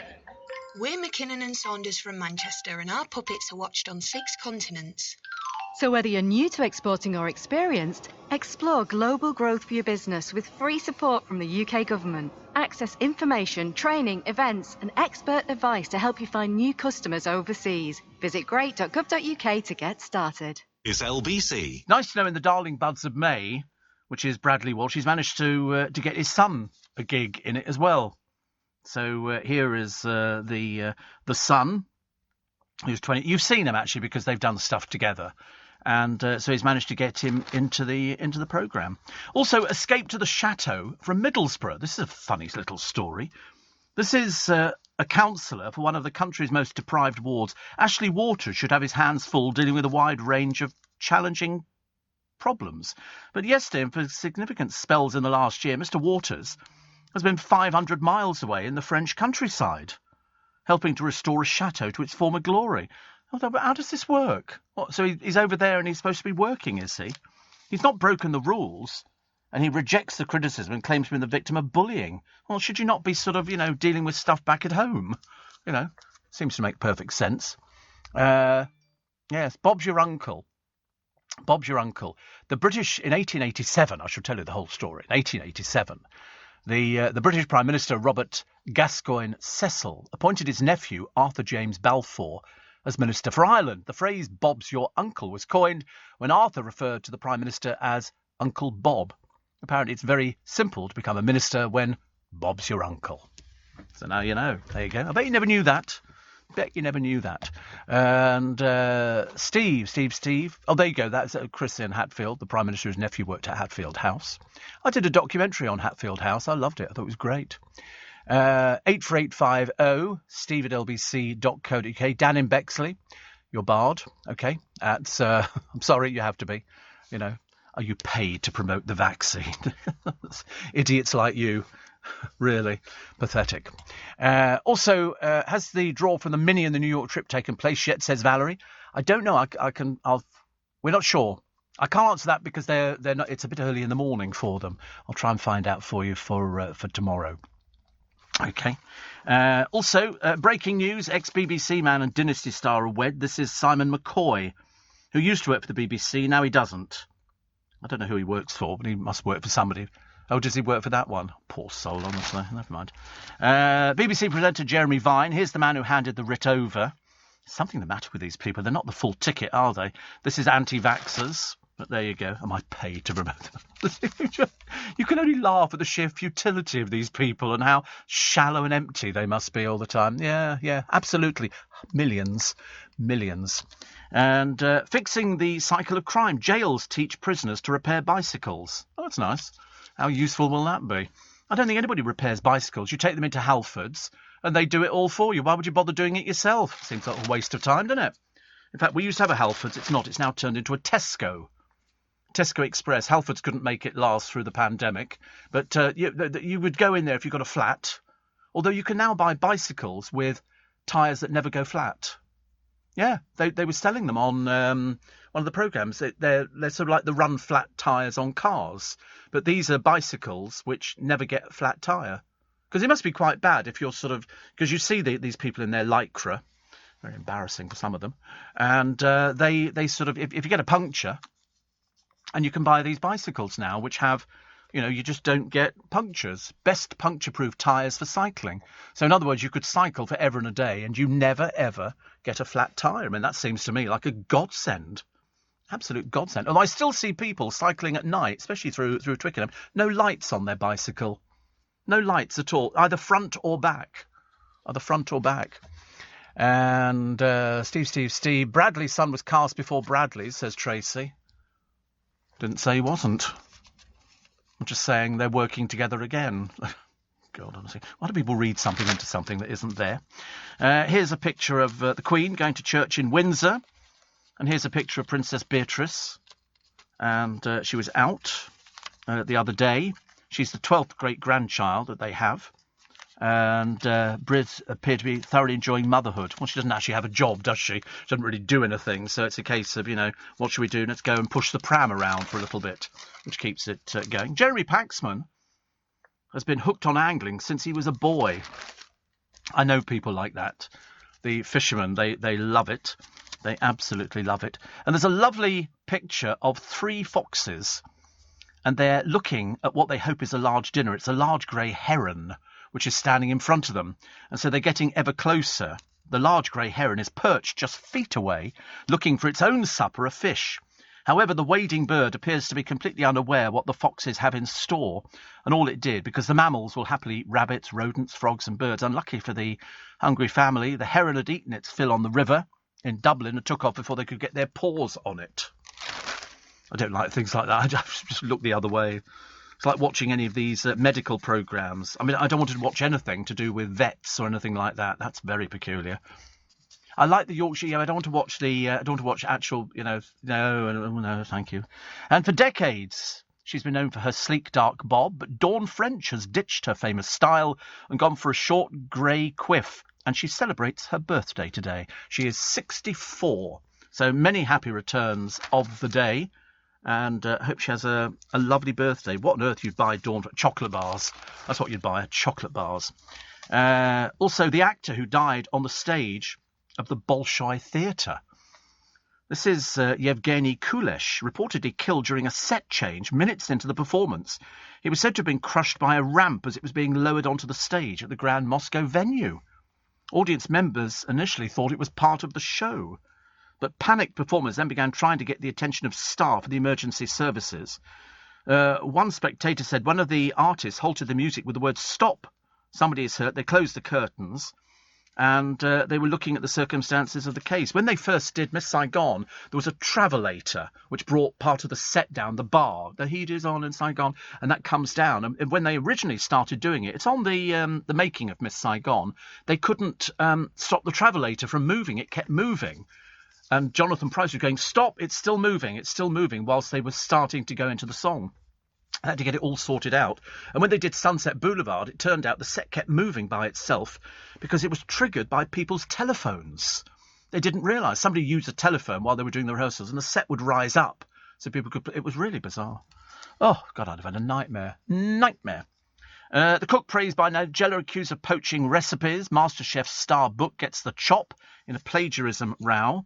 Well, there you go. That'll teach them.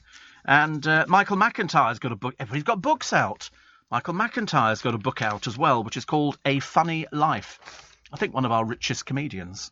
I think so. I think one year, he netted about 25 million or something. So Dawn French today is 64, and Rodney Marsh, dubbed the Clown Prince of English football, played for West Ham, Fulham, QPR and Manchester City. 77 today, and if you're celebrating your birthday, many happy returns of the day. Don't forget, I have a free little bit extra podcast today. And in it, Joan Collins says she couldn't marry a man her own age, probably because there aren't many, actually. More on the morons targeting Chris Packham and Jeremy Vine, and find out which Gogglebox star has really been getting on my nerves this week. Morning, everybody. Welcome to Tuesday, the 12th of October. Ghastly, isn't it? I know. I'm being really good, actually. Now I've got my tank full of petrol. And I spoke to a friend of mine the other day, Danny, who's up in... I don't know where he is, miles away. But he was sort of... I said, did you have any trouble getting petrol? He said, no. He said, we've got petrol, but they were rationing it. He said, so he put the 30 quid's worth of petrol. He went in, paid for it. He said, got back in the car. He said, I went round the block, came back in again, put another 30 quid's worth in. And the woman in there said, you've already just been in. And he said, yeah, what do you think you can do? Siphon it out the car again? Yeah, it's my brother. It's my twin brother.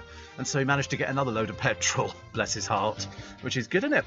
Anyway, it's nice to have your company. I hope you're well. Have a good day yesterday? Yes, I had a good day yesterday as well. What did I do? I went to the chiropodist.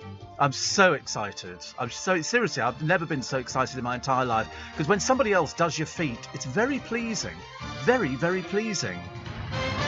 And because I'm diabetic, you have to look after your feet. Your feet are one of those areas of your body. Well, there's quite a few areas of my body that need looking at. And I've got very cold feet, because I've got bad circulation because of diabetes. And so the bloke who did it, I went in there off chance. I went there last time, about 25 years ago, and I said, "Was there any chance of somebody cutting my toenails and doing the tidying up bit?" She said, "Yeah." She said, "Do you want to do it now?" And so I said, "Yeah." So in 20 minutes, I was in there with a young guy who I think he was about 24. In the 30 minutes I was in there having my nails done and buffed up and all the rest, I'll tell you, and painted, what colours do you want? I don't know, green, blue, red. Let's go for something interesting. Big Union Jack. Rod Stewart has his toenails painted black because he's a rock star. He's also a very old man who's got no idea. They're not painted, are they? They just turn black. But it was interesting because it's somebody else cutting your toenails because they're seeing it from another angle. They're seeing it from sort of the back of your feet, whereas you're looking it doesn't work the same. Anyway, he did it beautifully, and it was well worth the money. In fact, I'm going in again in about 6 weeks. Tweet a picture of my feet. But I mean, to be honest with you, I've got quite nice feet. It's just that I can't cut my toenails, and men traditionally aren't very good at looking after their feet. But I mean, I was there, and I was, oh, great, it's good. In the time I was there, I learnt what his parents did for a living, where he's moved to, and because you just chat away while they're sort of doing this, and it was good. They sort of put this stuff on, and then he sort of cut the toenails down. He said, whatever you do when you cut toenails, cut across. Don't do the side bits. He said that's where people fall foul of it, and they do the side bits. But he spent 3 years at uni or whatever it was, college or something, I can't remember. Yeah, you can have ingrowing toes. That must be a nightmare for people. No, I didn't have that. No, I've never had that. But I've always not been able to cut my little toes. Out of all of them, it's a little toe. Itty bitty little toe. And he was sort of good at it. He was, I suppose, because he's a professional. And when I came out of there, I had a new spring in my step. So I sort of bounced on. In fact, I was feeling so good, there was extra for the bounce. I bought some little Indian rugs, rugs, only £15 each. I bought 3 because I like them in the bathroom. Don't ask me why. People said, "Oh, you've got rugs in the bathroom." Yes, because I'm rich. And 15 quid each. And they're really good. I just put them on the floor and it just makes it, a bit exciting. And also, you just sort of step at patterned, yes. I've got Chinese in the sitting room, and I've got Indian and other things all over the place. What's the matter now? Honestly, get such a slap. And laughing at my rugs. When I went in there, because I saw them in the window, and I went in, and I said to the guy, because I was expecting her to say they're about 40 quid, in which case I'd have just bought one. And so I said, "Oh, how?" Inquiring. "Oh, how much are the rugs?" She said 15. I said, "Pounds?" She said, "Yes, I suppose to shekels, I suppose." And so I said, "I shall have 3." So I bought 3 and paid cash. And I staggered back down the road with these rugs, which were wrapped up in sort of sellotape. And I looked at them, I thought, I quite like that. For 15 quid each. Can't be much profit on them, can there, really, I suppose? But that was quite good. So I had that. And then I went out and bought... I was going to bring the chocolates in. But I thought, no, because once Mihal sees the chocolates, And these are the Marks and Spencer's ones where you open up the lid and it's all twinkly lights. And all the houses, they're houses in a village, it's chocolate shaped like the roofs of houses. Really cool. I'll bring them in tomorrow. Yeah, why not? Because Mihal went to a fancy dress on Saturday, dressed up as a Roman gladiator or something. So what was the outfit? Was it just a sheet or something? It was a bed sheet. I thought you were purchasing something. I thought that was the whole idea, that you slept in. Yeah. It's always the way, isn't it? Oh, I'll get this outfit. Unfortunately, years ago, I went to a fancy dress thing. In fact, we've still got it on camera of me, and I went as a pirate, which was quite a common thing because your father made you a sword and then you covered it in silver paper, and then I had I think it was a tea towel on my head. So I could either go as a Bedouin or I could go as a pirate. And I had an eye patch and an earring.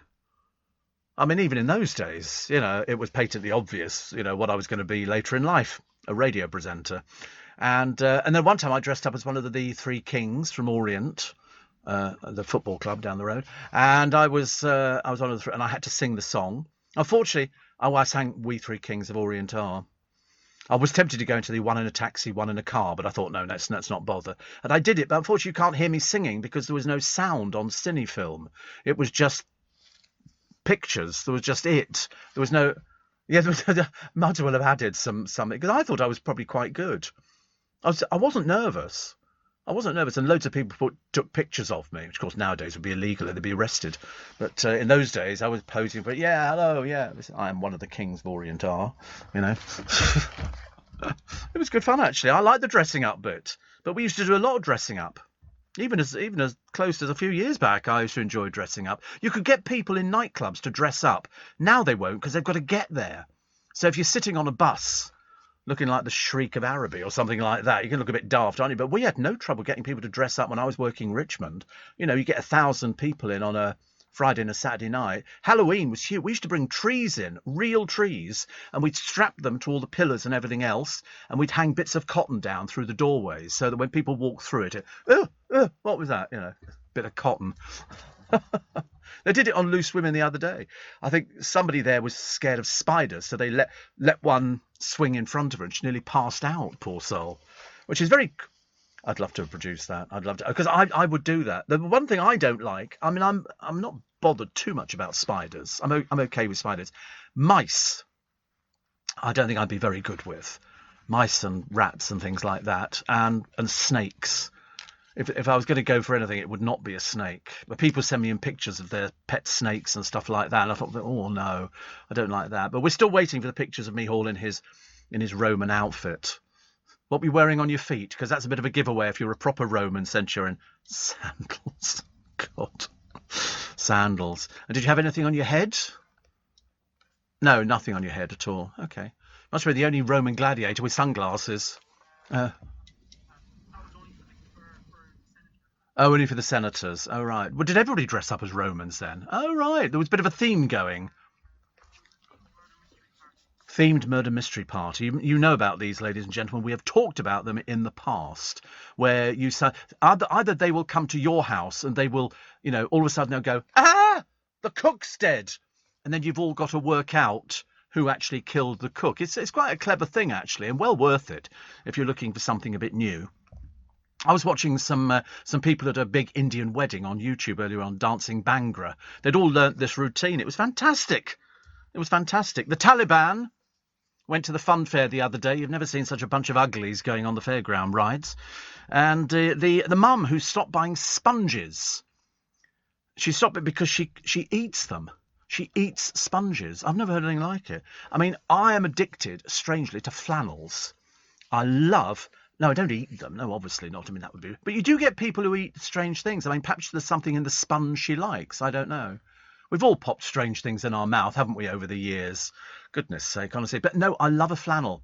So if I'm having a splurge, I go out to John Lewis and I buy 20 flannels, all different colours. And I just like flannel because it's so much easier. You squirt a bit of... foam on or shower gel or something like that, and it goes an awful long way, and you can get to all the little places which you couldn't reach normally, which is fantastic. You know, I would recommend flannels to everybody, but then after a while you have to throw them out, you know, because they go a bit manky. But it doesn't matter because they're only like £2 each, or if you go to Primark they're probably about 50p or something like that. But I do like that, actually. And somebody says glue the rugs to the bathroom floor. You know how accident prone you are, says Jen. Well, actually I don't need to glue them because my bathroom is carpeted anyway. I had the whole place carpeted years and years ago. So we had the sitting room, the hall, kitchen, even the kitchen was carpeted. And I put stuff over the top. I know, it's a bit odd, isn't it? It's kitchen carpet. It's sold as kitchen carpet. It's not sort of Axminster or something like that, or Wilton. And it's quite nice, actually. Because sometimes, you know, you can sort of just fall over or something. I fall over constantly. I think it's a sign of something.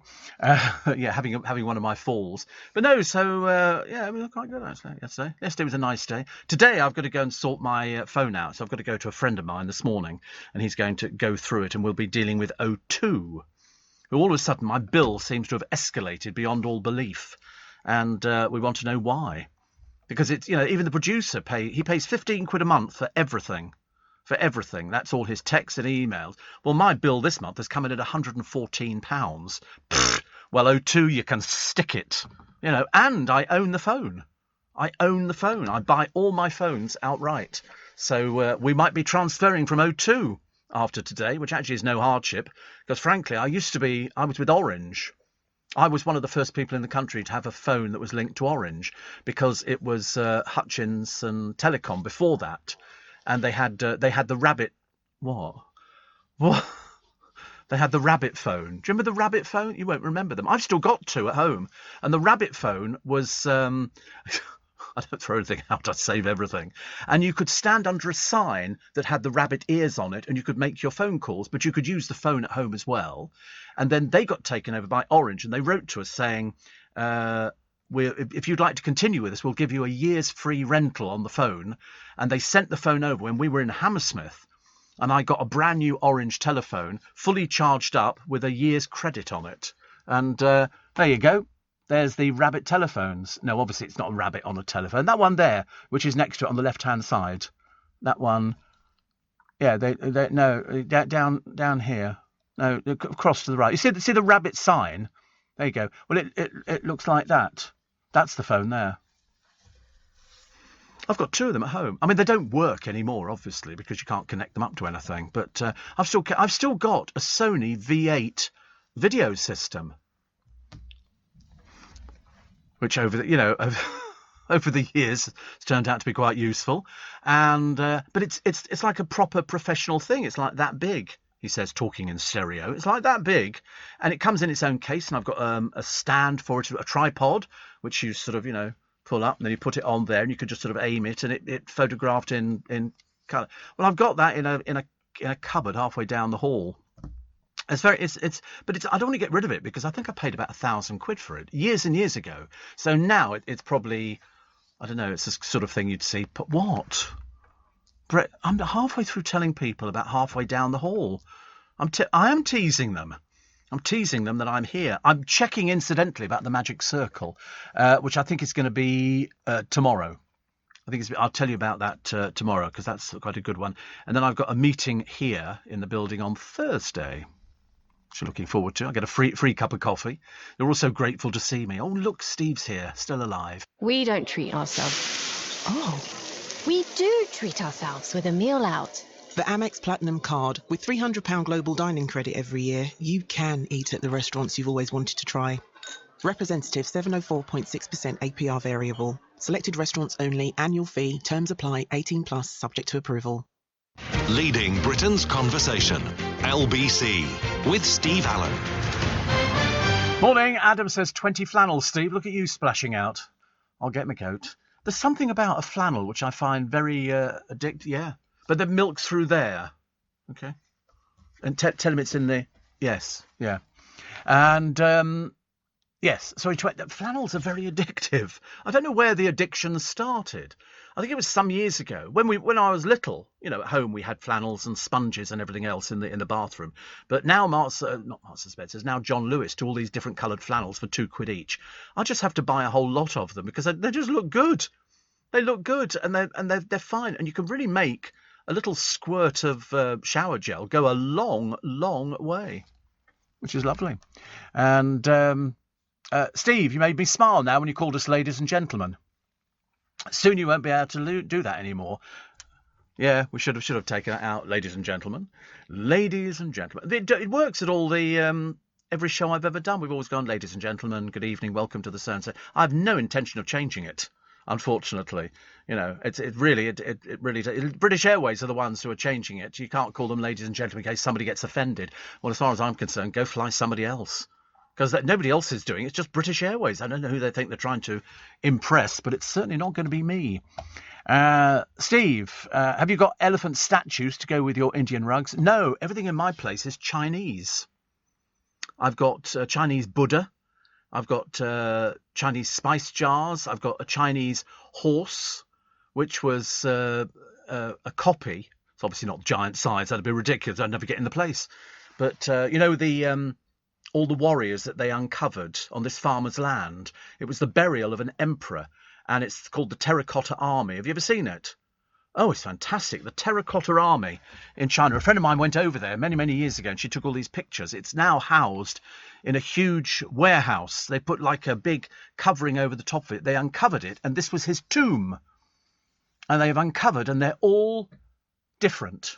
All their faces are different. This is how big this place is. It's massive. If you're looking at pictures online, it's enormous. Not only the Terracotta Army are there, they've got horses, they've got chariots, they've got everything, and they were all buried in the ground to support the emperor on his journey into the next world. These are all full life-size figures. They're not small. All different faces. All different faces. They're all...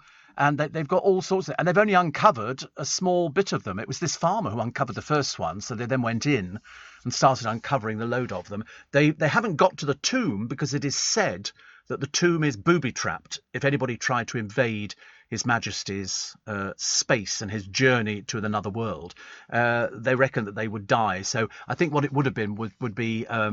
like crossbows or something like that, but of course all that would have worn out years ago. But no, they've got chariots and everything. Horses, full-size horses were also there. It's the most amazing sight, and it's covered over, and it's on this farmer's field.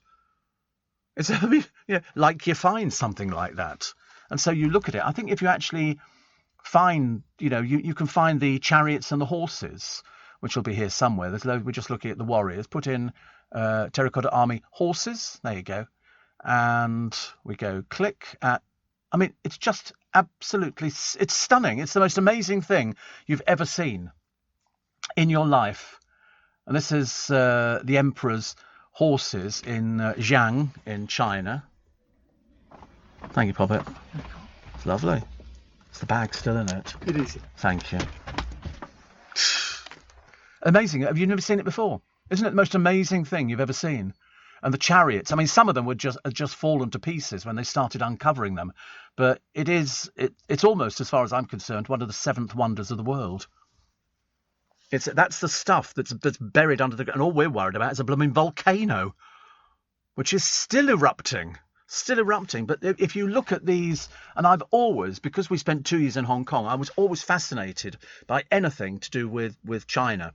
Anything to do with Chinese, parasols. I love the smell of a waxed paper parasol. That you cannot beat for love nor money. We used to have kites made out of like tissue paper. They were so cheap and they were beautiful and stuff like that. And I loved Chinese music. And it just basically, it's sort of kind of taken over. But Chinese rugs, I went crackers for them. I love it. I've got one that's takes up most of the sitting room, and it's all dragons all the way around the outside, and then a big dragon in the middle of it. I love them. I love stuff like that. It's funny, isn't it? If I had loads of money tonight on the lottery, 183 million? 183 million pounds on the lottery tonight, which is okay, isn't it? We've had worse days, as Dell said when he sold the Lesser watch, and they got 6 million quid for it. 6 million, and we thought that was a lot of money in those days. 6 million quid. If you win 6 million in London now, barely going to get you through till Saturday. Barely. Yeah. 6 million would be nice. But to be honest with you, 183 would be nicer, wouldn't it? Can you imagine the good you could do with that? Oh, 184 million. Is it gone up already? Look at that. We've only been here a short while. Next year, how about the Steve Allen flannels? Could probably do a set of flannels, couldn't we? I think with Steve. Yeah, imagine, because you wouldn't be able to use them. You'd have to save them. That's where the value is, saving things. Years to come, when I'm sort of pushing up daisies, somebody will say, "Do you know, I've still got that tray from that show." How many did he sell? Thousands of them. Steve, I bought the last Red Dot seat on Friday at 6:30 a.m. Says Jack. Looking forward to the show.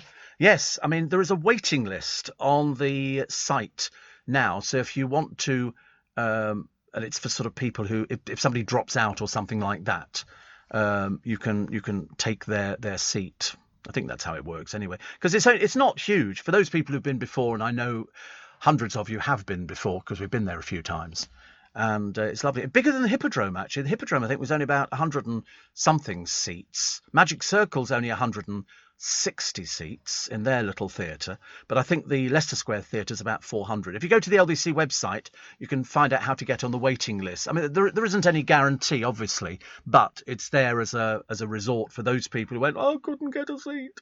Even my brother tried yesterday. I'm not falling for that. Yesterday. My brother, I mean, we did it on Friday, 3 days later, have you got any seats left? Hello? I don't think so. Yeah, it's a sellout. In an hour, in under an hour, which is lovely. So well done to Jack. 84850 steve@lbc.co.uk. And have you ever tried the fish massage where fish nibble at your feet? They don't do those anymore. You know why? Cruelty. You used to see them all the time. Also disease. You put your feet in this water and these fish nibble at the dead skin. Which, sounds a bit... And you used to see them everywhere. I remember going to the Ideal Home exhibition at Earl's Court, and they had a few people there. And it was, you get hundreds of these fish in this sort of bath. The Elstree Centre had one. You don't see them now, though, do you? I think because the fish were getting a bit fed up with people sticking their mucky feet in there. They were going, oh, not feet again. Not feet again. So they were sort of chewing off people's toes and things like that. Won't put your feet in the water again, will you? Because we've just put piranha in here. Just to add the interest to it. Have you ever seen piranha attacking something? Absolutely unbelievable. Absolutely. They can strip the bones off something in a matter of seconds once they get going. They're like me at KFC. Because I only want the drumsticks. I don't want the other bits. The drumsticks are easy. You can hold it properly. Like that. Like eating sweet corn. Like that, isn't it? I love sweet corn. So cheap and so cheerful. And so effective. Whether it's part of your 5 a day, I don't know. Is it good? What are you eating this morning? What are you eating? An egg custard tart. Where in God's name? From Waitrose? I never used to like egg custard tarts. Thought they were a bit naff. I've got some satsumas if you want some satsumas. They're reduced. He goes round. He's so tight. He goes round and he looks for the shelf where they put all the stuff that's past its sell-by, and they go, 20p off today. And so I'll take that home. And then he proudly comes in here and tells me, he goes, there was 60p off this curry I bought today. Honestly, you must be a delight to take. Have you noticed they never do that in restaurants?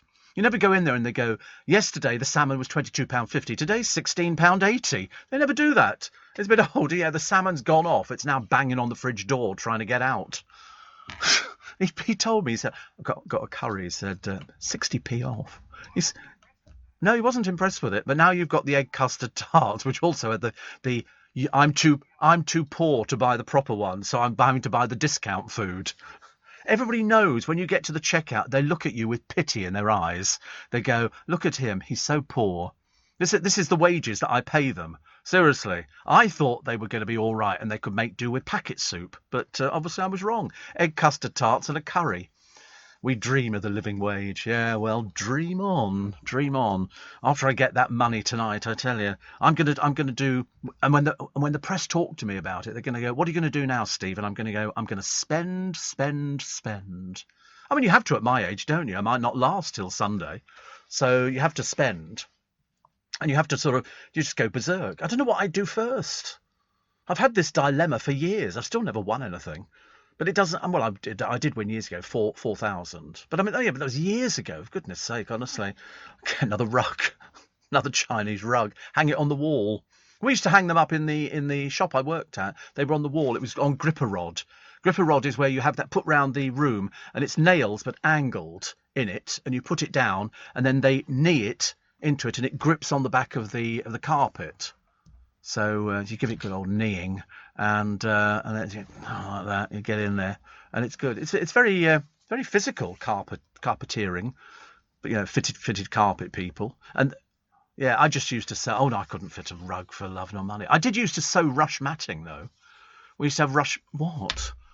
Honestly, you're trying to explain to people your life and all the rest of it, and they look at you like you're mad. No, rush matting, and they'd say our kitchen's 9 by 12.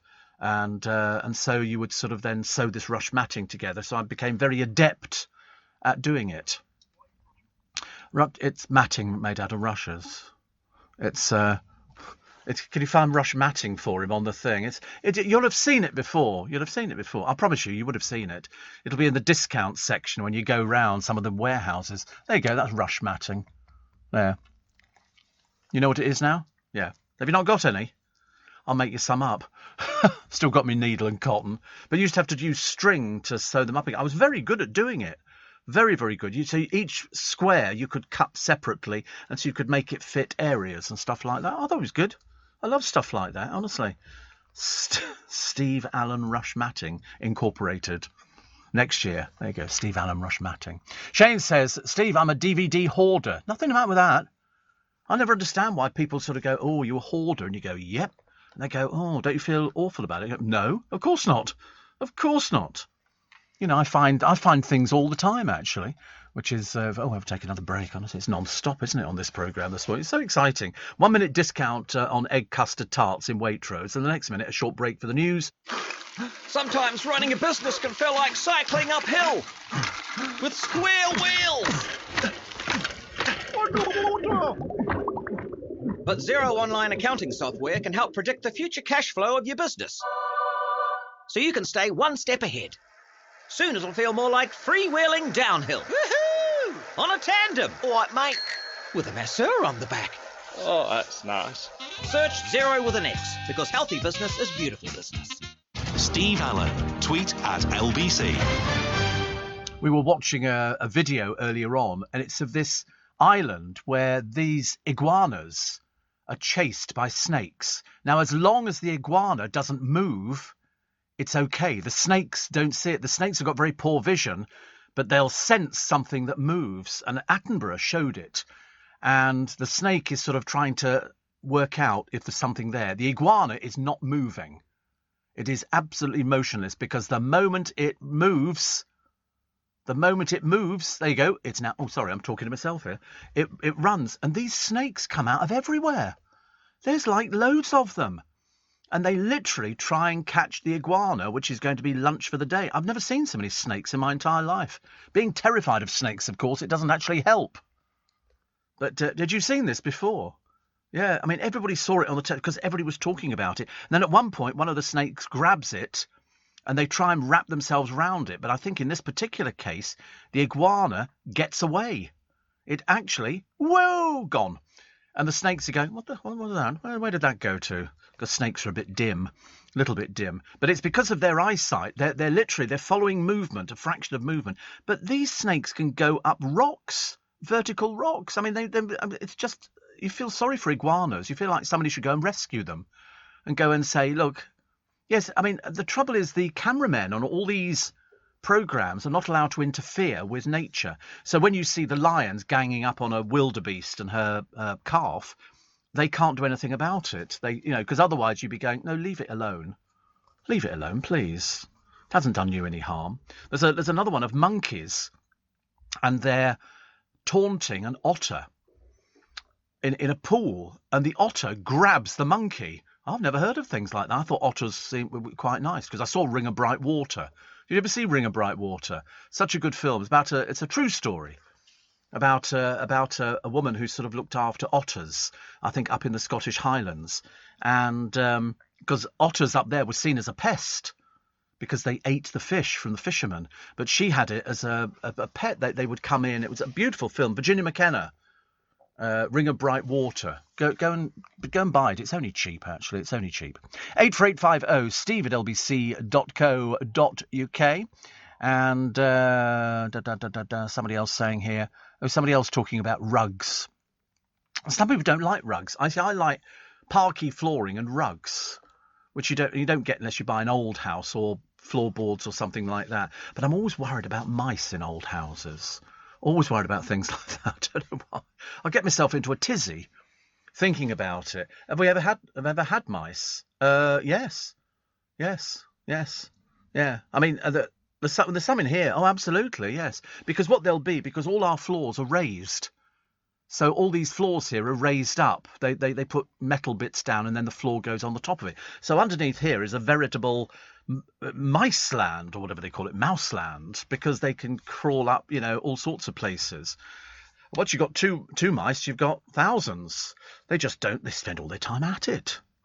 They breed like mice, don't they? I never had mice as a child. We had a hamster. We thought it was a bit classier. I thought anybody had mice was very common. You know, you go around to a friend's house from school and they go, "Oh, would you like to play with my mouse?" No, don't think so. No, very nice of you to offer, but I'd rather not bother. And so we had a hamster because our hamster didn't do anything apart from sleep. And then we discovered it was dead, and so we were saving on sunflower seeds. I saw it hardly ate anything at all, but you could always tell when it was awake at night because it would go on the blasted wheel, and the wheel squeaked. And we didn't have WD-40 in those days, which could have oiled the hamster up. And it was a case of it would go, and you'd think, oh, shut up, for goodness sake, honestly. But we had a cat as well. I don't know whose brilliant idea that was in the house. Get a cat and a hamster. Why not at the same time? So if ever the hamster was allowed out, it would, we'd have to shut the kitchen door to keep the cat out. And the hamster could then have an hour in the kitchen running around, bit of exercise for it, apart from that blooming wheel. And it kept disappearing behind the washing machine until one day my mother turned the washing machine on. There was a big bang, and the thing burst into flames because the hamster had eaten the cable.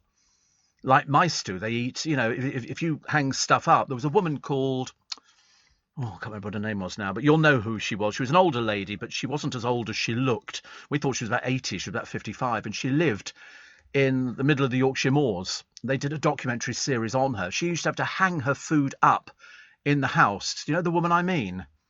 Oh, what is her name? I can picture her, but I'm blowed if I can remember her blooming name. But it was the most fascinating. I bought the whole series. And they took her abroad. There you go, Hannah Hawkswell. Oh, she died in 2018. She was the subject. It was produced by a guy called Barry Cockcroft. And it was the unendurable conditions of farmers in the High Pennines. And she would go out there. She had no bathroom. And she would have to go to the stream, break the ice, fill up a bucket with water and take it back to the house. But all her food was hung up to stop the mice getting at it. And it was quite something, because if you go into a farmer's place now, in the barn where all the straw is, there's going to be tons of mice. They had an epidemic in Australia, didn't they? But there was Hannah Goes to Town. Hannah, she was discovered by a friend there. You should watch it, actually. She was known as the old lady in the Yorkshire Dales, but I think she was only about 55. It's just that she looked about 90. And they took her abroad, and I think she met the Pope at one point. I mean, it's quite a cool thing to do. I mean, I've never met the Pope. Mind you, I don't live in the Pennines. But they actually took her there, and she, in later life, she moved. She sold the farm. And there was a book, 80 Years in the Dales by Hannah Hawkswell. And she was an avid radio listener. Used to listen to this programme all the time. She loved it, I tell you. She couldn't get enough of it. But I liked her because she was what they call a natural person. When you get people on Love Island, they're a bit naff and posy.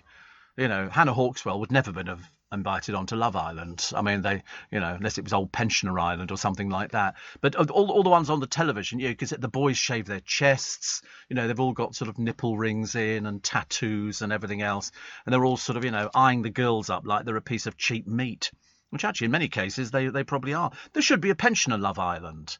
But to be honest with you, you have to borrow Michael's ironing board to iron them or something like that. But they did do a blind date for pensioners, didn't they? That was just for the dirty old men. There was something the matter with them. We don't want to watch things like that. Yeah, I didn't sort of go for that at all. But at least she was genuine, and there was no acting with her. She'd sit there and say, well, it was very cold the other day, and she'd put all these clothes on because she was living in the middle of nowhere. She lived to the age of 91, and people sent her money and stuff like that because she moved after she sold the farm to a bungalow. But I don't think she was ever happy there as she was on the farm. She had a couple of cows, and but it was the fact that she had to do everything. It was really quite, before the good life and stuff like that. I mean, she had all these ragged clothes. I was reading something the other day. I mean, put it this way. I mean, it looked cold when she was up there in the Pennines. They had a thing on Antarctica the other day. Their temperatures have been the lowest they've ever had. The other day in Antarctica, minus 61 degrees.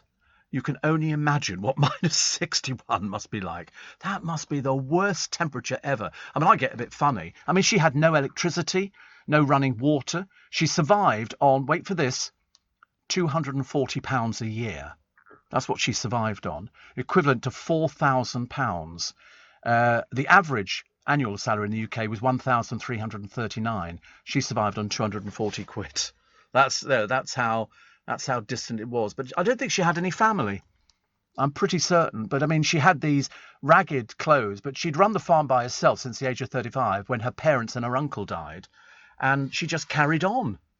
You know, and she liked talking to people, but she was she was what they call a real farm woman. You know, she had a weather-beaten face. I don't think she'd ever put makeup on or anything. I mean, nowadays, you know, you get 90-year-olds who look about 27. People don't age. I mean, look at Joan Collins. You know, she's 88. Helen Mirren. You know, people don't look their ages anymore. I mean, my bathroom is full of creams to take away the ravages of time. Until somebody told me once, if you've got more than 6 items in the bathroom, you're gay. And I remember thinking to myself as I cleared off yet another shelf, give it to the neighbours, give it to the neighbours. Not people coming in. I had every cream known to man. If I read a review on something and they said, this is the miracle cream, I'd buy it. I'd buy it. Yeah, because I've been using creams for donkey's years. I mean, you know, some of them, I'm supposed to put them on at night, but to be honest with you, who cares? Who's going to see me anymore at my age, apart from the mice? And, you know, and even they sit down by the side of the bed going, have you seen this? Look at this one. What's he wearing tonight? My mother used to put this face mask on, which like every woman of a certain age will know what this stuff is. And it was pink. And you'd put it on all over, avoiding, you know, careful around the eyes and the nose and all the rest of it. And then it would dry and it would go white. And so you knew it had hardened. And my mum can't retort or like that. And you go, how long do you leave it on for? I leave it in an hour. And you go, all right. And no, we never did cucumber over the eyes. That was just silly. But she put this face pack on. And I always remember thinking, the one thing you've got to look after, so my chiropodist said the other day, is your feet and your skin. Because you only get one skin, don't you? And if you don't, unfortunately, smoking and the ravages of time, you know, can take effect on you. So apparently water is very good for you. Yorkshire is very good. Yorkshire. Water, I was trying to read a tweet. Yorkshire is very nice too. But no, water is very good for you. But I don't drink nearly enough. But what now? Another break. Oh, yeah, we get some water. That'd be nice, won't it? Yeah, I like a bit of fresh water. Except I don't do fizzy anymore, I've decided. Because I think it's an artificial fizz, but it's very good of you. Very good of you to think of me. We're still waiting for the programmes of the gladiatorial thing, which we probably get to see eventually. Picture this. The year is 2084, and the last prisoner of conscience has been released. No more oppression. No more abuse of human rights. Who made it possible? You, of course. Because way back in 2023, you left a gift in your will to Amnesty International UK. You refused to rest in peace until all injustice was stopped. Write your will for free with Amnesty International UK and fight injustice long into the future. To learn more, visit amnesty.org.uk/gifts in wills.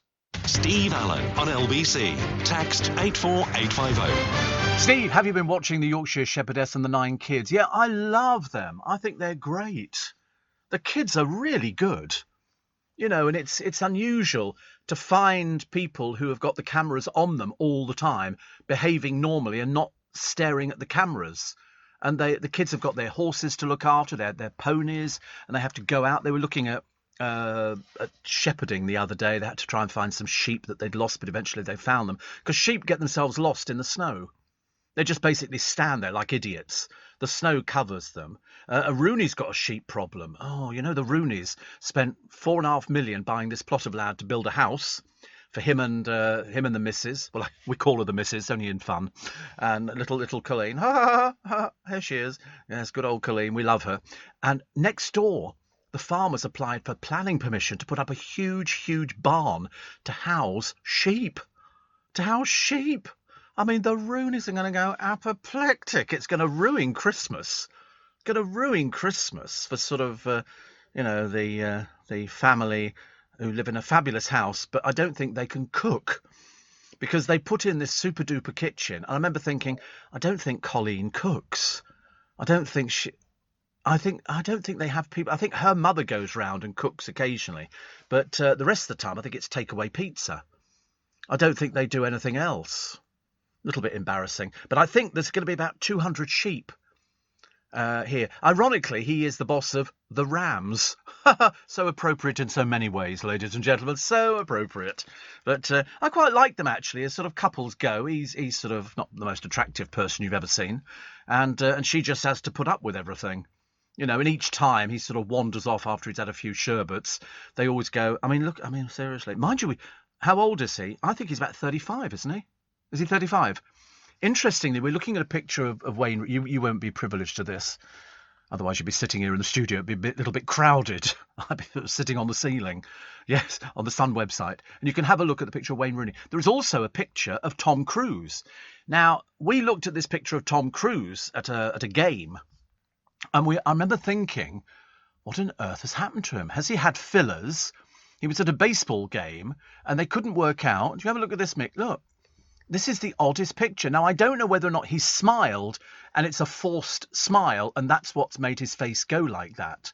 Because I think it's just an unfortunate camera angle. You don't think so? You see, I'm erring on the side of caution because a lot of people have said I look a bit like Tom Cruise. And, the old one, as opposed to the new one. And I think that he was smiling and the camera caught him. I mean, I'm not surprised. I know you find this difficult to believe. I'm not particularly photogenic. I'm really not. You look at yourself in the mirror. You know, you get out of the shower in the morning, you stand in front of the mirror, a bit buff here and all the rest of it. And I always feel slightly queasy because it just, you're either photogenic or you're not. That's why people are models. Because otherwise we'd all be models, wouldn't we? Yeah, I think wise. But it's a case of, you ask models, do you think you're perfect? No, they'll always tell you. No, they're not. My nose is too big, my ears stick out or something. And so for me, I always used to think years ago, perhaps I take a good picture, but I don't. Because sometimes you see these people in the flesh. They're not all that. They're not all that. I did go to a club. There's one in Covent Garden called Hospital. And it's very nice. It's very nice, and I've been there loads and loads of times. I think it's closed, I know. But we used to go up on the roof terrace, but they used to have London Model Week, Fashion Week there, and the whole place would be full of models, men and women. But the men always looked better than the girls because the girls were able to move their hair in different positions, their makeup and stuff like that. But to be stuck in a lift with 6 male models, I just wanted the ground to open up and swallow me because I used to feel so depressed. And I used to look at them thinking, you're not all that. You're not all that. Look down your nose at me, pal. And they'd only be about... Yeah, they were a bit starstruck. They'd go, we've been in the lift with Steve Allen. Do you know he's not all that? But they were like 6'3", 6'4", and they were paper thin, these people. They were, seriously, you go, like that, they blow away. They were all thin. Italy's the place to go to see good-looking people. Everybody in Italy is good-looking. Everybody. But if you look at these pictures of Tom Cruise, you won't believe he just looks... I think it's because he's smiling. I think he has his stage smile. No, stop, that's being cruel. No, he's not smiling there, is he? No. Perhaps he's had filler. Or something. He could have put on... No, I don't think he puts on weight, does he? I mean, he's filming. He can't put on weight. He has to keep his weight maintained at the same thing. Otherwise, there's no continuity to the film. 1 minute, here's Tom Cruise, flying a helicopter. The next minute, who's the fat bloke who looks like Michelin Man? Where's he come from? Since when did he go to, a hamburger place, as he was flying the helicopter? And let's say we're having it ferried in for him. I mean, we have to accept that he's getting on a bit now. How old is he? How old is he now? He's 6. Is he really 60? My God. 60 years old. Imagine being Tom Cruise, getting up in the mirror, like I do in the bathroom, at 59, and looking at yourself going, I'm Tom Cruise. I am Tom Cruise. Everybody is looking at me going, wouldn't mind a piece of that. Everybody's saying that, aren't they? Everybody. Do you remember, who was he married to? Who was that Australian actress that nobody rated? Nicole Kidman. I told you, when he did a film called Far Away, it was about a boxer. He was playing a boxer. And at one point... there is a scene, I've told you this before actually, you will remember this, where he's naked on the bed, except there is like a pot covering his sort of nether regions. And she's tending to him, and she lifts up the pot, and she's supposed to sort of not recoil in horror, but be a bit shocked because she's seen everything. And so what they did when they filmed is he took the flannel off his little bits. And so when she lifted up the pot, everything was on display, and they got the reaction that they wanted. You know, just thought I'd mention that too. You know, like it's of any interest. You know, if I was going to try it on the beach. You know, when we went to Cannes years and years ago, all the beaches are topless. All the beaches are topless in Cannes. Well, they're topless all over the place, actually, in Europe. I mean, nobody seems to bother. It's only over here we worry about things like that. And there was a family there. It was mum, dad, and a son who was about 14. And the mum's sitting there, starkers.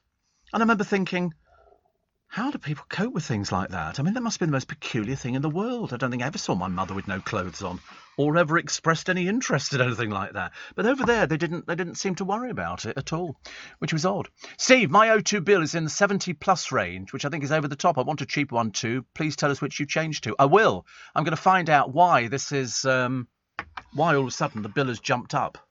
So I'm going to take it to a friend of mine today. Steve, I love otters. Actually, I went to the launch, Trish, and they brought the otter in that they used. And it was lovely. But unfortunately, if you watch Ring of Bright Water, it has a sad ending, I'm afraid. It has a sad ending. And Midge got killed. I was distraught and cried for half an hour. Yes. I mean, because it was such a lovely thing. It was the music that went along with Ring of Bright Water. There were two of them, actually. There was Ring of Bright Water and something else.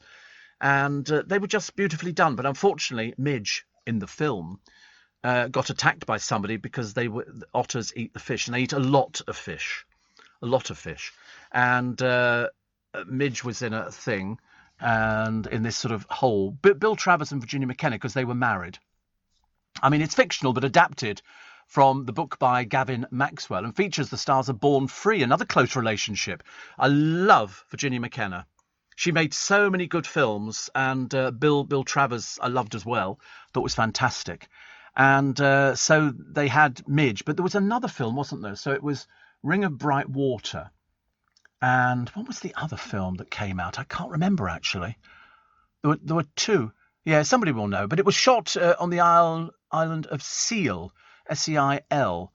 And it's, you know, places like that you only see in films, because unless you've been there, you've got no idea just how beautiful and isolated these places are. And you sometimes wish, I don't know whether you do, that you want to get away from everything. We used to have a lady who did makeup for us on Fives Company, and she had dogs, and she went to live in Ireland, actually. She said she just wanted a bit of peace and quiet, and you know, where there was no pressure on you all the time, because London, there's a lot of pressure, you know, on people. You know, got to be seen in the right restaurants, got to go to the right places, got to have the right job, got to earn the right money. There is always pressure. People do one-upmanship. Go up north, which I have been on a few occasions with bodyguards, and I've been up there, and I mean, London, everything's so fast. You don't have a chance, and people brag in London. People brag. I remember some friends of mine came down from up north, and they couldn't believe how much one-upmanship people do in London. You know, I've got a Lamborghini. Well, I've got two Ferraris. You know, I live in a £6 million house. I've got a £10 million house, and all this kind of stuff. And it's constant one-upmanship. And people from up north are not like that. It's a case of what you see is what you get. And it was a bit more genuine. But this lady Dale wanted to move to Ireland at one point. He thought if he found a boyfriend, which of course was a bit difficult for him because you're going out with somebody who's famous, and you only go out with somebody who's famous if you're famous yourself. It works a lot easier. Otherwise, there is the danger when it all falls apart that they're going to sell stories on you. And that's why you know, the Sunday papers survived, because of people going out with a footballer and then selling a story. You know, I met him in a club, like, and he gave me champagne. Then the next thing, you know, there's like four of us in an old bedroom.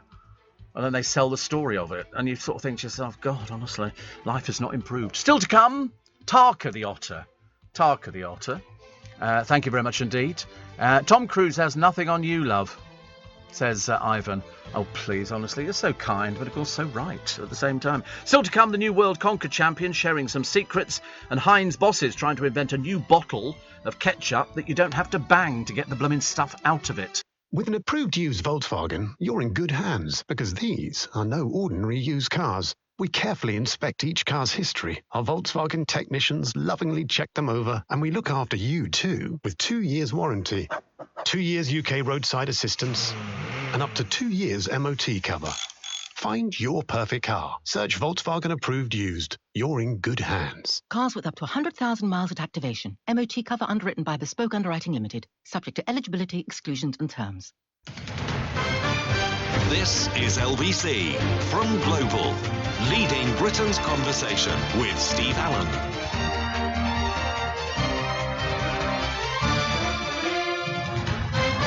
Morning, everybody. Tuesday, 12th of October. What are the papers bringing today? Another picture of Kylie Minogue, apparently before she leaves the country. Bye. See ya. God, blimey, how long does it take? She was going to Annabelle's. What on earth she's got in common with anybody? I should be so lucky, lucky, lucky. How all of a sudden she'd been elevated to Annabelle's status? God alone knows. Jade Affleck. Anybody on that one? Jade Affleck? No, nothing to do with Ben Affleck. She failed to. She was a Love Islander. So she could be anybody. And she failed to find romance on Winter Love Island, so now she's joined another dating show to try. I mean, Jade, if you're listening, Popsikins, it's not working, okay? Get the impression it's not happening. You don't need to keep going on dating shows. Just go out normally, go to a bar, stand in a corner, look a bit lost with a small gin and tonic, and somebody eventually will say, yeah, love, do you want a drink? And then, then you start up a conversation. That's my line. No, my line is get your coat you've pulled. And it's always my favourite line. Yes. How do you like your eggs in the morning?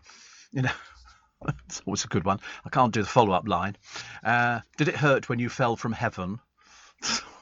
Dear me, honestly.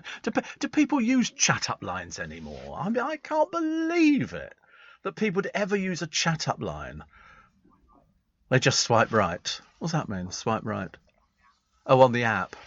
Oh, so I don't know what's a good chat-up line. I always think, though, that you walk into a bar, no matter how crowded it is, and I've not done this for donkey's years, as you can well imagine, nothing worse than an old man with a walking stick wandering, and they're going, Grandad, your place is next door, okay? The old people's home. And you go there, and you can look around the bar, and your eyes fall on somebody, and you think, and then they look at you, and you go, you're all coy like that, and then you look back again, they're looking at me, I can't believe it, they're looking at me now. It's like a French and Saunders sketch, isn't it?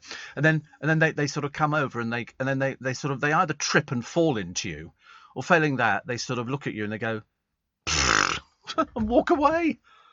I can remember years ago, it was a long time ago, as you can tell by the story, and I came up to London to go to a discotheque that I ended up working in Richmond.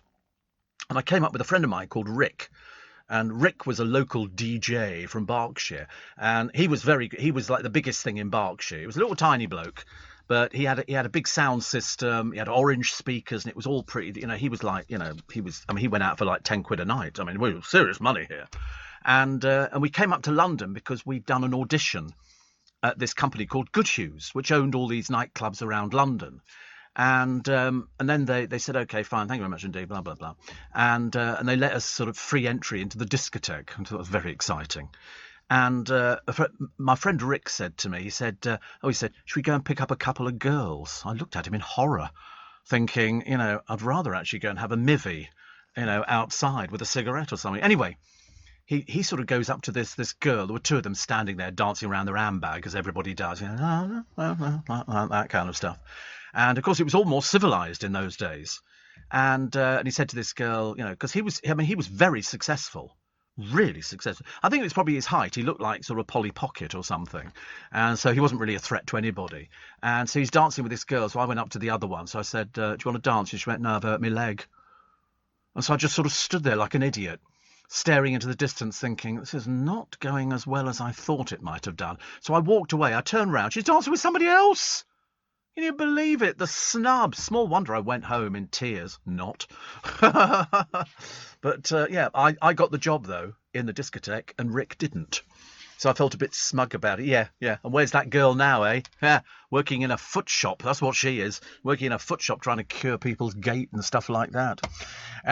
Steve, are you a fan of Elderflower? I don't know, is it a group? What is it? The Elderflowers, here they come, It's a cordial. Yes, I like Elderflower cordial. Because it is actually picked from the hedgerows. There's a farm, Beaver Castle, where they say... Yes. Honestly, it just gets so obvious, this programme. Well, it's pronounced Beaver, isn't it? I know it's spelt Belvoir, but I think it's Beaver. And people go out and they pick the elderflowers and they take it back and they weigh it and they pay you for it. Then they crush it and turn it into elderflower cordial. They've got a whole range of cordials that they do. There it is, your Beaver Farm. You can get involved and you can go picking. They've closed the collection points and they tell you, and you go and collect this stuff and they pay you for however much you've actually collected. And so it's an entertainment for a lot of people. They go out there. It's like the pick your own farms, isn't it? You go out there and you can pick as much as you like and they let you eat as much as you like because they know after a while you're not going to bother to eat very much. It's like, working in a chocolate factory. They actually let you sort of eat as many chocolates for the first day because the second day you can't bear chocolates. Yeah. I just pinch them, biscuits and stuff like that. We didn't. Did we get free? No, we had a biscuit shop at United Biscuits, and you could buy biscuits there, which were cheap. But I mean, to be honest with you, after you'd eaten a few, you weren't really that interested. Bit of a shame, really. So, sorry. Steve, have you ever been to Madame Jojo's on Shaftesbury Avenue? Madame Jojo's? No, it wasn't on Shaftesbury Avenue. That was in Soho. That was in Soho. Madame Jojo. You talk at the drag club. It closed years ago, I think. I'm not sure if it's still open. It was a drag club, but it was owned by Raymond's Review Bar. There you go. That's there you are. Temporarily closed. Yeah, it's on Brewer Street. 2014 it closed. It's obviously not opening up again, is it, really? Because now you've got RuPaul's Drag Race, which has the most peculiar lot of people on it. They bear no resemblance to all the drag acts that I used to see in London. These ones are just people who are slightly peculiar. The language is unbelievable. I'm horrified at them. And they're all... There's a couple of them are just... Dreadful people. Steve, I think chat-up lines did work back in the 70s and 80s, but nowadays you've got to be careful not to offend anybody, says Roger. Yeah, it does seem strange, doesn't it, that people had chat-up lines. But there you go. James says, I see that Steph McGovern still manages to get on Have I Got News for You. Well, she's only been on it a couple of times. She's neither funny nor witty, as she's demonstrated. She keeps using... Who's that girl from Essex? Denise Van... Outen. She's on everything now. She obviously thinks she's funnier than she is. She was on yesterday. I lasted about a minute and a half. Click off. Thank you very much indeed. Say hi to Veronica and Vicky. Just finished a night shift in a care home, which is lovely. And somebody else was talking about elderflowers and stuff like that. And have you ever seen With Nail and I? No, didn't interest me in the slightest, actually. Didn't interest it. That was Jimmy Nail, wasn't it?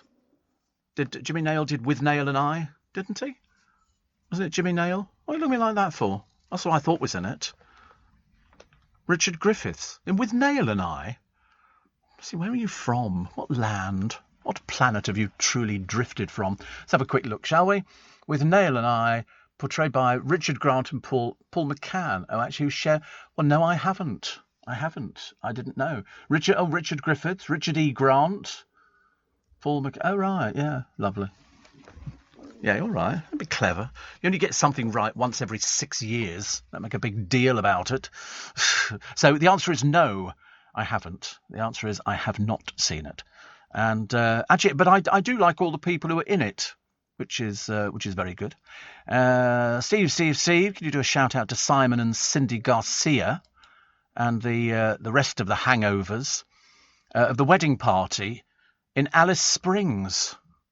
Alice Springs.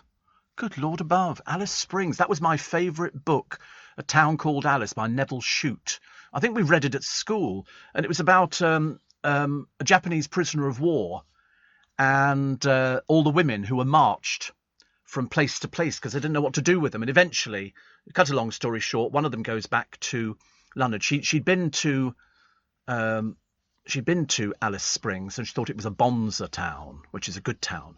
And she goes back to London. It turns out she's inherited money. Virginia McKenna, she inherits this money and she decides to go back and help the people of Alice Springs. And so she says, I'm going to open a swimming pool. They haven't got a swimming pool. So she opens a swimming pool. And then she said, to go with the swimming pool, I'm going to open an ice cream parlour. And gradually it was a town like Alice, which had all these shops. Eddie was back yesterday. With my soundbite. Was it long or short yesterday? Oh, here we go. Teeny tiny. This was yesterday's Eddie Mayer soundbite taken from the Steve Allen Early Breakfast Show. I think every lift should have one of those things that they have in the toilet which goes psst. This was because we were talking about getting in the lift. Honestly, we never explain these things normally. But it was because you get in the lift and I can tell if somebody's been in there who's just had a cigarette, in the same way that they can tell if I've been in the lift because of my aftershave, which I can't smell, so I've got no idea. Yeah, Creed, Aventus, very expensive. And I went out the other day, actually. I had a little bit of a treat about a week ago. I bought a big bottle and a little bottle, just to make sure. So I carry a little bottle with me in my bag, and then have a big bottle at home. I quite like it, actually. I only liked it, though, because my friend Danny was wearing it, and I thought, I've got to have this. Tyson Fury was partying, party down, with champagne he was drinking, and the champagne was priced at £13,000 a bottle. A fool and his money are very soon parted. Poor old Tyson. He's vastly overweight, isn't he? We've seen such a fat blob. I feel I'm safe saying that. He's carrying a bit of, there's a bit of gut hanging over his... He's a heavyweight. Is that another word for fat? I love it, heavyweight. He's 10 stone lighter. What did he look like before, for God's sake? They must have had to have one of those dinkum digger things to bring him into the ring. He can't have made it by himself. No, I'm more querying 13 grand for a bottle of champagne. £13,000. I mean, that's basically for idiots, isn't it? That's like the restaurant which we discovered in Mayfair, the Turkish restaurant that charges 680 quid for a steak covered in gold leaf. What's the most I've paid for drink? About 30 quid for a bottle of Prosecco. That's about it. I wouldn't spend any more. Good God, no. I think champagne's vastly overrated. Here in the UK, we sell amazing products and services the whole world wants. At the Black Farmer in Devon, our produce is enjoyed on both sides of the Atlantic. We're McKinnon and Saunders from Manchester, and our puppets are watched on 6 continents. So whether you're new to exporting or experienced, explore global growth for your business with free support from the UK government. Access information, training, events and expert advice to help you find new customers overseas. Visit great.gov.uk to get started. Vastly, let the French keep it, as far as I'm concerned. You grow it, you keep it. OK, we don't care. You can also keep that Beaujolais Nouveau rubbish you try and send over to us every year. Have you ever tried Beaujolais Nouveau? It's the wine they can't flog. The French give it to us, and they pretend that there's a race to get it from France to here every year. I fell for it one year. Somebody turned up and said, yeah, we're the first people back. Well, it's already in this country. It's already here. You don't need to go very far to get it. It's rubbish, absolute rubbish. They used to have signs on restaurants, Beaujolais Nouveau, now in. They don't bother anymore. People suddenly twigged to the fact that the French were offloading on us. But no, the champagne, keep it. You can only call it champagne if it comes from France, from the Champagne region. So we don't have champagne. We just have sparkling wine, which apparently is quite good. It's very good. I've never had British wine. Never tried British wine. Do the Irish have any wine that they grow? No. We'd have to tip you upside down, wouldn't we, to get anything out? We've got enough whiskey. Irish whiskey. Leading Britain's Conversation. LBC with Steve Allen. Steve says, Shane, never been to Alice Springs. It's a long way from Sydney. It's in the middle of Australia. Yes, I know. That's the funny thing, isn't it? When people say we're just going over to visit the neighbours, turns out the neighbours live 300 miles away, and that would be your nearest neighbour. I'm not sure, actually. I mean, I'd like to go to Ayers Rock. I'd like to do Ayers Rock, but it's become so touristy now. And it's called Uhuru, isn't it? I think. But it's so touristy that people go there. It's sacred to the Aborigines. And so you can have dinner out there. They'll sort of, they turn up and they cook dinner. And I'm thinking to myself, I don't want to sit there with a load of other people. I'd quite like to have a sort of a special thing all for myself. I mean, it's sandstone, as you know. The nearest large town, surprisingly, is Alice Springs to Uluru. It's thought to have started forming about 550 million years ago.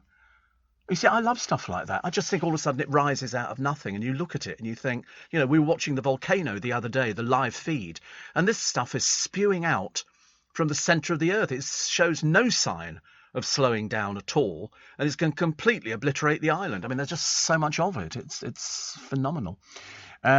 Steve, have you ever watched Tenko? I did see a couple of Tenko, but it didn't do it for me at all. It was a series, wasn't it? I think you can probably buy it on... where would you get that? Oh, you'd probably get it on Amazon, actually.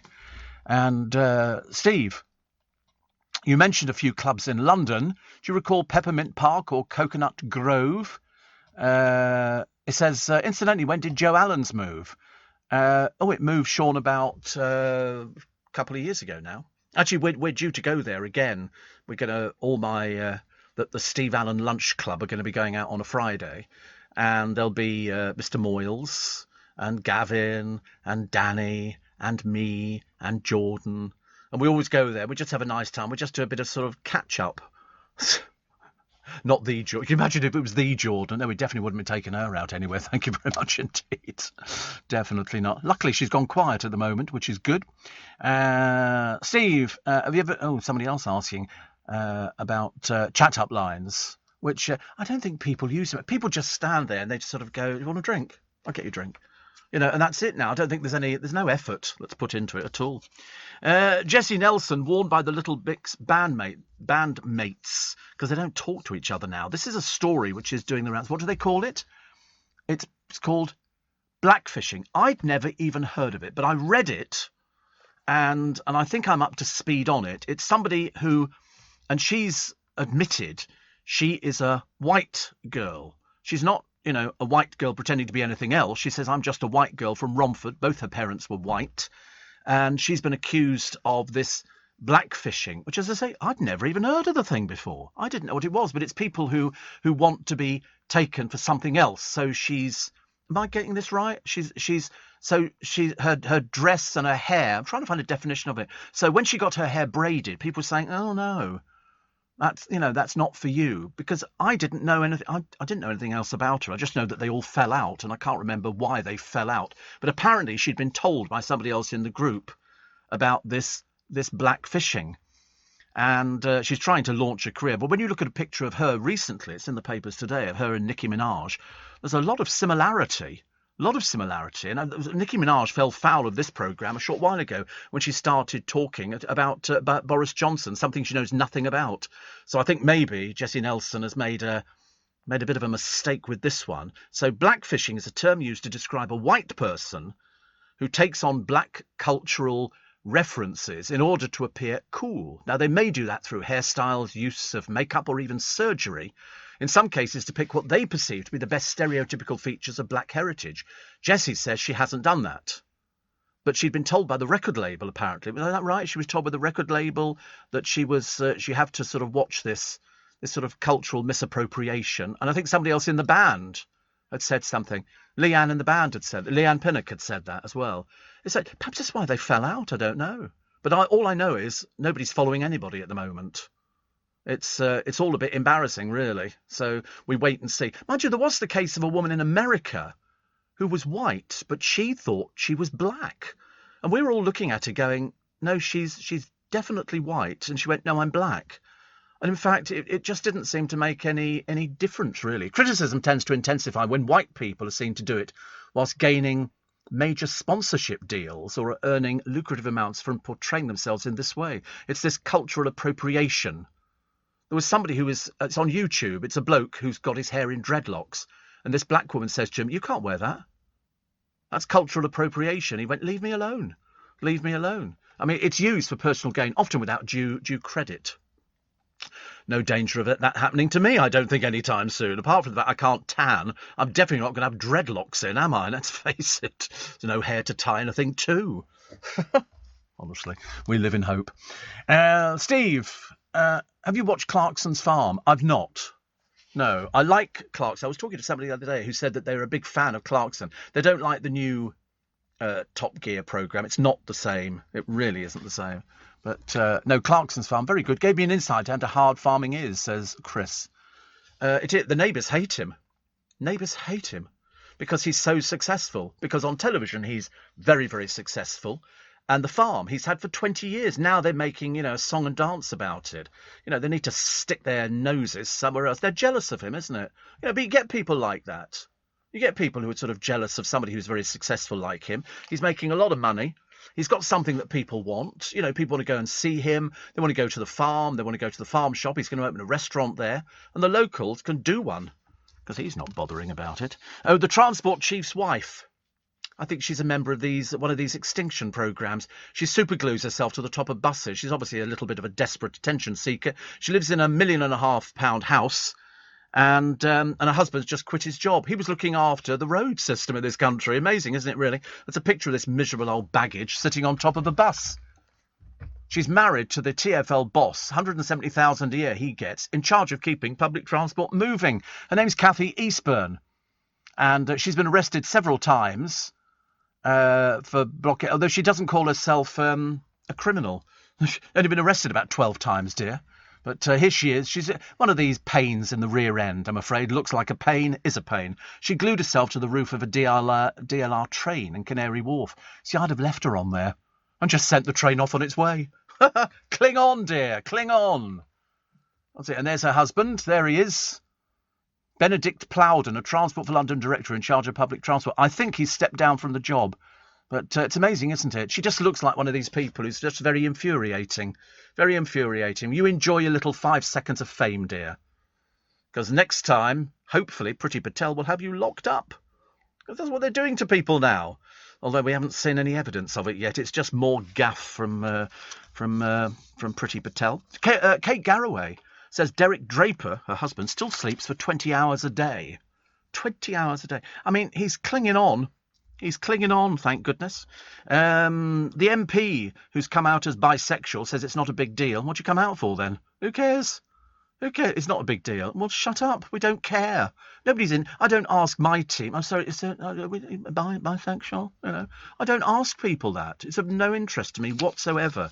You know, Superman's come out as bi. I know, that's a bit of a disturbance, isn't it? Mind you, I'm not surprised. You always looked a bit gay to me. You know, that little outfit disappears into a phone box. Oh, yes. You know what's going on. We're not stupid. You know, and then he kisses somebody. You think, oh, dear me, honestly, I don't know. And there was Batman. That was an odd one, wasn't it? Batman and Robin. They hung around in the Batcave together. And in fact, it really turned out that it was millionaire Bruce, whatever his name was, who had a young protege. Oh, yes. Oh, yes.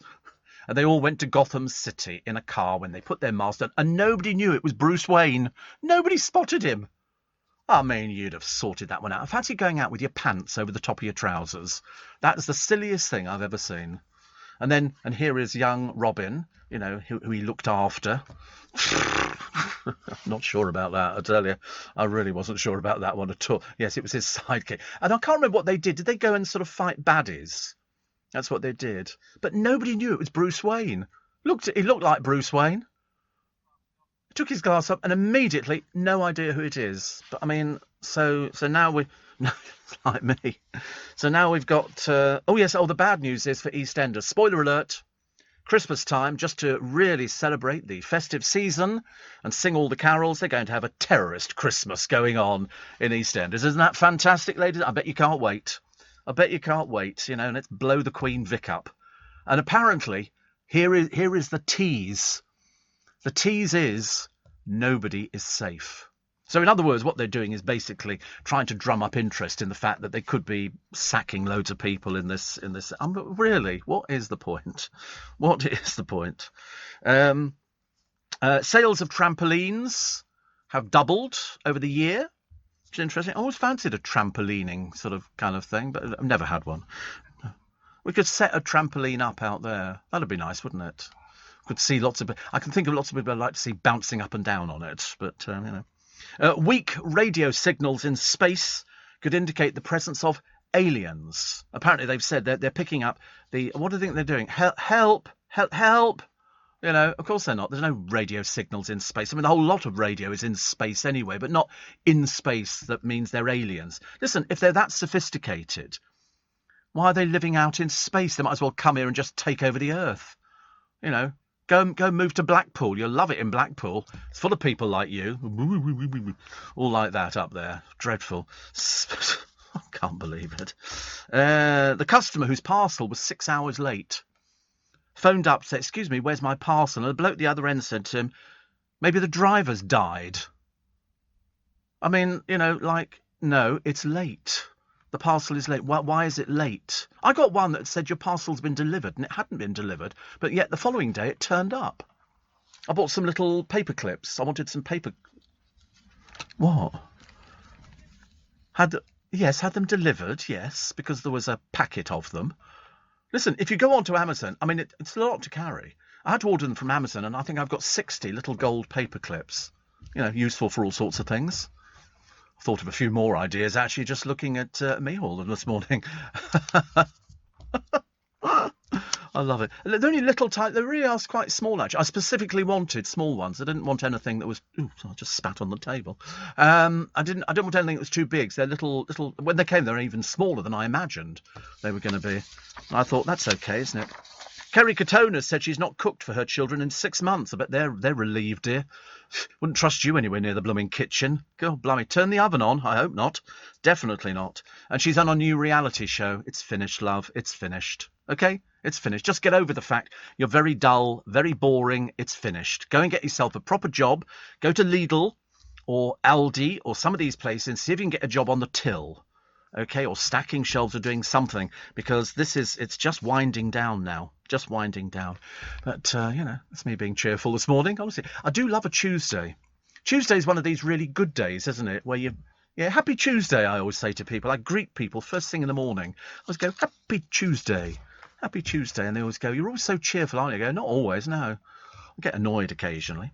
I'll come up with in a minute the Amazon top 10 wish list. These are the children's toys for this Christmas, just to really depress you. You actually hear the prices. God, I tell you. And this year, they think people are going to be spending a lot of money on Christmas. I don't think they are. They're going to be cutting back because all your bills are going to go up. It's not a particularly good time that we're in. Leading Britain's conversation, LBC, with Steve Allen. Morning, everybody. Nice to have your company. It's Tuesday, the 12th of October. Alison Hammond says the highlight of her day is when she can eat the food on This Morning. Yes, I think we've seen that. You can eat it while you're doing it. Eamon Holmes manages to eat the food whilst he's actually doing the programme. But Alison and the person she doesn't appear to get on with will be doing it for the whole week. I think whilst Pip and Holly Willoughby are away somewhere. Vicky Beckham showing her cheery side. No, she's just basically bent over a bar. I don't quite understand why that would be her cheery side at all. She looks as miserable as sin. She really does. Sally Rooney, author of Normal People, refused to have her latest novel translated into Hebrew. More on that a little bit later. And the nostalgia buff who spent thousands to make his house look ab-fab, which is great. Why do people do that? People, you've had people turning their council house into something looking like Windsor Castle. A wish list. Yes, all the different things. Another picture of Tyson Fury, as I say, and with his wife Paris. But he was partying for the second time in 24 hours. I mean, I can't believe champagne costs £13,000 a bottle. Mind you, as they say, a fool and his money are very soon parted, which is good news. A primary school, according to Clemmy Moody, writing in The Sun today, has banned parents from wearing pyjamas and dressing gowns on the school run. Ayrsham Primary in Middlesbrough issued a plea on Facebook following complaints about mums and dads wearing pyjamas. My sympathy entirely lies with the slobs, says Clemmy. I'm all for loungewear at any time of day and recently got asked by an office colleague, mildly passive-aggressively, if I was wearing pyjamas to a meeting. I wasn't. It was an elasticated waistband trouser. If I had my way, black tie and formal wear would be banished alongside karaoke, speed bumps, Prince Andrew and men who bring guitars to parties. That's always the worst thing, isn't it? Your worst nightmare, inviting Matt Goss round and he turns up with his guitar. Yeah, Kumbaya, my lord. Yeah, one for the new album. Whatever happened to that album? I said the last time, I'm always right. If you've been away from the public for a while and you go, listen, I mean, it could be the best album in the entire universe. No radio station will play it because all the radio stations are targeted for different audiences. And Matt Goss doesn't really have an audience. He might have people who want to go to his show, which is completely different to selling records to get into the charts. And after we saw his little tantrums on when the clapping stopped or the whatever it was, cheering stopped or something like that, in his little tantrums, which turned into major tantrums, it's a case of who on earth do you think you're impressing? You know, you should have been more humble. The trick is in the business to play humble. Don't ever try and, you know, underestimate people and go, yeah, I'm still a big star and all the rest of it, because you weren't. You know, and as I say, you might turn out the best album in the world, but if there's nobody to play it, I only saw a couple of interviews that he did with it, and it was a case of he just doesn't look happy. He looks miserable. It's a bit like Kerry Coke. She looks miserable most of the time. The answer is because what's happening? There is no big star. There is no big anything at all, really. It's just a bit of an embarrassment all round. So what happens? Nothing. Nothing. And eventually all these people, it's like the Love Island people. You see them being interviewed, you know, on television. They haven't got anything to talk about because they haven't done anything. That's the trouble. I used to find years ago when I first started in radio, doing interviews with people, the bigger the person, the easier the interview. The worst interviews were the naff little popsicle groups who'd been put together by somebody for the purpose of selling a record. They hadn't done anything. They didn't know. They weren't worldly wise. They were just playing at being pop stars. Matt Goss's new album was The Beautiful Unknown. How many? We don't actually know where it charted. No, not top 75. You see, what do you do? What do you do? You know, back to Lidl and Aldi. There's going to be a queue of old has-beens from years and years ago turning up there because I don't. Matt Goss on the bakery, but the trouble is, it's because he's not happy, and you so want him to be happy. You know, when you looked at them when they were sort of, yeah, we're bros, like cool, yeah, whoa, wow, wicked, and all that kind of stuff. And you looked at them, and you look at him now, his hair just doesn't look right. His skin looks as though, you know, he took all his clothes off on the that Keith Lemon programme where they cut to him, and he was wearing a sock on his willy. And I remember thinking, has it really come to this? You know, how desperately tragic. Whereas, you know, Luke's getting on, he's doing films and he's doing bits and pieces. And out of the DVD, he came over as the nice one. He just wanted to get on with it. He was drumming. And then Matt would be complaining in the things going, yeah, because I haven't even sung a note yet, have I? It's all about you. And I'm thinking, well, it certainly isn't going to be about you. And it was such a shame. It's like Louise Redknapp. What's the point of wasting studio time? You go into a studio because she's too old for the charts. Listen, you know, Kylie Minogue's resorted having to go to Annabelle's to get a picture in the paper. It's never going to be, oh, here's a record come. I can't remember the last time Kylie had a record in the charts. I mean, I'm sure she's been very successful for the popsicle market. And then she goes to Annabelle's, so she must be alienating her fans because none of her fans go to Annabelle's. You know, they go, oh, Kylie Minogue's here. And you think, perhaps she's jumped up the social ladder, the social scale or something like that. Well, yeah, but the trouble is, Annabelle's is very posh. Very posh. You wouldn't get in. I wouldn't get in. Well, I probably would get in, actually, yes. Sorry, Papa, I can't hear you. I've been there before. I went there a long time ago. Long time ago. But, I mean, you know, to see Kylie Minogue coming out of Annabelle's now, I mean, surely the sort of market she appeals, she should be coming out of sort of, you know, the Hippodrome or something like that. Or KFC, says the producer. Very cruel. Look at the size of her. She wouldn't be eating KFC. I don't think so. There's a mum who tested nearly 4 times the limit after a car crash, was cleared of drink driving by claiming she necked vodka following the smash. She reckons she did 2 pints of vodka after the smash. She said, I got a lift. So she had a triple vodka and a bit of Coke, and she necked it. Well, I'm surprised you're still living. I mean, 2 pints of vodka. But anyway, she fled the scene, you know, after she'd sort of, you know, passed on details and everything else. All sounds a bit odd, doesn't it? Mind you, there's a policeman who's in the paper today. He's not happy with the way that the police have dealt with the Prince Andrew thing, because the one person they never spoke to was the person who instigated this in the first place. And I couldn't understand that. I mean, surely they'd be asking all sorts of people. So, you know, I mean, Andrew's denied everything, although he's pictured in the paper. Oh, we got the Annabelle's menu. Sorry, even more exciting than Prince Andrew. Prince Andrew has to step to one side. Go over there. Go over there. We don't like you. Go over there. Okay, the Annabelle menu. Okay. What, these numbers next to it, what are they? Are they pound sterling? Oh, right, okay. Here we have fried baby zucchini flowers, Campanian ricotta cheese and acacia honey, 26 quid. King crab salad with tuna dressing, 35 quid.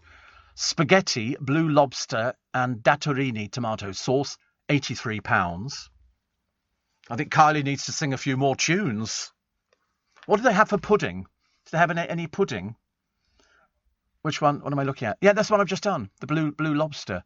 Sides. Oh, look, you can have some roasted new potatoes for 10 quid. You can buy a bloody field for 10 quid. Sautéed broccoli, garlic, olive oil and chilies, £9.50. Mediterranean salad, datorini tomatoes, oregano and tropia onions, £11.50.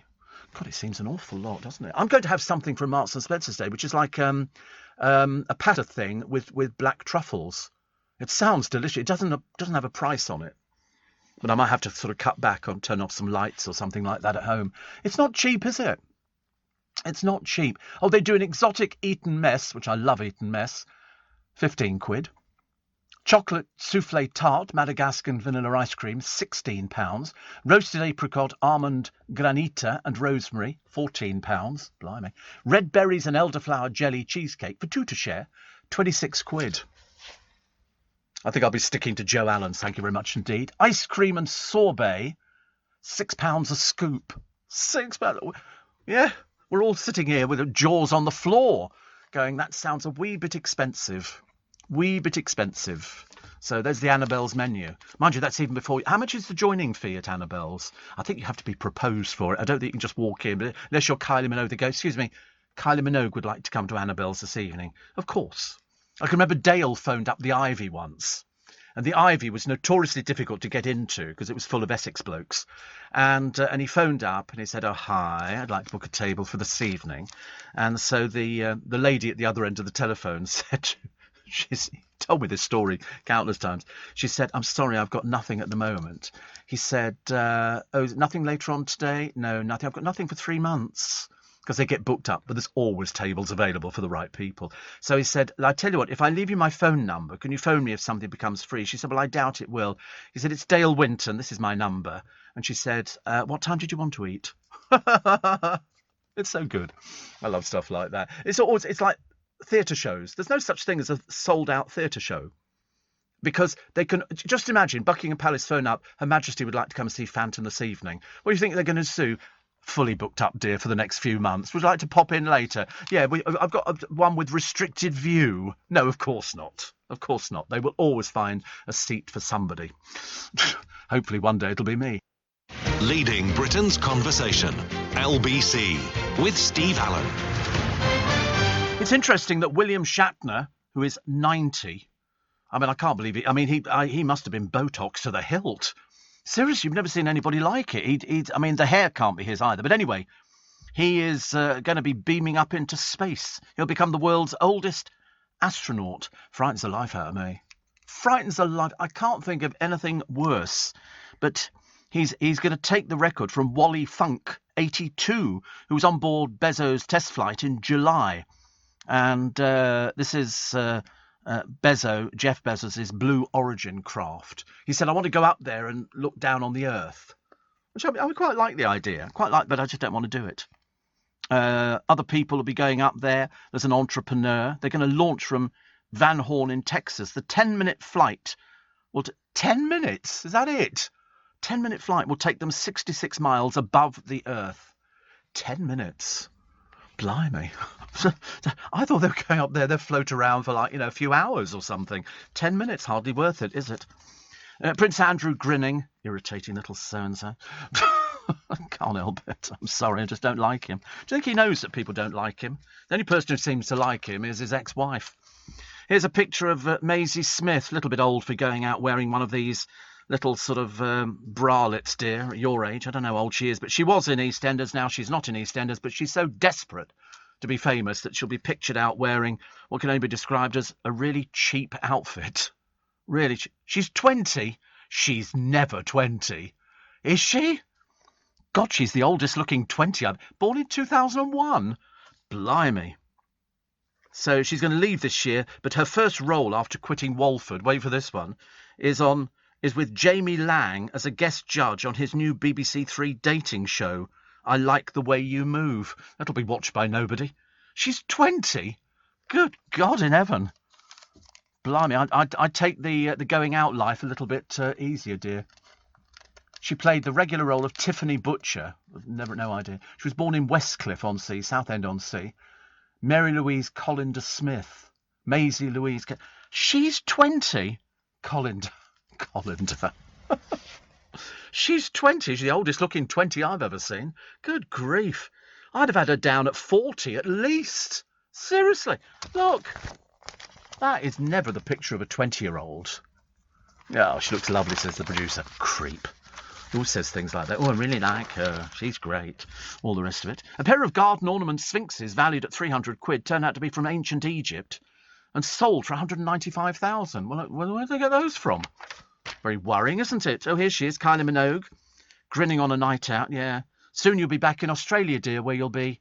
Who is she? Kylie Minogue. Who's that? I've got no idea. No idea. But she's moving. She's returning to her native Australia, leaving her boyfriend here. She says, I've lived here for 30 years. I'm always going to be back. Oh, dear. That's a shame, isn't it? I thought you were going. So in other words, you're not really going at all. You're sort of going and then you're coming back again. Doesn't really make any sense, does it, honestly? What is going on? Who do you think you are? Josh Widdicombe gets the treatment. He must be the only person they haven't used on the programme. They've used everybody else, haven't they? Poor old Josh Widdicombe. Double chocolate fondant, if you're looking for a good recipe today. It looks like it's got about 3 million calories. Didn't Marks and Spencer's do a melted chocolate pudding? And you cooked it and then you cut into it and the chocolate flowed out, apparently. A little bit like a volcano. Just not as much chocolate, I suppose. It always looked quite interesting, but I just remember thinking that's an awful lot of calories. Melt in the middle puddings. Oh, that looked quite nice. I'll tell you what I bought years ago, but I've not seen them since. They did ice cream chocolates in Iceland, which were quite nice. Cheers, mate. No worries, mate. What? What, mate? See you later. What? Cool. Chocolate... See you, bruv. Chocolate melt in the middle puddings. A soft and squidgy pud with an oozing Belgian chocolate sauce centre. Oh. Not too sure about that, actually. Not too sure. But they say it's very nice with vanilla ice cream or whipped cream. I like whipped cream. What are the calories? Good God, 533 calories. That's a lot, isn't it? Shan't be having that one, I'm afraid. Shan't be having... Let me just move my my cup of tea.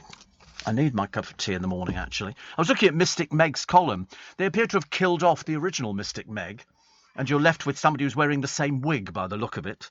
And she says today, your chart, this is for me, because I'm Pisces, is full of deadlines, so be alert to any you might have missed. Perhaps returning paperwork or getting competition applications together. Well, that'll be the paperwork I've sent off to the Freedom Pass, and the other bit, the competition applications, will be the lottery ticket for tonight. This is so accurate. Honestly, she's a miracle worker. She's good. They said the best passion moments for you are unplanned, maybe unexpected. A new language can link to career opportunities. Oh, whoopee, I'm going to speak Chinese. Fantastic. I knew it would happen eventually. Love it, love it. So, poor old Little Mix, the split turning a bit nasty. Honestly, it's just getting worse. It doesn't seem to be getting any better. And they worked together for ages and ages. And then, obviously, it just all turned pear-shaped. And I don't know why. There's no logical reason why. Except she said she was sick of death of being in a group. So she's still in the same business. There'll still be the same pressure on her. The new single apparently is supposed to be quite good, but it's with Nicki Minaj. I don't think Nicki Minaj will be, competing every time. Obviously, they've got the same label details. Would you ever do I'm a Celebrity, says Liz? Absolutely not. Absolutely not. Not in a million years. There could be no amount of money. I mean, obviously, unless they're being silly and offering like £1 million or something. But no, I wouldn't. No. Have you ever eaten in the Wolsey? No, I didn't rate it. I really didn't rate it. I know what it was. It was a car showroom, says Chris in Brentwood. Curtis Green went on to design the Dorchester Hotel, New Scotland Yard. I just thought it was one of those restaurants that came along and everybody went, oh, have you been to the Wolsey for breakfast? And I went there. And to be honest with you, I'd rather go to a cafe and get a good fry-up. I mean, you can get a good fry-up in a cafe for about £5 now. You know, I mean, the Wolsey was sort of a little bit of, you know, I just know it just didn't do it for me. Just didn't do it. You know, the only place that I've ever been to is on a regular basis is Joe Allen's, and I've been going there for about 35 years because I like it. Because people leave you alone, you can have a nice time. It's very relaxed and easy. Or Little Italy in Soho, because that's nice as well, and they always look after me. But the Wolsey, I didn't get that at all. I really didn't. I don't know why. Odd, isn't it, really? Steve, and I've missed the name of your aftershave. I can't discuss it again, I'm afraid. I'm not allowed to. Just, can you say it again, please? No, definitely not. Also, somebody says here, this going into space, are you sure it's only 10 minutes? Well, apparently so. Apparently, I would have thought 10 minutes would be the launch of this thing. Because I'm assuming it's like a rocket, isn't it? It's not an aeroplane, is it, this Jeff Bezos thing? So it's a rock. So when it goes up, presumably then it comes down into the atmosphere. Does it come down on parachutes or something like that? I mean, the shock could kill poor old William Shatner. Poor little soul, honestly, you never know, do you? So, oh, look at, looks like a giant willy. Have you ever, are you sure that's the rocket? Well, who on earth designed that, honestly? It's called Blue Origins. Why does it look like a willy?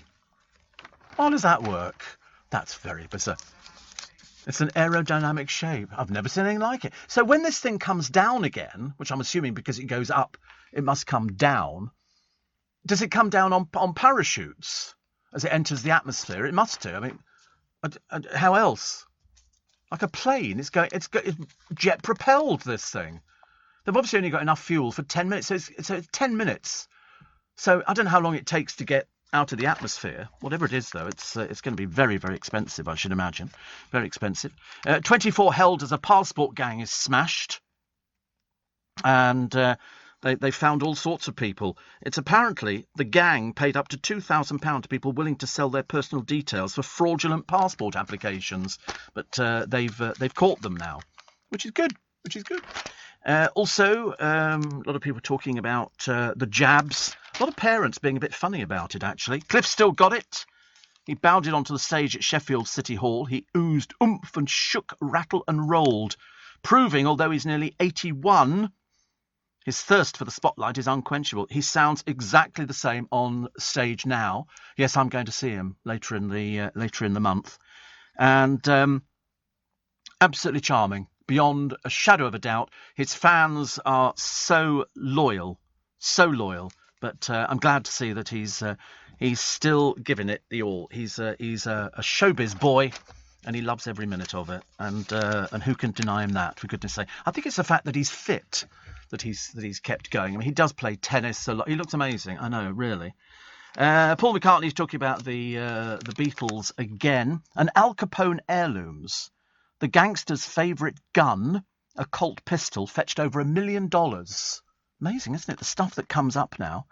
And a Patek Philippe watch sold for $168,000. Capone was jailed for tax evasion in 1931, bless his heart. Died in 47, aged only 48. Of what? I have no idea. Super Mario Lego has been named the must-have toy for this Christmas. We wish you a very Mario Christmas, which is lovely. Esther Ranson's just got an award for all her work. It's a Lifetime Achievement Award. And Joe Wick says he was buckled by his past. Did the same the other day with Charlotte White on Loose Women. Her ex-teacher at Italia Conte, they brought up. She started crying. It was very emotional. So she's a showbiz girl, you know. She's done acting. This is LBC from Global, leading Britain's conversation with Steve Allen.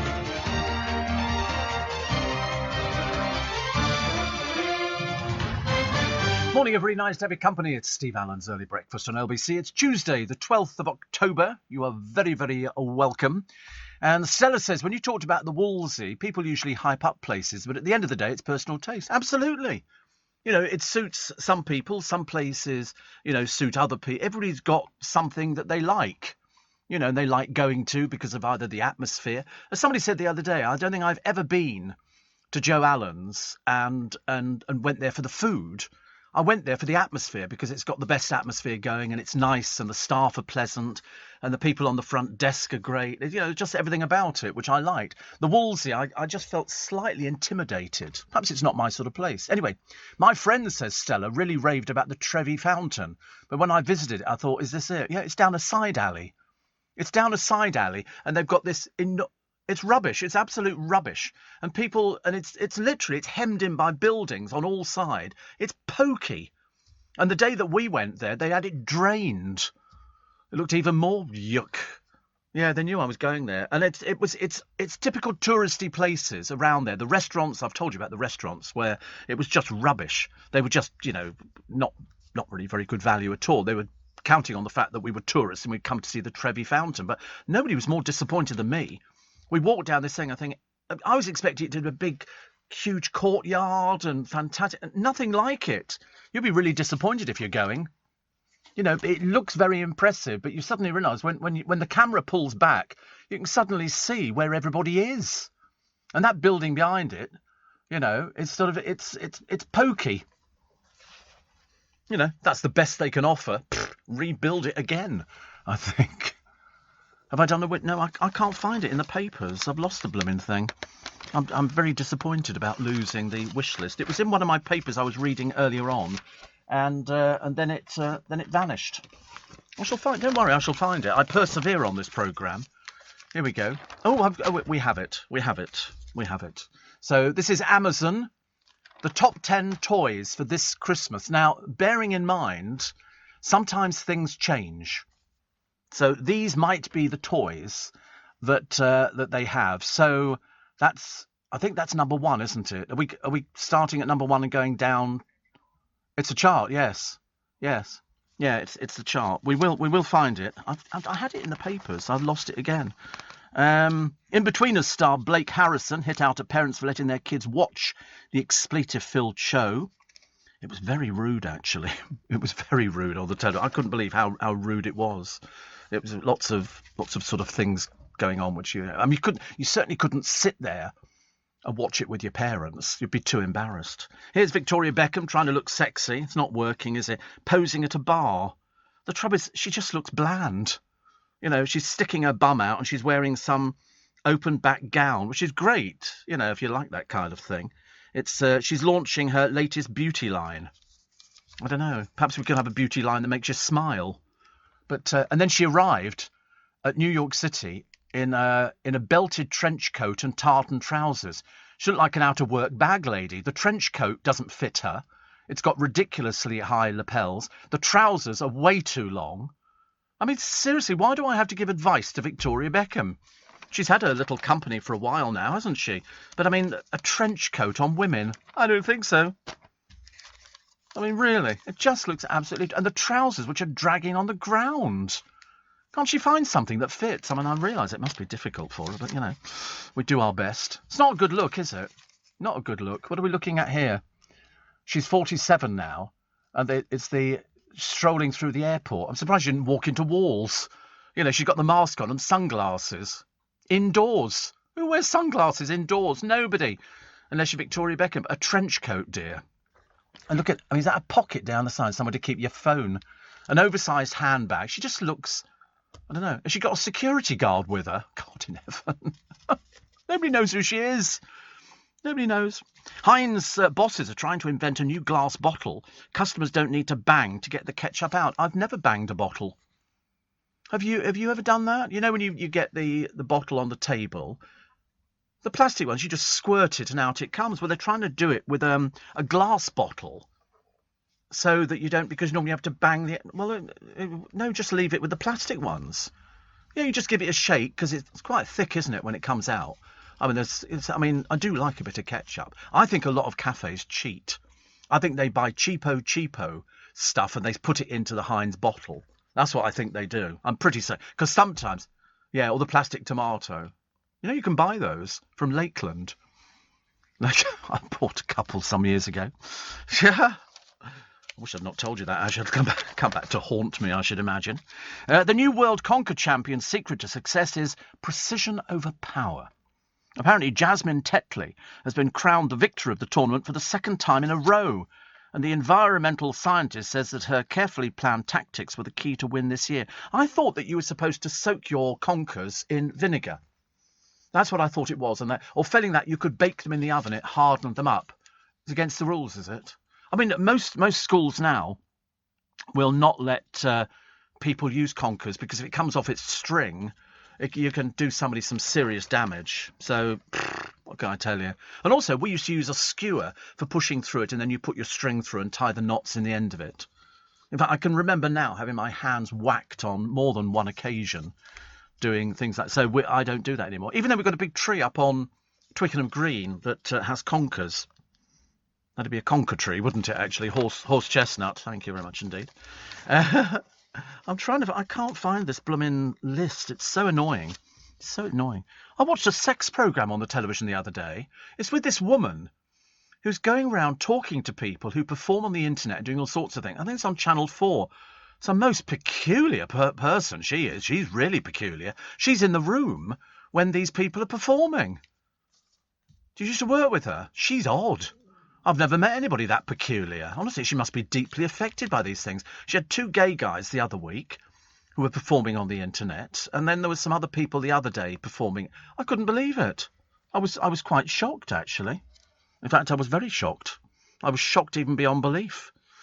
I was shocking myself. Yeah, sex actually with Alice Levine. Does that mean, what is the matter with her? Oh, it's a Louis Theroux produced thing. Oh, right.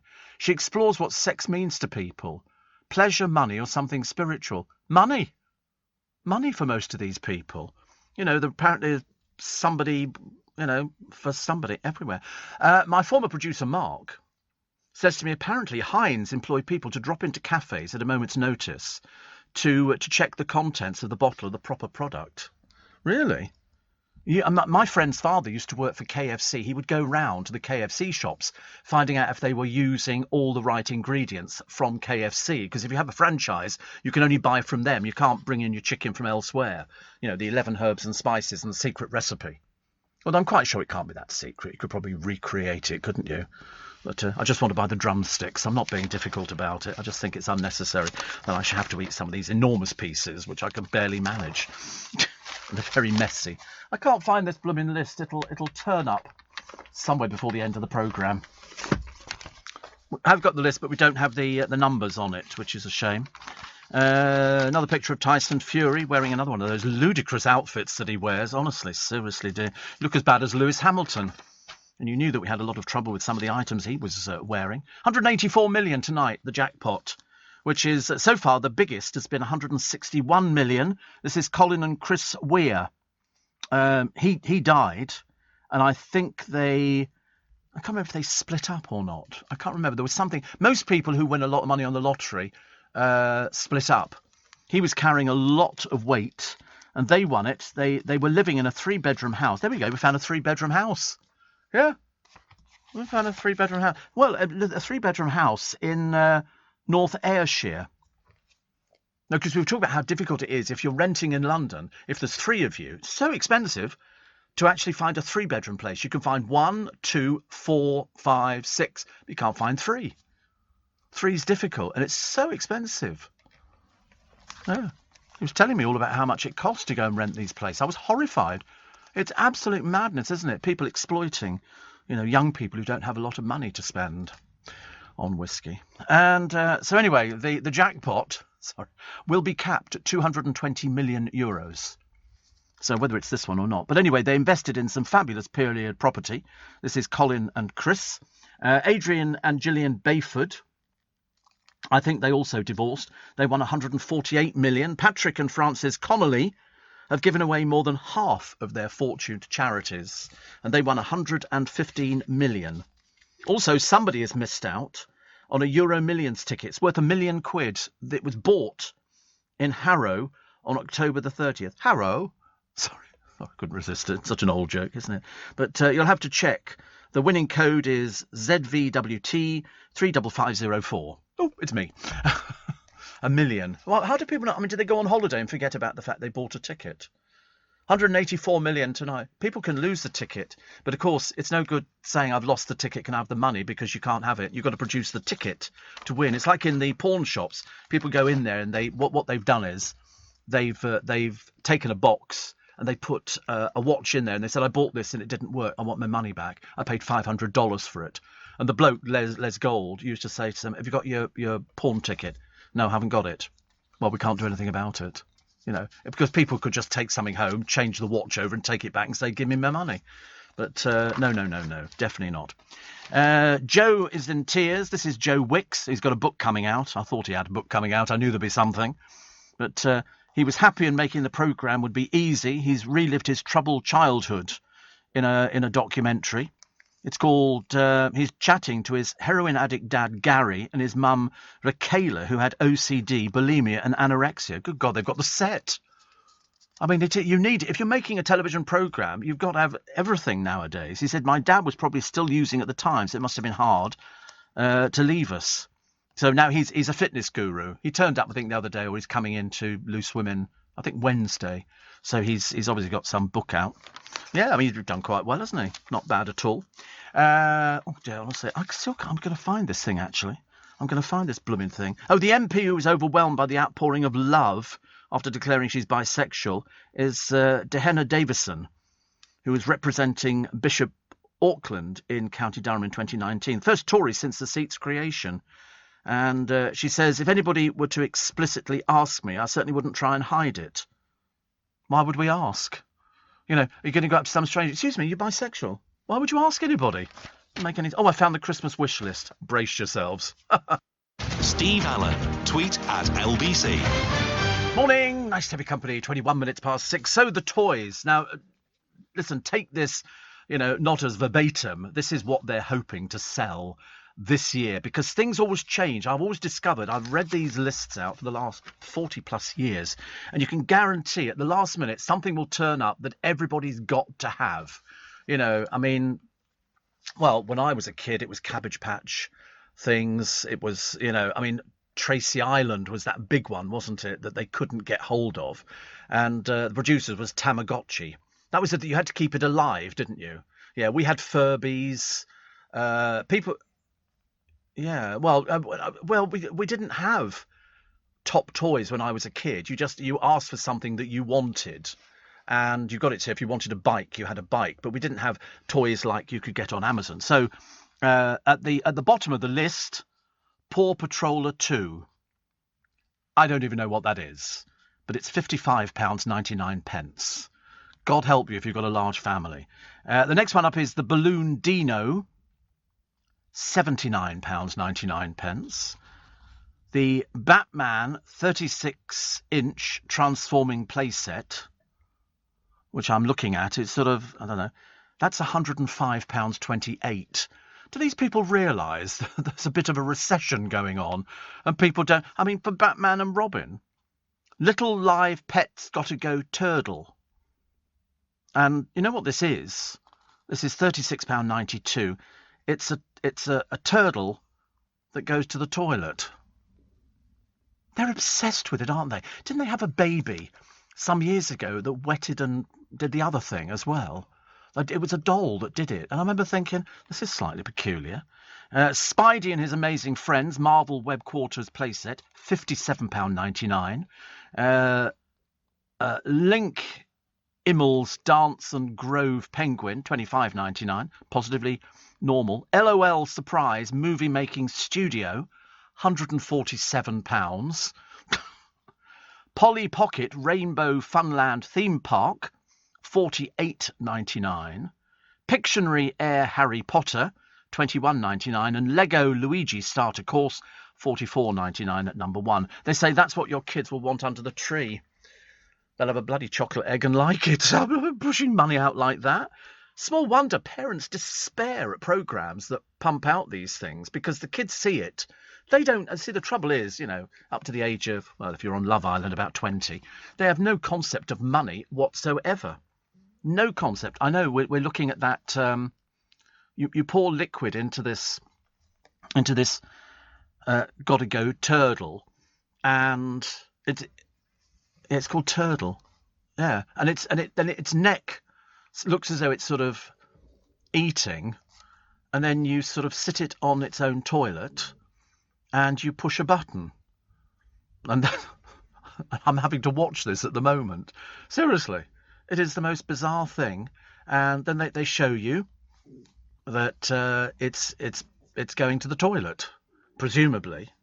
Oh, it's been to the toilet. And this you're giving to children for Christmas? Are they completely mad?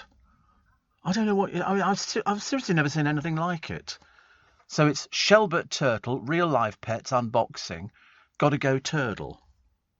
I mean, it's just... Who buys this? Who would buy that?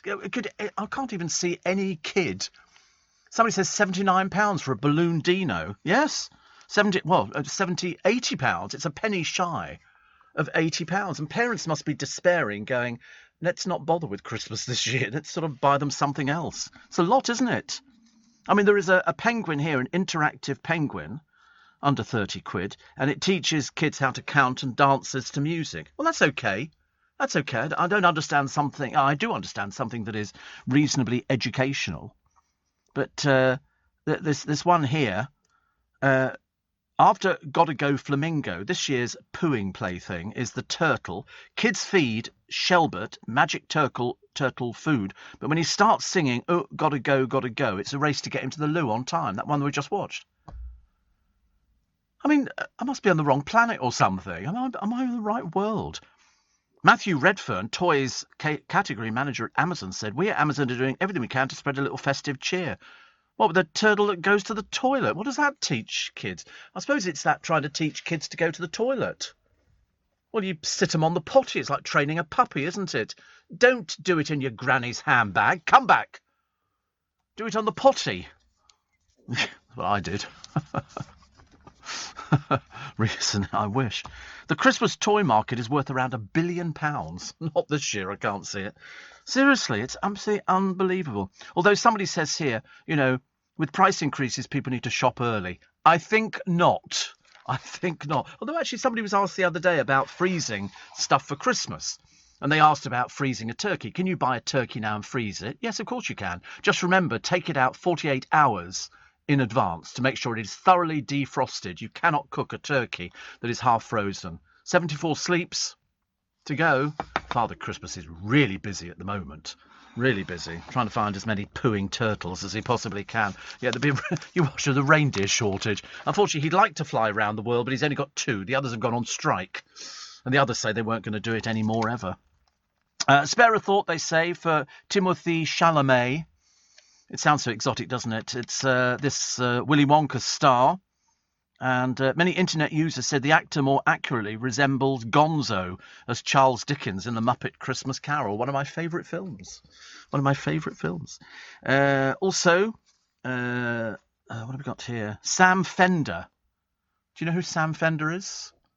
Oh, he's a singer. Oh, right, well done. He's heading for the #1 spot in the album charts this week, which will see him maintain his recent high spirits. He's a die-hard Newcastle United supporter.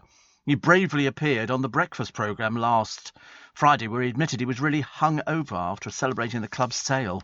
Yeah, I don't quite celebrate with you, I'm afraid. I really don't. Oh, that's who he is it? I've never even heard of him. Never heard of him. Where's he come from? Oh, here we go. He's an English singer, songwriter, musician and actor. Well, aren't you the clever clogs? Aren't you the clever clogs? Good Lord above. He's been named one of the BBC Sound of 2018. I'm sorry, we're in 2021 now, 2018. A little bit, yeah, dreadful, isn't it? Steve, have you seen the Boots Christmas catalogue is out? Davina McCall selling bath salts on page 121, says John. Thank you. Oh, dear, honestly. Steve... And do not, says Anastasia, talk about bodily functions, even turtles and flamingos. I know, it's unbelievable, isn't it? It is unbelievable. Somebody says there was an anonymous UK Euro Millions winner who won over. No. These are the highest that we've ever had is 160 million in this country, because they would put down if it was an anonymous winner. I think that's the highest winner. Tyson Fury, another one of these funny little outfits that he wears. Doesn't look any better for it, but He seems to be fairly happy spending £13,000 on a bottle of champagne. How many he got through, I've got no idea. So, Superman. Clark Kent fell for newswoman Lois Lane. Their son Jonathan, the new Superman, is bisexual and in love with a male reporter. And now that's going to go down well in the Mid-South in America. You imagine all these superheroes all of a sudden coming out as gay and bisexual. I'm sure that it's going to work. I'm really not sure. Also, what have we got here? Brighton. Apparently the bin men in Brighton have gone on strike. And so they've got rubbish piling around all over the blooming place. No more boys' toys at gender-neutral Lego. Lego, I didn't realise it was, actually. I didn't think it was a boys' toy. The Danish toy giant, which had sales of 4.95 billion last year. Blimey, it's a lot of Lego. They promised to end gender stereotyping of its toys after a survey for the company revealed how boys feel they'll be teased if they play with products marketed for girls. I didn't know it was marketed for girls, actually. I thought it was for children. They have spin-offs. Oh, right, okay.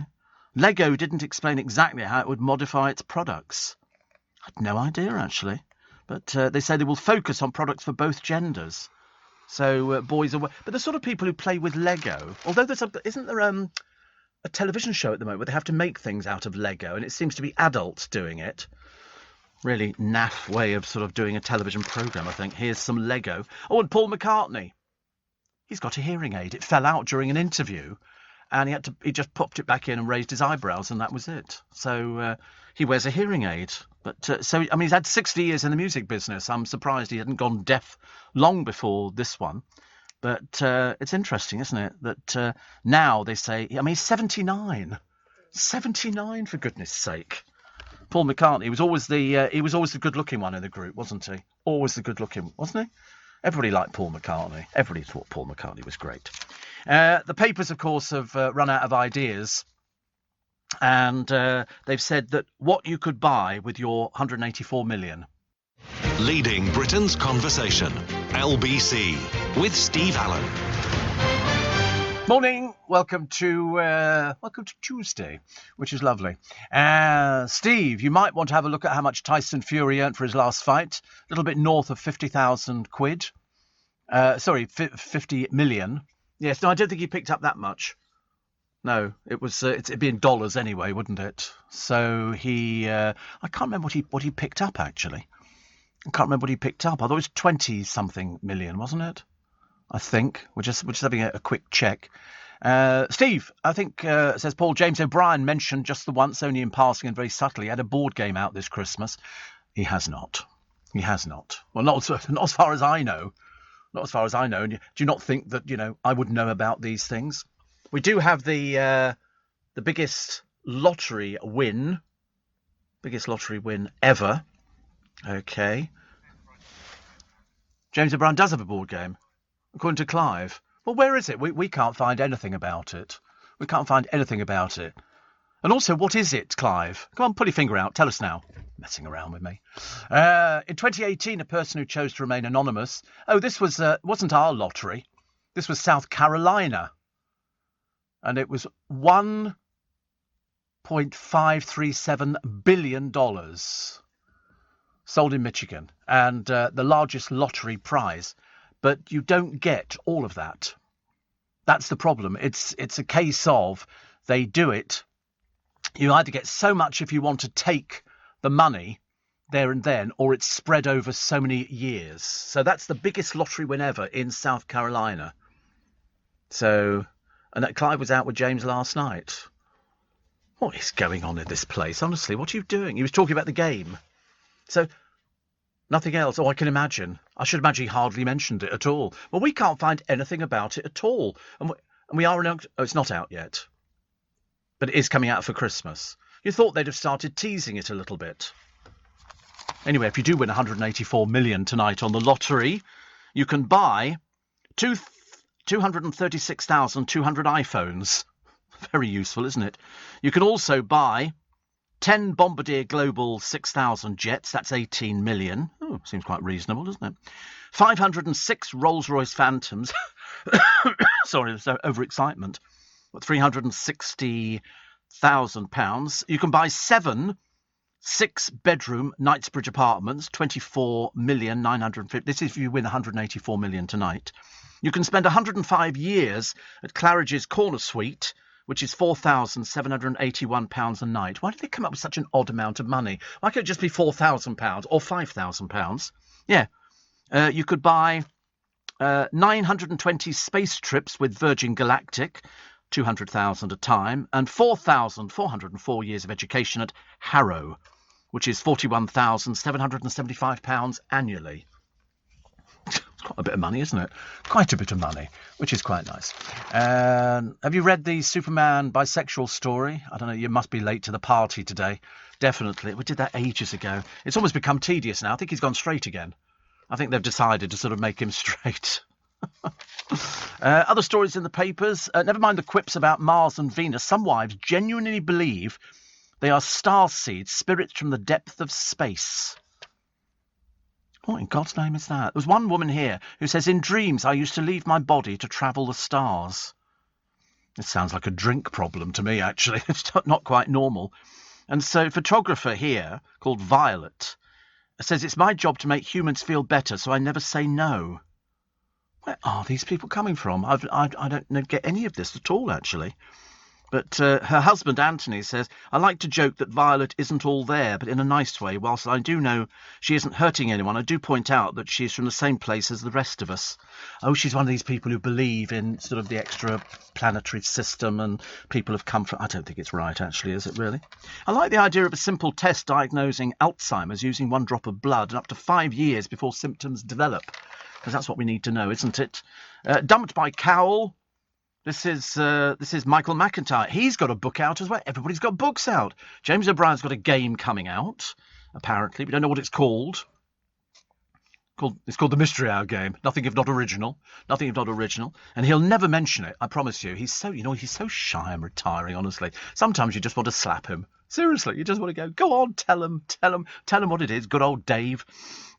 So Michael McIntyre's book's out. What else is out? Oh, there was the other one, Rob Beckett's book's out as well. Everybody's got books out. He was doing... See, now this is where we're very similar, Michael McIntyre and myself. Apart from the fact he used to work at LBC some years ago, doing a programme. At one show in Sheffield, he popped outside the back of the arena to make a call as the phone reception in the dressing room was bad. When he re-entered the venue via one of the back doors, a security guard stopped him and said, have you got a pass? Initially, I thought I would enjoy this encounter, as he obviously didn't yet realise it was me, the person whose face was on the pass, currently around his neck. No, I don't. It's my show, I said, smiling. This is Michael McIntyre, pointing at my face, matching the one on his own pass. He said, if you don't have a pass, you can't come in. Those are the rules. Michael McIntyre said, this is my show. Surely I can just use my face as my pass to get in. His response was, I have to say, as logical as it was quick-witted. The Queen's face is on money, he said, but she can't use her face as a tenner, can she? Get a pass or you're not coming in. When I was finally let in after a phone call to my tour manager, I went straight on stage and shared the story with the audience who loved it. See, I've done exactly the same thing because you can get time out of that. You can get time. People say, so people have been stopped, I think at Wimbledon before now, with some of the men down there who are retired and should have been years ago. And they actually were the sort of people who go, to sort of well-known tennis players. Sorry, you've got your pass with you. No, I'm playing tennis, dear. Open your eyes. Smell the coffee. Sorry, the tennis balls. And go in there. So Michael McIntyre can then go on stage. He could get 15 minutes out of that. This is absolute gold. Everything that happens in my life, everything happens in my day, I can then repeat. So this morning, at the beginning of the programme, you get the chiropodist story, which I thought was very good. I mean, nice thing to do. And so that's what happens. You tell people exactly what's happened in your day and in your life. Works very well. At the moment, I'm desperately trying to kill as many pigeons as possible. I'm finding it increasingly difficult. They seem to be increasing. I think word has spread. Definitely. And 84850 steve@lbc.co.uk. Somebody says, Steve, how many tea trays could I buy if I won the lottery tonight? Good God, I'll come round and personally deliver them by hand if you spent £184 million on tea trays. Can you imagine? That would just be so fantastic, wouldn't it? J.K. Rowling's got a Christmas book out. Did I mention James O'Brien's got a game out as well? Apparently at Christmas. He'll thank me for this tomorrow. On his programme today, he will thank me. Somebody will say, Steve Allen was talking about your new game that's coming out for Christmas. And he'll then go, no, he didn't. So go, yeah, it'll be on the wish list. It'll be shortly on the wish list, which is good. What do we have here? Oh, Bez has had a bust up with Apple's virtual helper Siri. We love winding up Siri. We can have the most amazing fun with winding up Siri. Siri, play Driving Home for Christmas, which is always good. Catherine Tilsley expecting her second child with her husband. This apparently is sort of news in the Daily Star today. I've got no idea why. And here is a man working at a zoo who sticks his head in eastern Thailand in a crocodile's open jaws. The crocodile has got its jaws open, and he goes in, he performs stunts with the crocodile, but apparently the zoo's now closing down due to the effects of the pandemic. I don't think I'd be willing to stick my head inside a crocodile's... Definitely not. There's a picture of it. What? You think there's a soundbite? We're never right on the sound bites. We're always wrong on them. Anastasia says, your story about the past made me laugh. It's true, actually. It is true. It's a true story. Screen legend Joan Collins loathes how young snowflakes have questioned Sir Winston Churchill's hero status. Bottom, remember the sitcom Bottom? Could not be made now because the woke mob would think it's too crude and sexist. Oh, right. Lee Corners was in it. He played the pub landlord whose name I can't repeat on the programme because it'll be seen as too... But I don't remember I remember the programme, but I never watched it, I don't think. And also Rick Mayall's dead, so I can't believe he died years ago now, didn't he? Steve Allen on LBC. Text 84850. Morning. Nice to be company. Nice. Steve, they told Princess Anne to naff off once at the VIP gate at the races. I think it happens all the time. Sometimes people don't recognise certain people. I've had it here, where if they can't see my pass or something like that, somebody say, yes, security. And you have to go, it's Steve Allen, let's get me home as quick as possible.